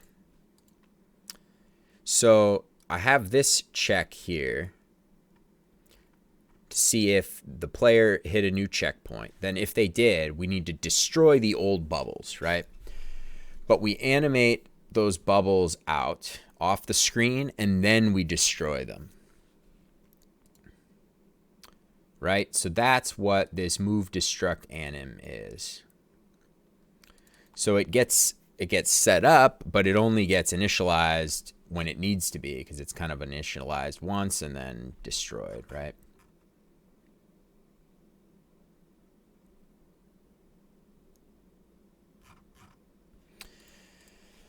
So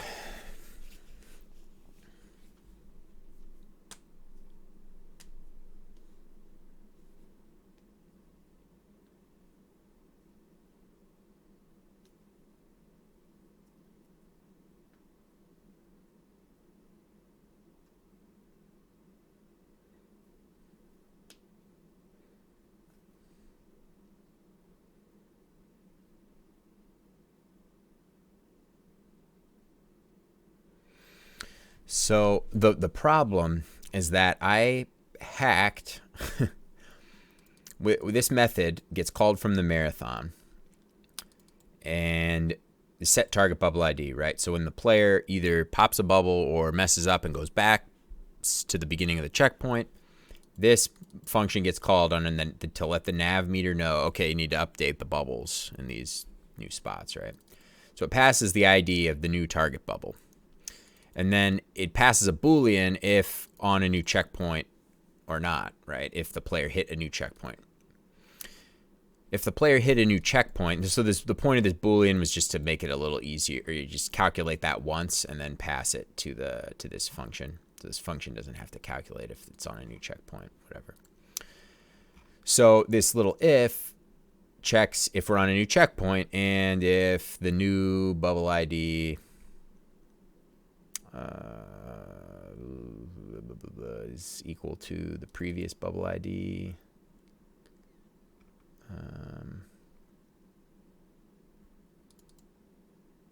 I think that means if we're on a new checkpoint and the bubble, something just popped.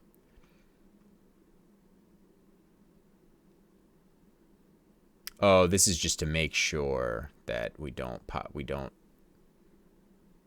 animate any other bubbles. We filter out the past bubbles.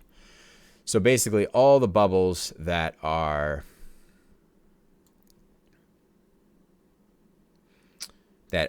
of that old checkpoint need to get animated out and then destroyed, right? But what happened is I kind of hacked it and passed on new checkpoint true, even though we're not on a new checkpoint, for when the player actually wins. So when the player actually wins, if the amount of bubbles in the round is a multiple of our checkpoint interval, then this is fine, technically. But otherwise, it tries to move and destroy bubbles that have already been destroyed. So what happens is this init gets called again on that bubble. So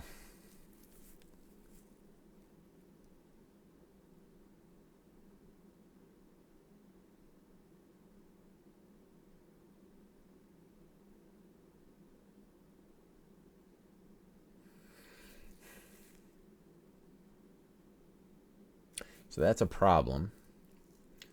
And the thing I think I need to do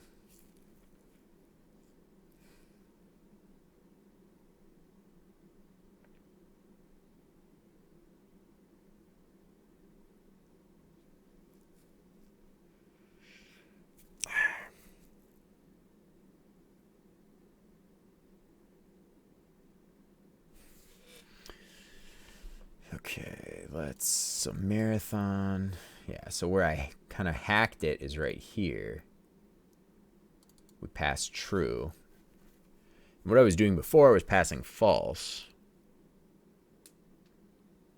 And that's what should be going there.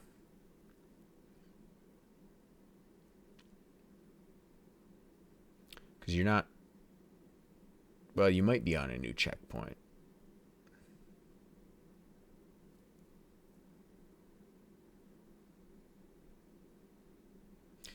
But this ensures that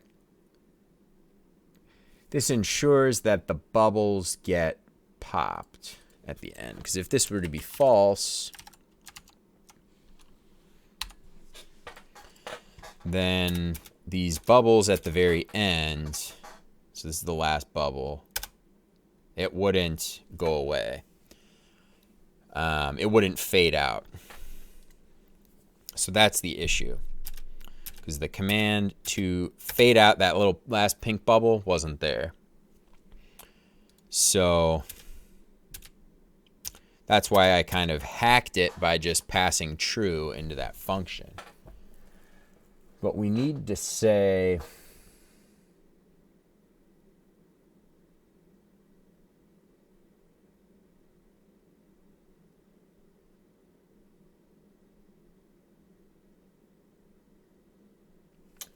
let's see here.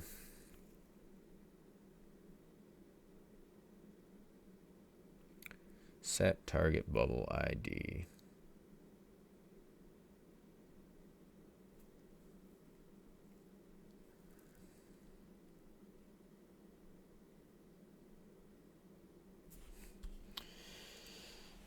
Because we need it to know to only destroy a certain bubble. And that calculation happens here, where it takes animate each bubble out of the last checkpoint. So it does that bubble ID minus config.marathon.checkpoint interval. So it goes from that bubble ID back a certain number.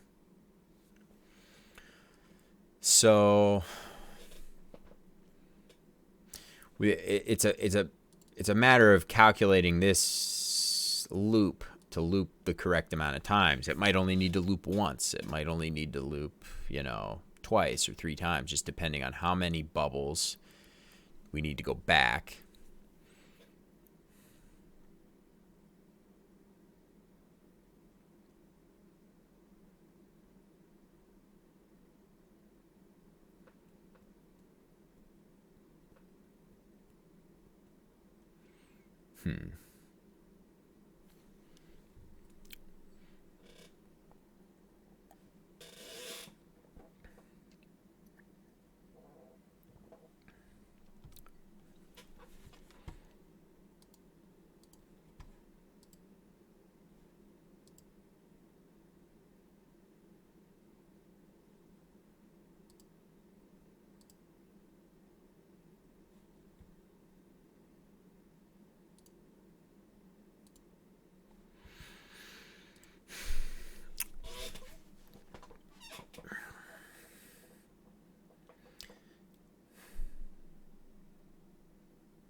I could have like an if we're on the last bubble.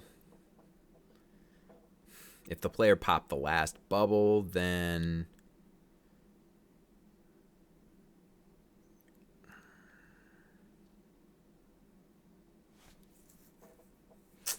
yeah, I don't know how I like that.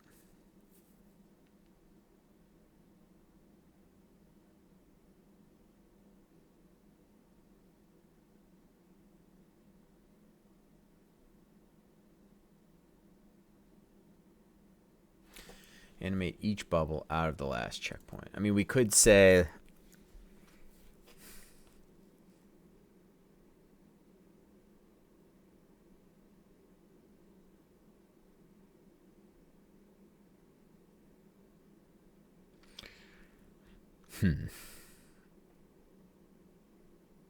well, we basically want to only destroy the bubbles that haven't been destroyed yet. So it's more like, yeah.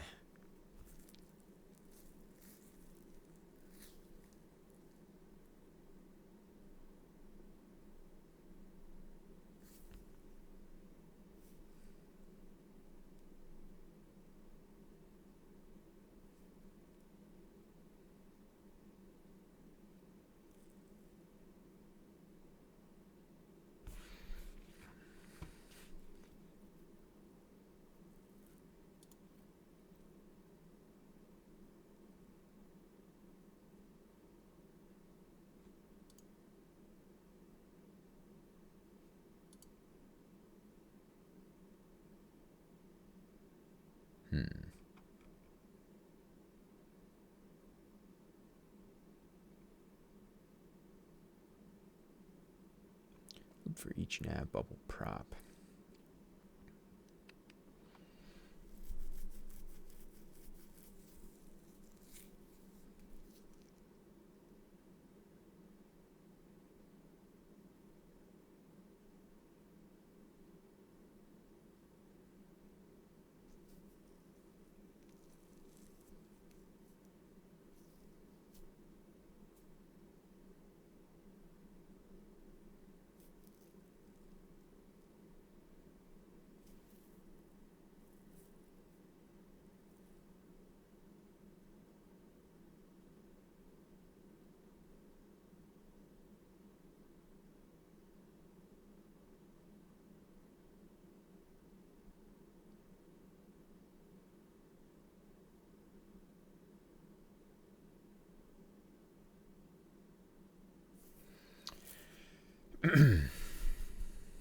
This is tricky.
Maybe we could say, maybe I could just alter the way this should be used here. So right now we're calling this on new checkpoint, but what if we just say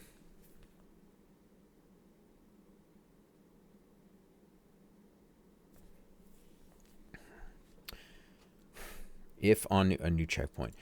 So we could just this flag, this could be a flag instead of on new checkpoint. It could just be a flag for bubbles need to be destructed,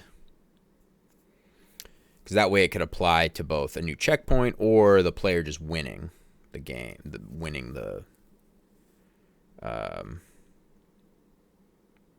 match, the marathon, right? So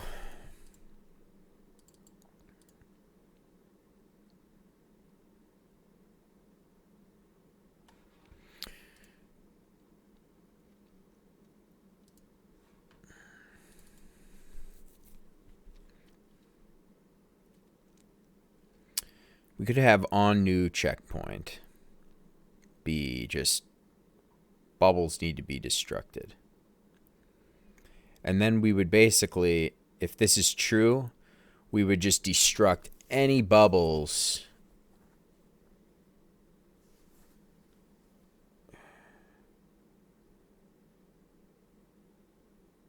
up until the previous checkpoint,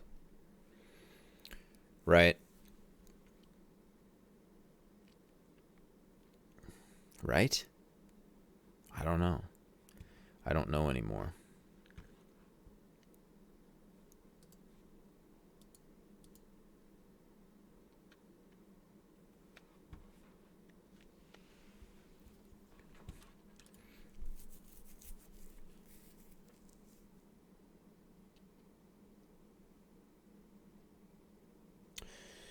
Because how could we know?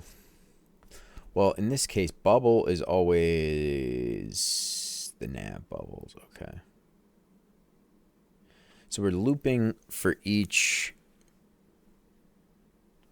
bubble, nav bubble prop, and then applying that, right? So in that case, we're looping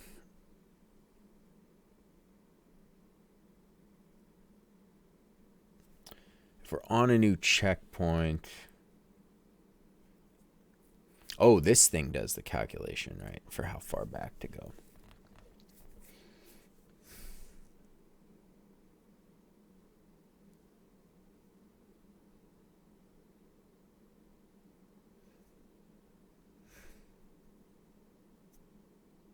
So we could just say animate each bubble out of the last checkpoint.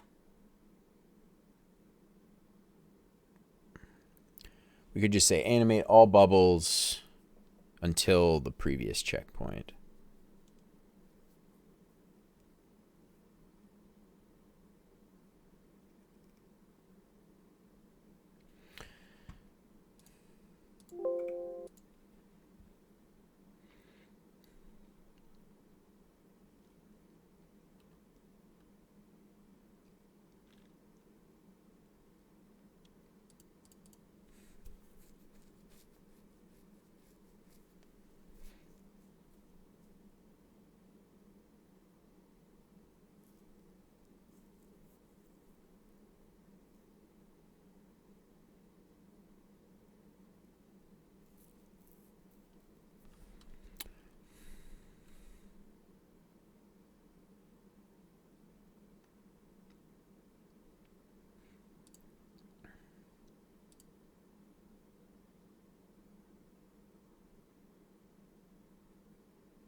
Yeah, because here we're saying before ID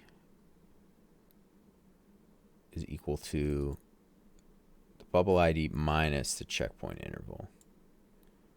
But if we're on, like, let's say we only have 6 bubbles, or let's say we're doing 5 bubbles in the checkpoint, right? 6 bubbles. This would be 6 bubbles, 0 through 5, right? This is 6 bubbles. So when the way it works now, you pop 0, 1, 2, 3. As soon as you pop 3, you go to 4. And then 0 through 3 get faded out and deleted, right? The problem that's happening right now is we're going up to 5 bubble or 6 bubbles or whatever, right?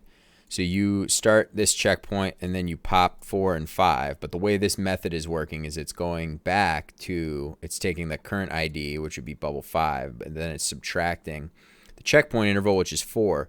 So you're going back to 1, and it is then destroying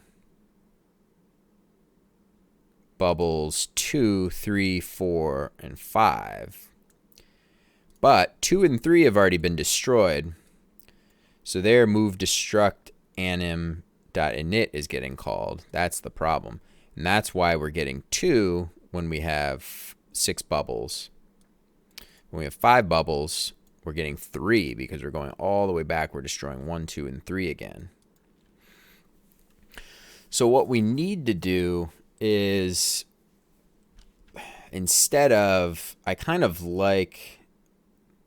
like the idea of, instead of calling this on new checkpoint, just calling it like destroy bubbles.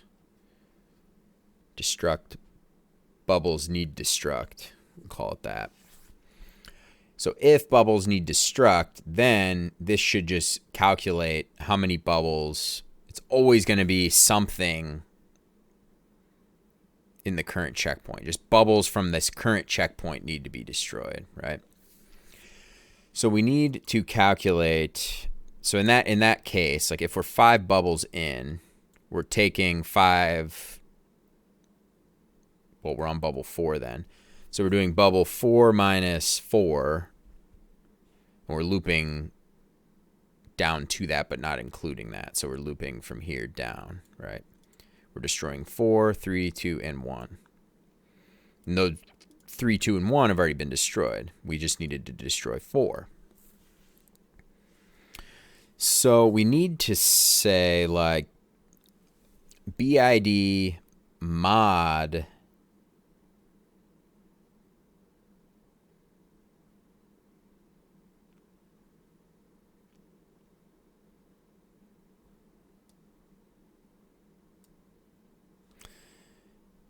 like BID mod config.marathon.checkpoint interval. So that would give us, okay, so that would give us 0 in this case. So we just want to destroy this one bubble and not go down.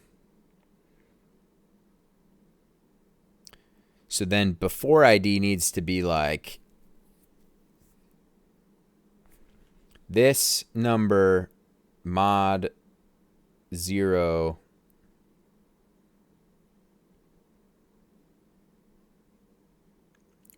it would need to be BID. Let's try this. Const before ID equals, I think it would need to be BID minus this mod and then minus 1.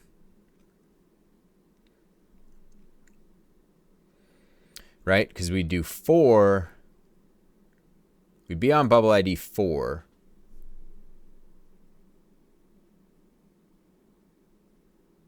We would have popped 4. And we need to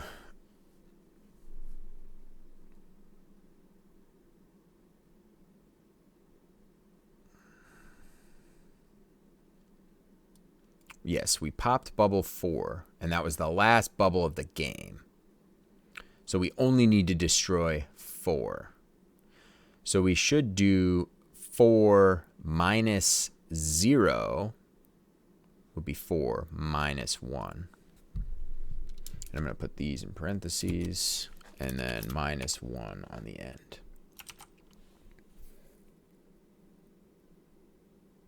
Or I could just say inclusive. Do this inclusive I. Then we call this like last ID.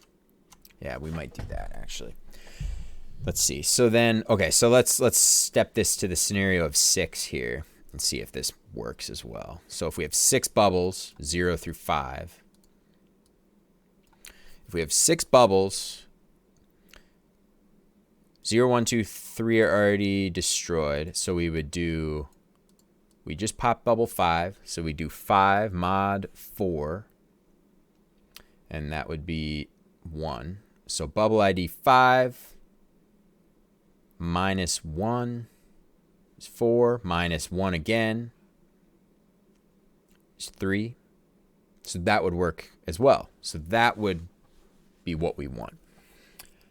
But let's, instead of doing this minus 1 here and then doing an exclusive comparison here, let's get rid of the minus 1 and then do an inclusive 1, and then we can call this like last ID. So it would be the last bubble to destroy.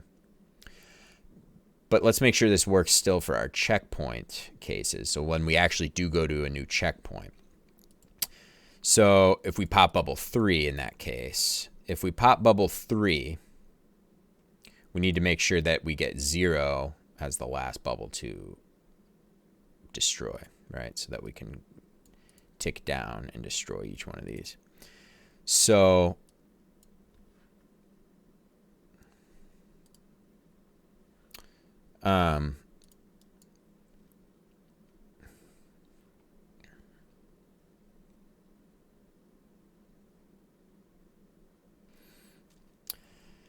so bubble ID we just popped is 3, right? That's the last bubble of the checkpoint. 3 minus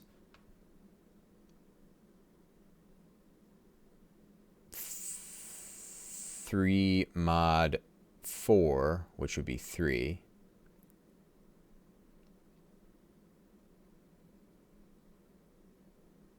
Be 0 minus 1. Yes. So this will still work. We get rid of the minus 1. We call this last ID. And then we make this last ID inclusive there, greater than or equal to last ID.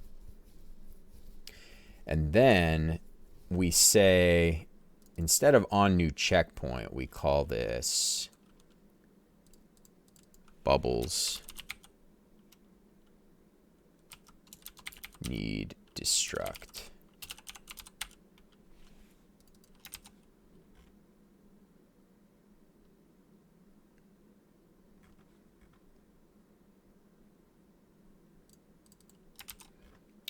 Yes.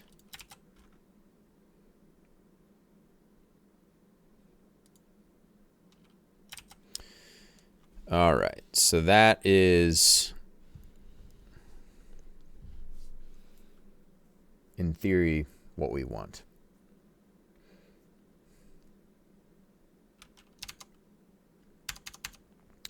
So to test,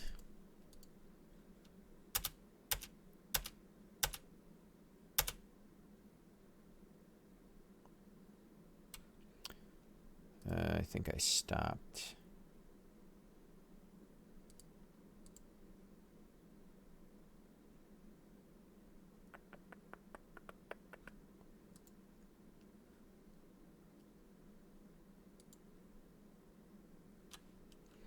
Wait a minute, I changed something here.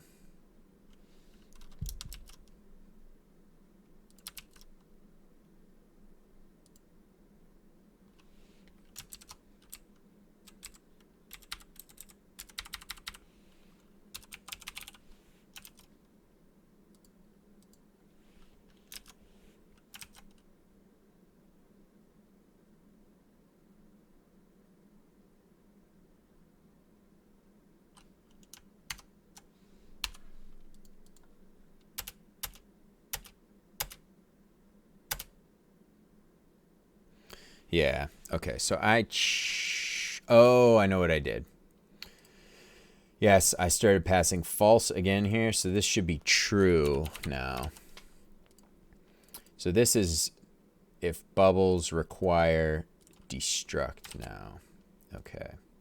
So we go here and so we comment out this and this, but comment this and this. There we go. Last ID. And I think we're fine. So when we go to a new checkpoint, oh my goodness, those are close. So go to a new checkpoint, those swipe off, we're fine. We pop this one, swipes off, we're fine. We look at event emitter, draw finish, we're left with 2. Bingo. That's exactly what we want. Whew. All right. Awesome. So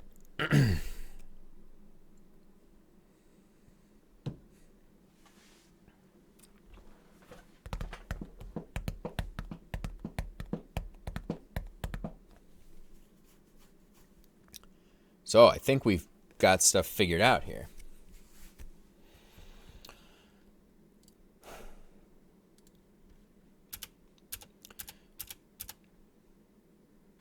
So now, just to be safe, let's do, I took a screenshot.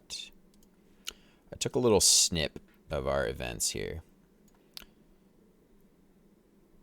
Nope, that's a bad one now. So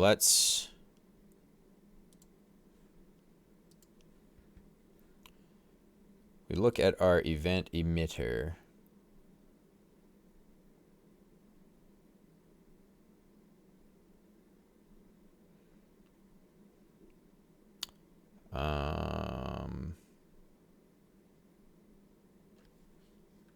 This.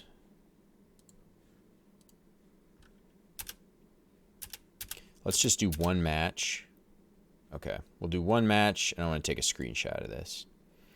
And I just want to play a couple more matches.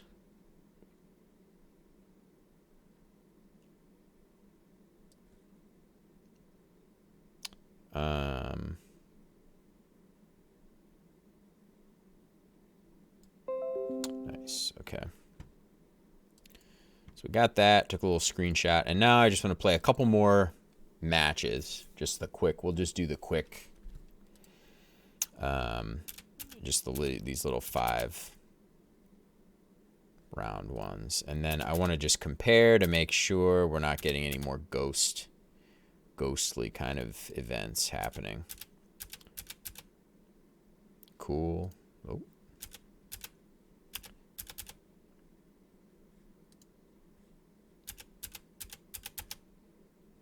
Nice. So all of this was going to be, we were going to work on adding some stats in. Whoops, now that we've got an actual, what bubble am I supposed to pop here? There we go. Okay. Yeah, actually, I do want to kind of test messing up and everything too, just to kind of get an idea.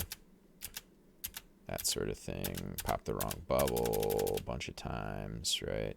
Do stuff like that.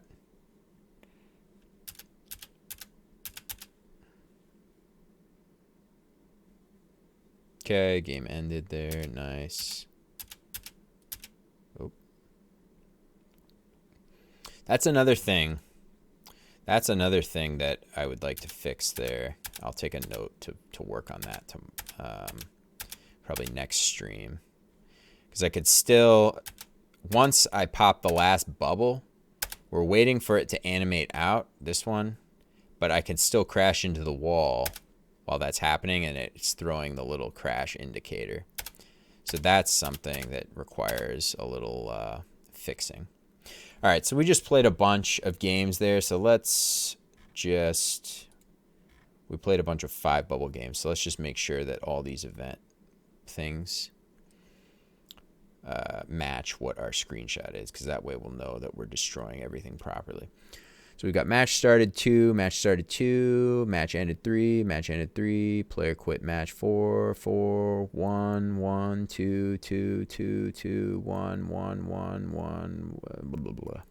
2 Too many ones. 0, 0, 0, 0, 0, 0, 0. Cool. So we're getting rid of everything properly. Let's try that again with just quickly with like let's just do 8 bubbles now. We'll do 8 bubbles per game.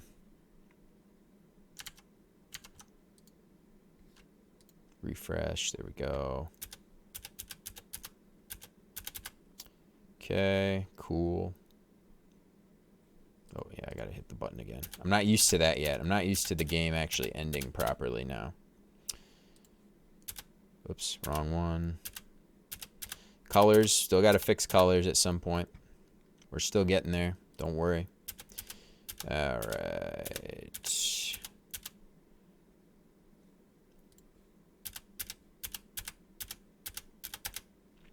All right, that's enough. So let's check the event emitter here. Just make sure these numbers match up again. We've got 2, 3, 4, 1, 2, 2, 1, 1, 1, 0, 0, 0, 0, 0. Cool. Everything's good. One thing I'll do is maybe perhaps automate this process in the future, so I don't have to take a screenshot and check. It'll be like my own little memory leak kind of check to make sure that we're getting rid of everything. So there'd have to be like from the lifetime of an object that gets created, we'd have to like track to make sure that anything that got any event handlers that got set up would also get pulled out once that, you know, for the entire lifetime of that object, any of its children entities. I should say entity, not just object. But yes, so that way I could just do like this comparison of all these automatically without having to just look at it myself manually. But otherwise, yeah, we've got actually a full like game state here now where we can, well, let's go back and clean up the code actually. So let's clean up the old stuff that we fixed now. And I don't want to say if on a new checkpoint, that's no longer true. It's if bubbles should be destructed either, I'll just say either because a new checkpoint or the game player or the player popped the last bubble. And it's possible that the last bubble popping is not a new checkpoint. Okay, so that's all good. Animate each bubble out. Just say out. I don't need to say out of the last checkpoint. Just cleaning up my comments here so I don't confuse myself in the future. Okay, so that's good. Marathon's good. I don't think we, yeah. We're passing true here now in this method, which is what we wanted. The timer, we can clean up this little check we did. And I'm thinking this was our like little warning if we had something, if we had already initialized this. So I might want to add something like that into just kind of for debug purposes. So maybe like if I initialize an object twice, I can get like a warning in the console immediately. Purely just as like a debug thing only. So that might be something we want to do. Yeah,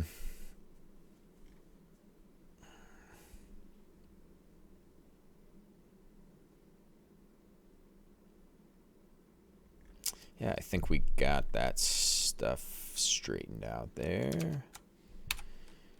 Make sure everything still works. Yes. Cool. Oh, it's the wrong color.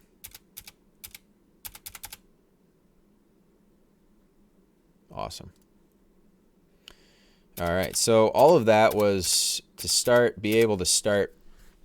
Well, we want to have like an end screen now. So when you win, or not when you win, but when you, well, in the competitive version, when you're playing one-on-one, yes, it would say you win or you lose, right? But when you're just doing a practice, we'd want to see some stats here now. So like I just finished. I want to see like how many bubbles I popped per second, or how many bubbles, blah, blah, blah. Now the idea is it probably wouldn't be so short as to have 8 bubbles, you know, but maybe it'll be 20 bubbles. You know, it'll be 20 bubbles, and we're just flying along here, popping all these bubbles. And I want to see, you know, how fast. Boom. I finished. I popped 20 bubbles. I want to see how fast I pop those bubbles. A. B. I want to see. Is that a B? Is that it? Yeah, it's a D. B. B. I want to see. What did I say? What was A? How many bubbles did we pop? Yeah, how many bubbles did we pop? How fast were the time it took us to pop those bubbles? Maybe like the average bubbles pops, the bubbles per second or something. I don't know what would be cool. Bubbles per second or bubbles per minute would be better. I don't know whatever a cooler number is. Bubbles per second. Like if I'm playing, I mean, I'm popping, I don't know. What am I popping? Like 1.5 bubbles per second in some cases. I don't know. We need to find out. We need to actually crunch the numbers and see. The problem with that right now, that's not a simple, well, that's a simple stat to calculate. But the thing I wanted to get to today was checking, actually putting some timestamps on those bubble pops. So you'll be able to like store, when you pop the bubble, put a time stamp with it so that we can go back later in this stats section and then calculate the stuff we want, you know, the details we want. So I've already been going for 5.5 hours. Let's see, I might go another 20 minutes or so here. We will see about adding in that. I'll look about adding in the timestamp thing for the bubble pops. So that's actually an interesting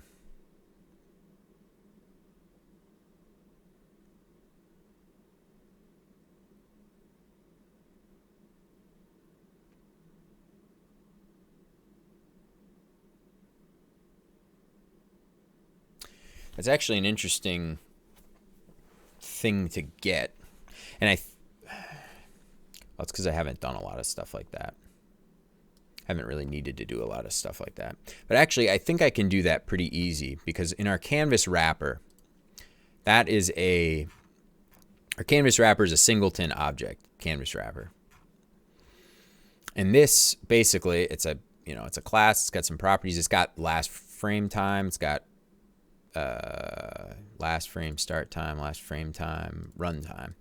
So what we can do is we can just get the runtime. We can just take the runtime of this. Yeah, I always forget I can just do this. We can just import this into whatever class we're using, grab that runtime for the bubble that pops, and then we call it a day.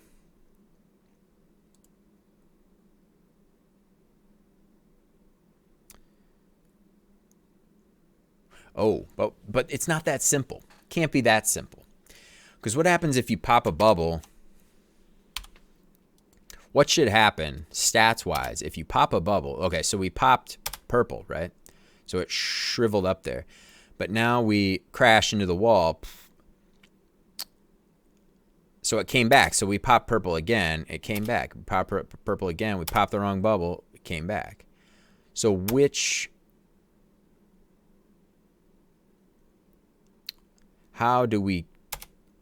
timestamp do we keep, right? Like I can't rig my stats.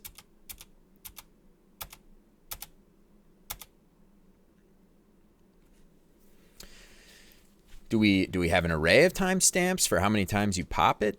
You know, do we do just a single timestamp?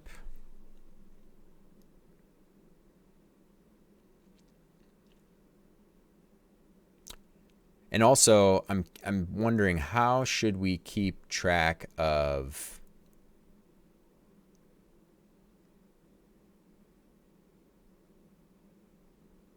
well, I'm also thinking like where do we store that? Because the marathon is the one that knows if you popped the right bubble, right? So it has to be the one to store that timestamp. The bubble itself doesn't know.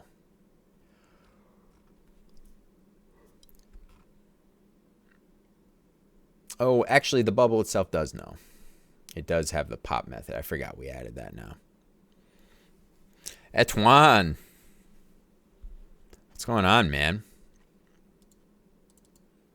It's been a long time. Can you reset the timestamp upon failure? Yes.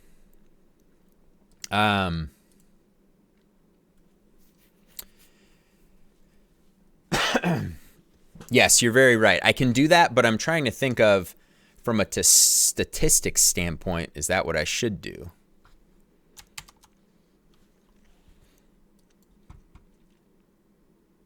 I think it is. Yeah, I mean, resetting the timestamp would just be a simple thing because we just overwrite whatever the old timestamp was. But the problem I was thinking was like, okay, well, if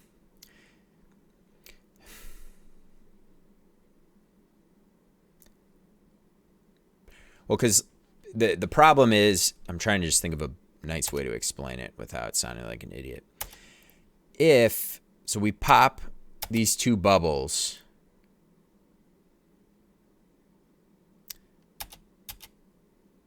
And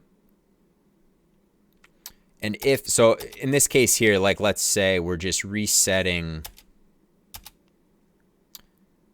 it, for the statistic. Let's say there's a statistic that's bubbles popped per second or minute. It doesn't really matter. Could be either. Could be both. If we have a statistic like that, what do we do for like the pops that we don't want to? What do we do for the pops that we don't want? We have to redo, right? Like, so I go like this. Do we ignore the original two pops? Like from the statistics? Like, should it just be like the penalty is your statistics get stretched out now because your bubbles per minute would be longer because it says, well, you messed up. So like those two bubble pops that you did before don't even count. Because otherwise you could do this and just get like a really high bubble pop count, right? Or like you could just do something like this. Oh, that's kind of funky. You could just do something like that and just get your bubbles per second count really high. So I think we should just store the latest timestamp. I think that does make sense. Etwan, yo, yeah, it has been a while. LOL, I usually watch Twitch passively while I'm at work during COVID. Nice.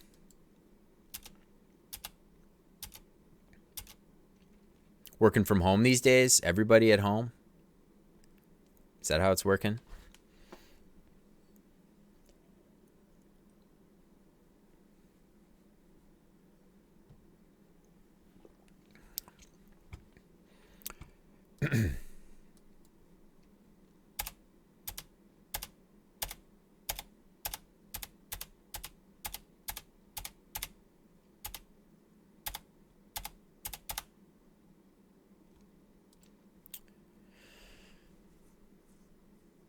Yeah, I haven't been in the office with everyone since Feb. Wow. Gotcha.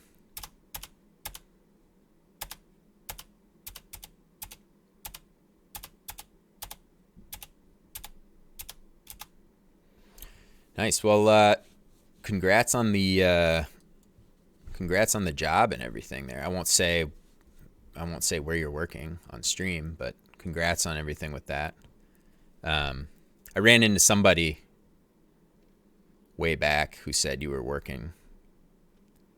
an intern anymore. So congrats. That's probably been like 2 years ago now. But so you've been there for a while now, but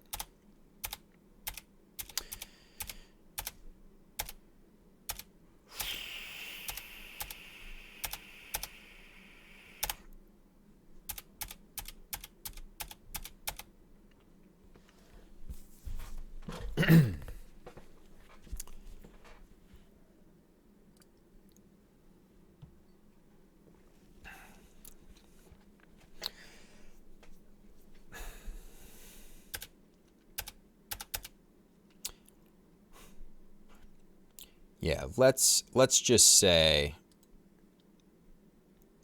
just so people can't rig stats, we should just say, because like I could pop this bubble, screw up, so I have to pop it again, and like just depending on how fast I do that. And we're seeing a little bit of a funky thing with our ring there. Actually, I'm not sure why. I guess that the little black ring there is shrinking to the radius of whatever the blue bubble is, so the blue bubble is expanding back. So when I do this really fast, it like catches it in the middle of the animation. Yeah, so we don't want people to be able to rig stats or something by doing something like that, where you just keep popping the same bubble a bunch of times. So my bubbles pop per second goes way up.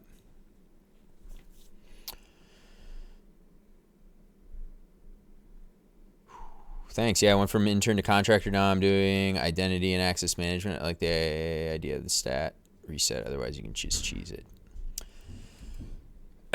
Nice. Yeah, exactly. You could do what I just did there, and then that would, then you could just keep playing like normal and get like, bump your stat way up. So I think we want to just store that latest timestamp. And let's, just for simplicity's sake, I'm going to go to the bubble here.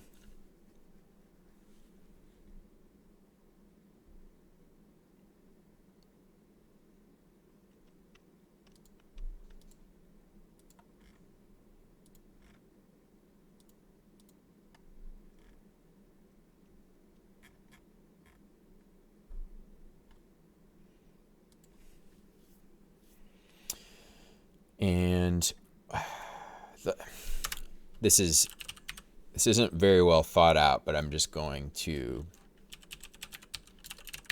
have a variable called popped time. And let's just set it to null initially. Oh, I'm not in the right bubble here. That's the nav bubble. We need this guy here. Marathon bubble. Popped false. Pop. Okay, so let's do popped time equals null to start.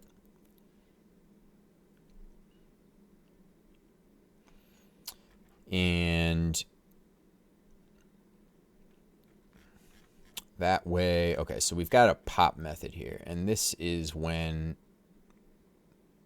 yeah. So this is when you were actually popped and it's valid. So we can import our canvas context. So I guess let's do that down here. Import canvas wrapper from canvas wrapper.js.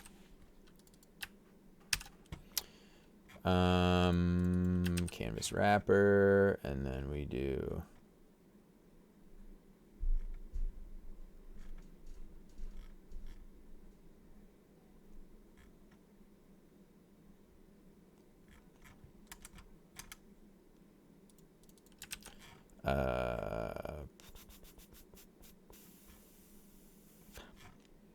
in the pop method, where are we? The pop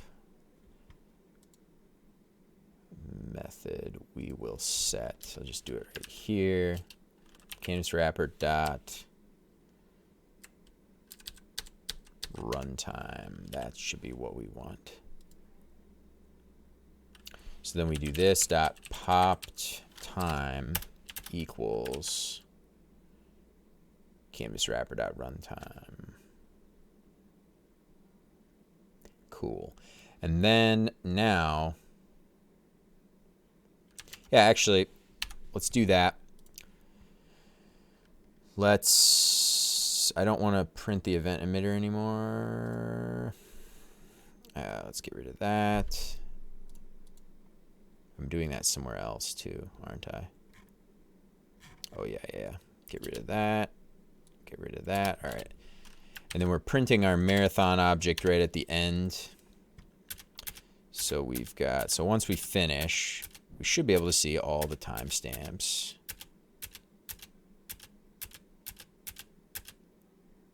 Done. Okay, so now bubbles.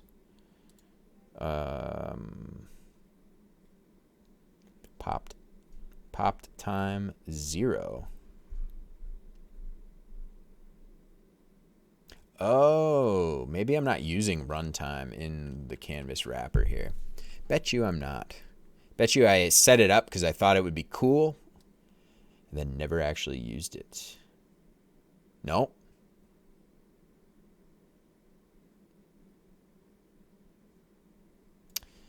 Okay, so let's actually use it now. So this dot runtime is going to equal time. So it's just going to equal the time that comes in through our window.request animation frame.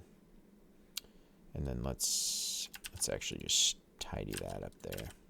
Okay. So now if we play the game,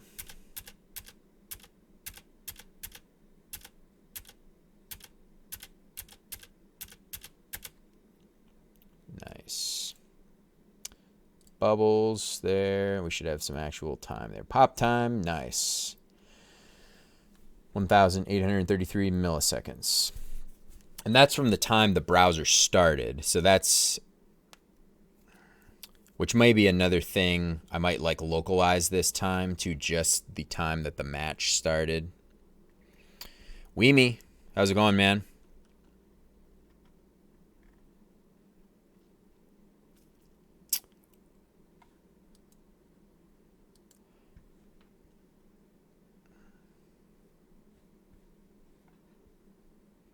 Tired, prepared for bed. Gotcha.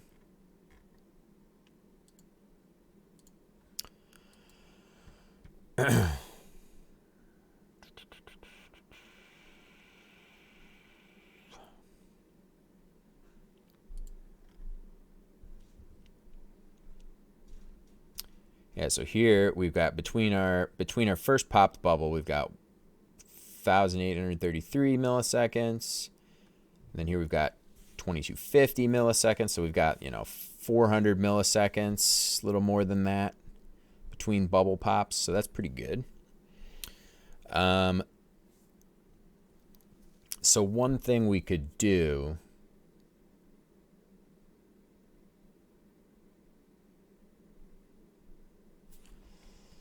let's make this so on our application, so we're printing the marathon. Instead of that, let's do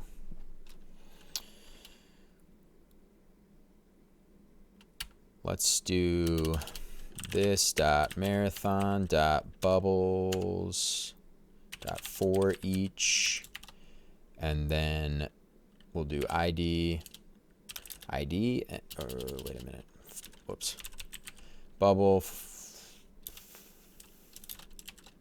then we will CLG bubble.id, and then bubble.popped time.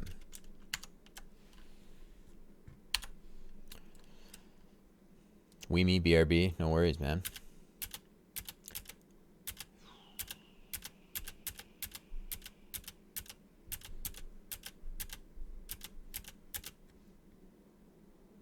Cool. There we go. So now we're just printing the ID of the bubble and the time at which it was popped.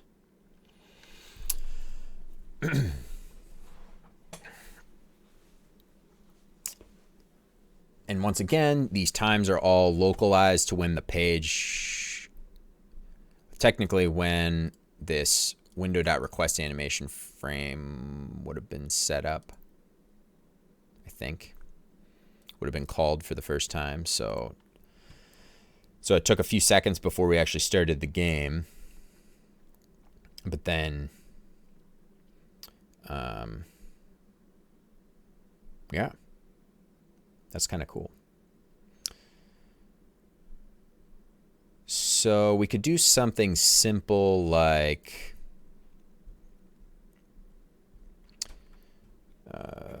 let's do, maybe with our marathon object, let's just create like a stats object. We'll just call it this dot stats. And then what we will do is pull in import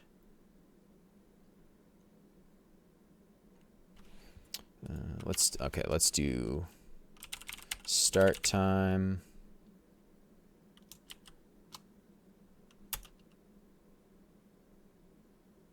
of start time. Yeah, so let's import canvas wrapper from canvas wrapper.js. So we've got canvas wrapper.runtime.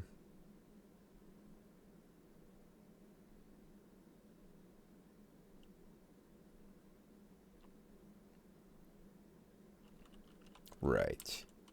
And then end time, set the null. Oops. And I guess this is what we want for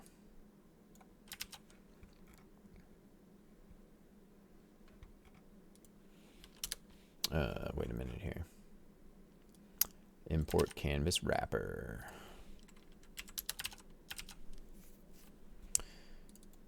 And then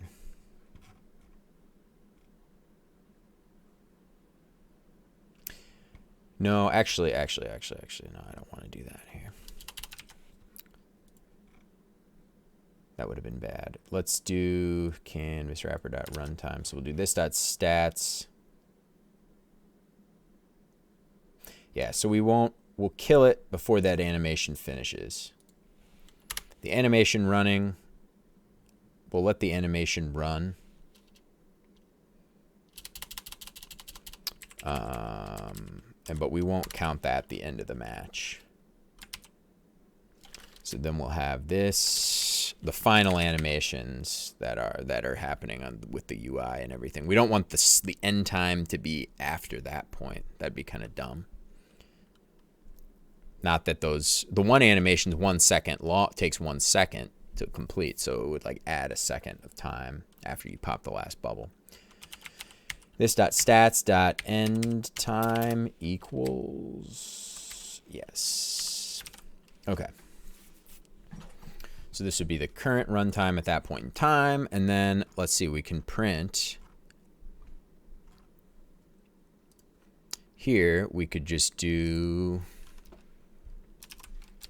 I'll keep that for a second. This dot marathon dot stats dot end time, minus this dot marathon dot stats dot start time, but I want to print that actually. Console dot log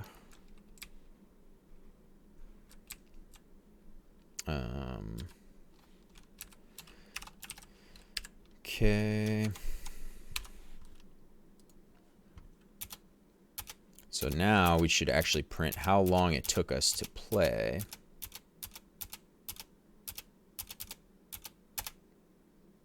There we go. 10 seconds. 10,091. Let's see if we can beat that real quick here. Oh. Not if I make mistakes like that.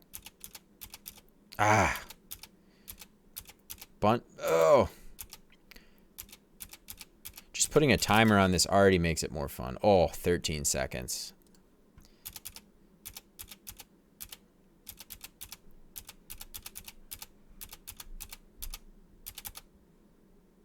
There we go. Under 8 seconds. I'll take that. All right. Nice. So we've got some, we're getting some stats here. So we've got, we pulled our bubble times, the bubble time stamps, so we could actually, the bubble time stamps are set in the absolute time, which is probably fine for right now because I think all we care about is the differences between the bubble poppings. So let me use the bathroom quick.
All right, I'm back. Yes, I washed my hands. Squeaky clean.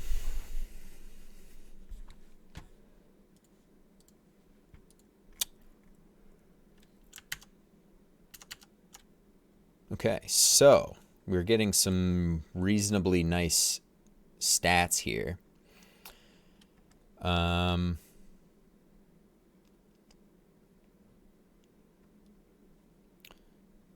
To do, oh, right now I guess we could easily calculate our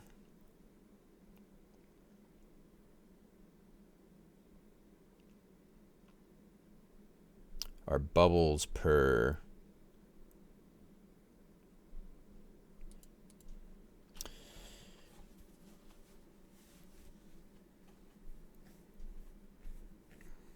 our bubble averages and whatnot.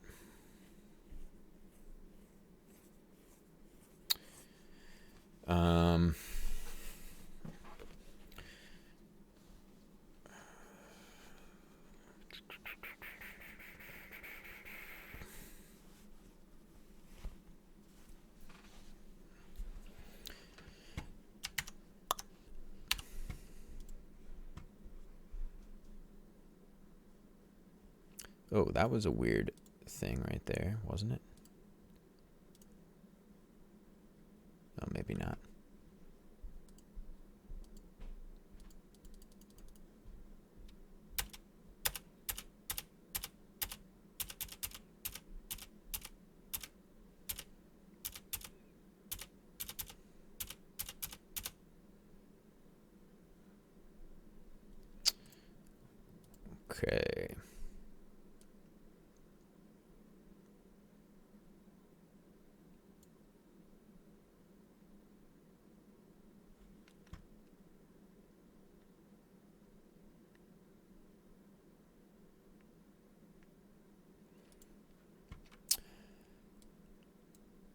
Well, we've got a good start here. I think I'm going to start to wind things down.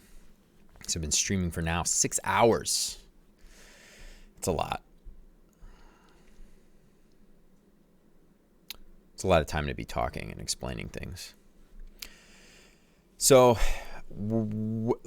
just a quick recap of what we achieved today. So we added in this little thing, this little progress thing that just kind of has some generic basic graphics for right now, but it's just kind of keeping track of your progress. This is kind of like your percentage bar, percentage complete, right? Like, so this is 0%, and then if this little ball moves all the way down here, that's 100%, right? So it kind of, it animates a little bit as you pop bubbles, and then, you know, once you're, that's pretty much all there is to say about it. Once you're at the end, it's at the end. The little ball's at the end, and then that's it. So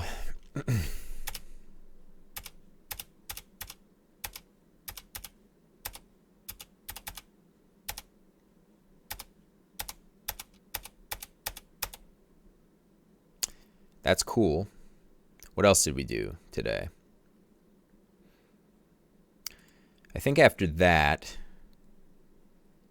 we added the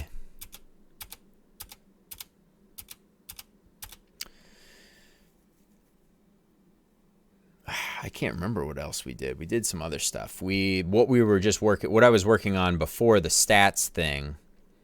Oh, well, we added the end state now, the win state of the game. So we had to kind of tweak some things for that, and then I had that issue that took a while where I was having some events, some animations that were getting initialized twice. So their event handlers from the first initialization were becoming stale. So that's a problem, but we figured that out.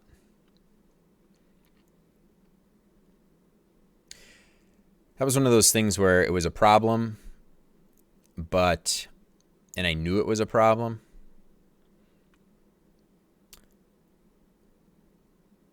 Like but I ignored it, and then it took me a while to like track it back down to that being the specific problem again. It took a really long time to get to that point. So, yeah, all in all, I wanted to do a little bit of cleanup. Now that we are we're in our application object now for once. And we are now in the marathon ended handler here. So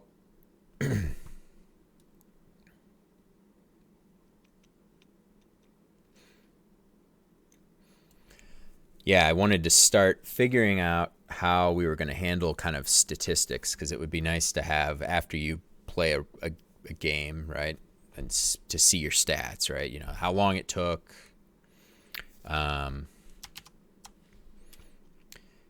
many bubbles you popped, whatever, the average bubble pop rate, that sort of thing. So we're at a point now where we're starting to be able to collect that information, which is great. And then we'll be able to display that kind of nicely on a screen. So after right now I just have it set to 20 bubbles. So after I pop 20 bubbles, that's a game. So you could go here, you know, I pop the last bubble, there'd be some sort of indicator that you're done, like good job.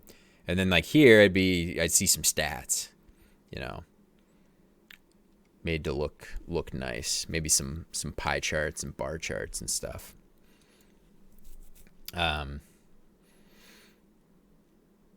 I don't know, maybe we'll see. So yeah, it'd be great to have just like a little stat screen, post game screen, and then like a little button, play again or go back to main menu kind of thing. So, and basically, I mean, for my initial public release of this, I'm going to tweak I'm going to make these buttons. I think I'm going to implement my own buttons. Because right now these are just HTML browser buttons, you know. And I just have like a little wrapper around them to handle the click events and everything for within my own engine code and everything. But I could create my own little bubble since I could do that pretty easily, my own little bubble class and everything, since I'm already doing a lot of stuff with the mouse and everything. So that would be pretty easy to implement my own buttons, because I'm thinking of having like some nice circle button graphics to say play, practice, to kind of be like bubbles, you know, to kind of look like the bubbles in the game. So I'd like to have my own kind of little main menu buttons and everything. And then it would just be a practice mode for right now. Just kind of, I think, for the initial release. I'm not going to have the versus mode ready. But we will have, you just have like a nice big button for practice. You'd start, I don't know, you'd pop 100 bubbles, pop some number of bubbles. You see your stats, and then it's basically like play again or go back to the main menu, in which case there would just be a play again, you know, or just another practice button. So all of that stuff won't be too difficult to get going. The little stats page will be kind of a new little thing to figure out how I want to do. I haven't done a ton of text kind of stuff.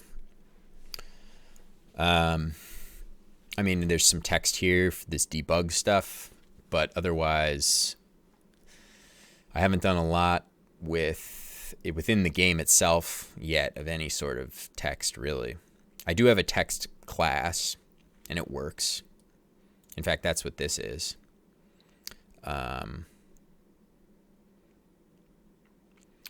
So you can use that and use it right out of the box, and it works. But it'd be nice to have, well, the stats screen, the little stats page.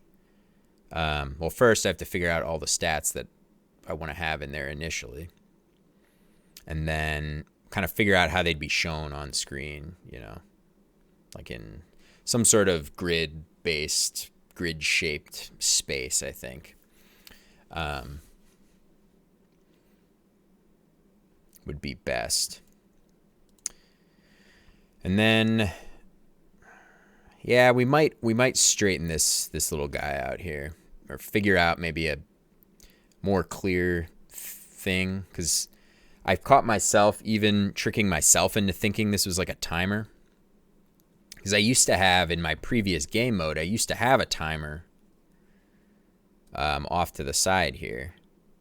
So if you did this mode, I'd have a timer going. That previous game mode's going to be going away. I'm not going to be using that anymore. But I feel like I'm tricking myself into thinking this is a timer. Because like, as you see it, because the way it animates kind of slow. So maybe we'll just bump the animation up on that. But it just, in my head, it makes me think it's a timer, especially because it's going down.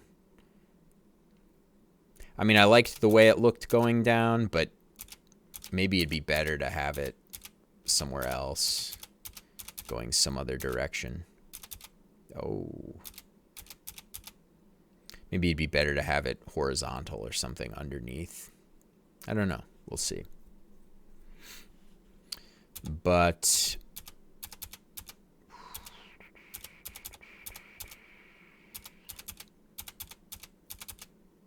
nice. Yeah, in fact, right now, let me make this animate slightly faster. I think I have it doing 1 second. Progress meter, progress ball. Yeah, let's make it 500 milliseconds. That's something I need to add to the config file.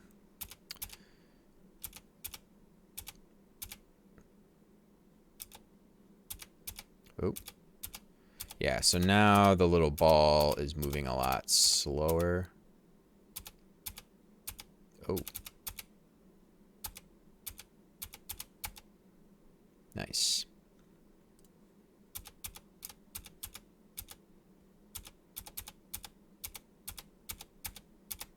Oh.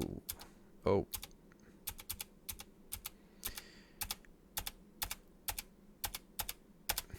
There we go.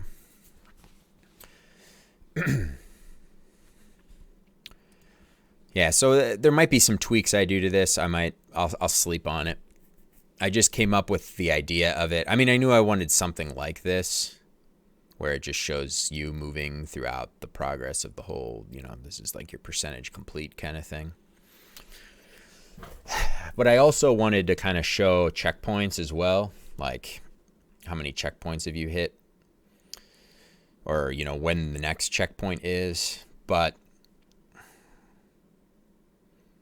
I don't know. We'll see. We'll see if I get to that level with this, at least initially.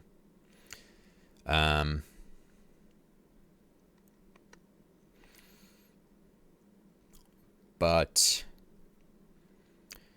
otherwise, the colors are the other big important thing that I want to have for the first public release. So having good colors. And I haven't decided exactly how I want to implement that, because right now the colors are just purely random. So in a case like this, you get colors that are pretty distinct and easy to see. But then here you got two blues that are, you know, kind of close. And you might get, you know, as you play, you might see two colors that are just way too close. And that's obviously no good. I mean, just doing this random colors is good enough for testing and everything, but I want to really have distinct colors, where it's, you know, it's, there's no mistake. Colorblindedness is a separate issue. I'd have to, that's not something I'd be targeting for an initial release of this, but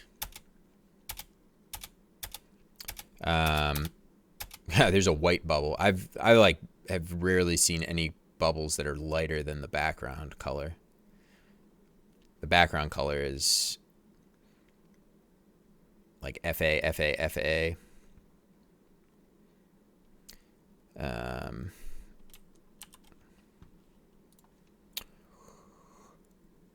Let me see what that is. So that's like what is that? 250. That's like 249. 249, 249, 249, right? Now I want to, what am I doing? Hex, FA, 250. Just 250, 250, 250. And there's a color that's finally brighter than that. That might actually be pure white there. FF. I don't know. Anyway, I digress. And yeah, I don't want something like that. You can't have colors that are that bright. These colors are way too similar. These pinkish colors are way too similar. So I'm trying to decide if I want to do if I want to do random colors, but just with some parameters to make sure they don't end up too close. Or if I want to do actually like a predetermined palette of colors. And then it just kind of would like cycle through all those colors and back around, you know, a list of colors that, you know, within a certain amount of them won't have any sort of collisions with each other. So I could grab any like subset of those colors and use those for a given round, you know. You know what I'm trying to say, I think. But we'll see. We'll see what we end up going with for that.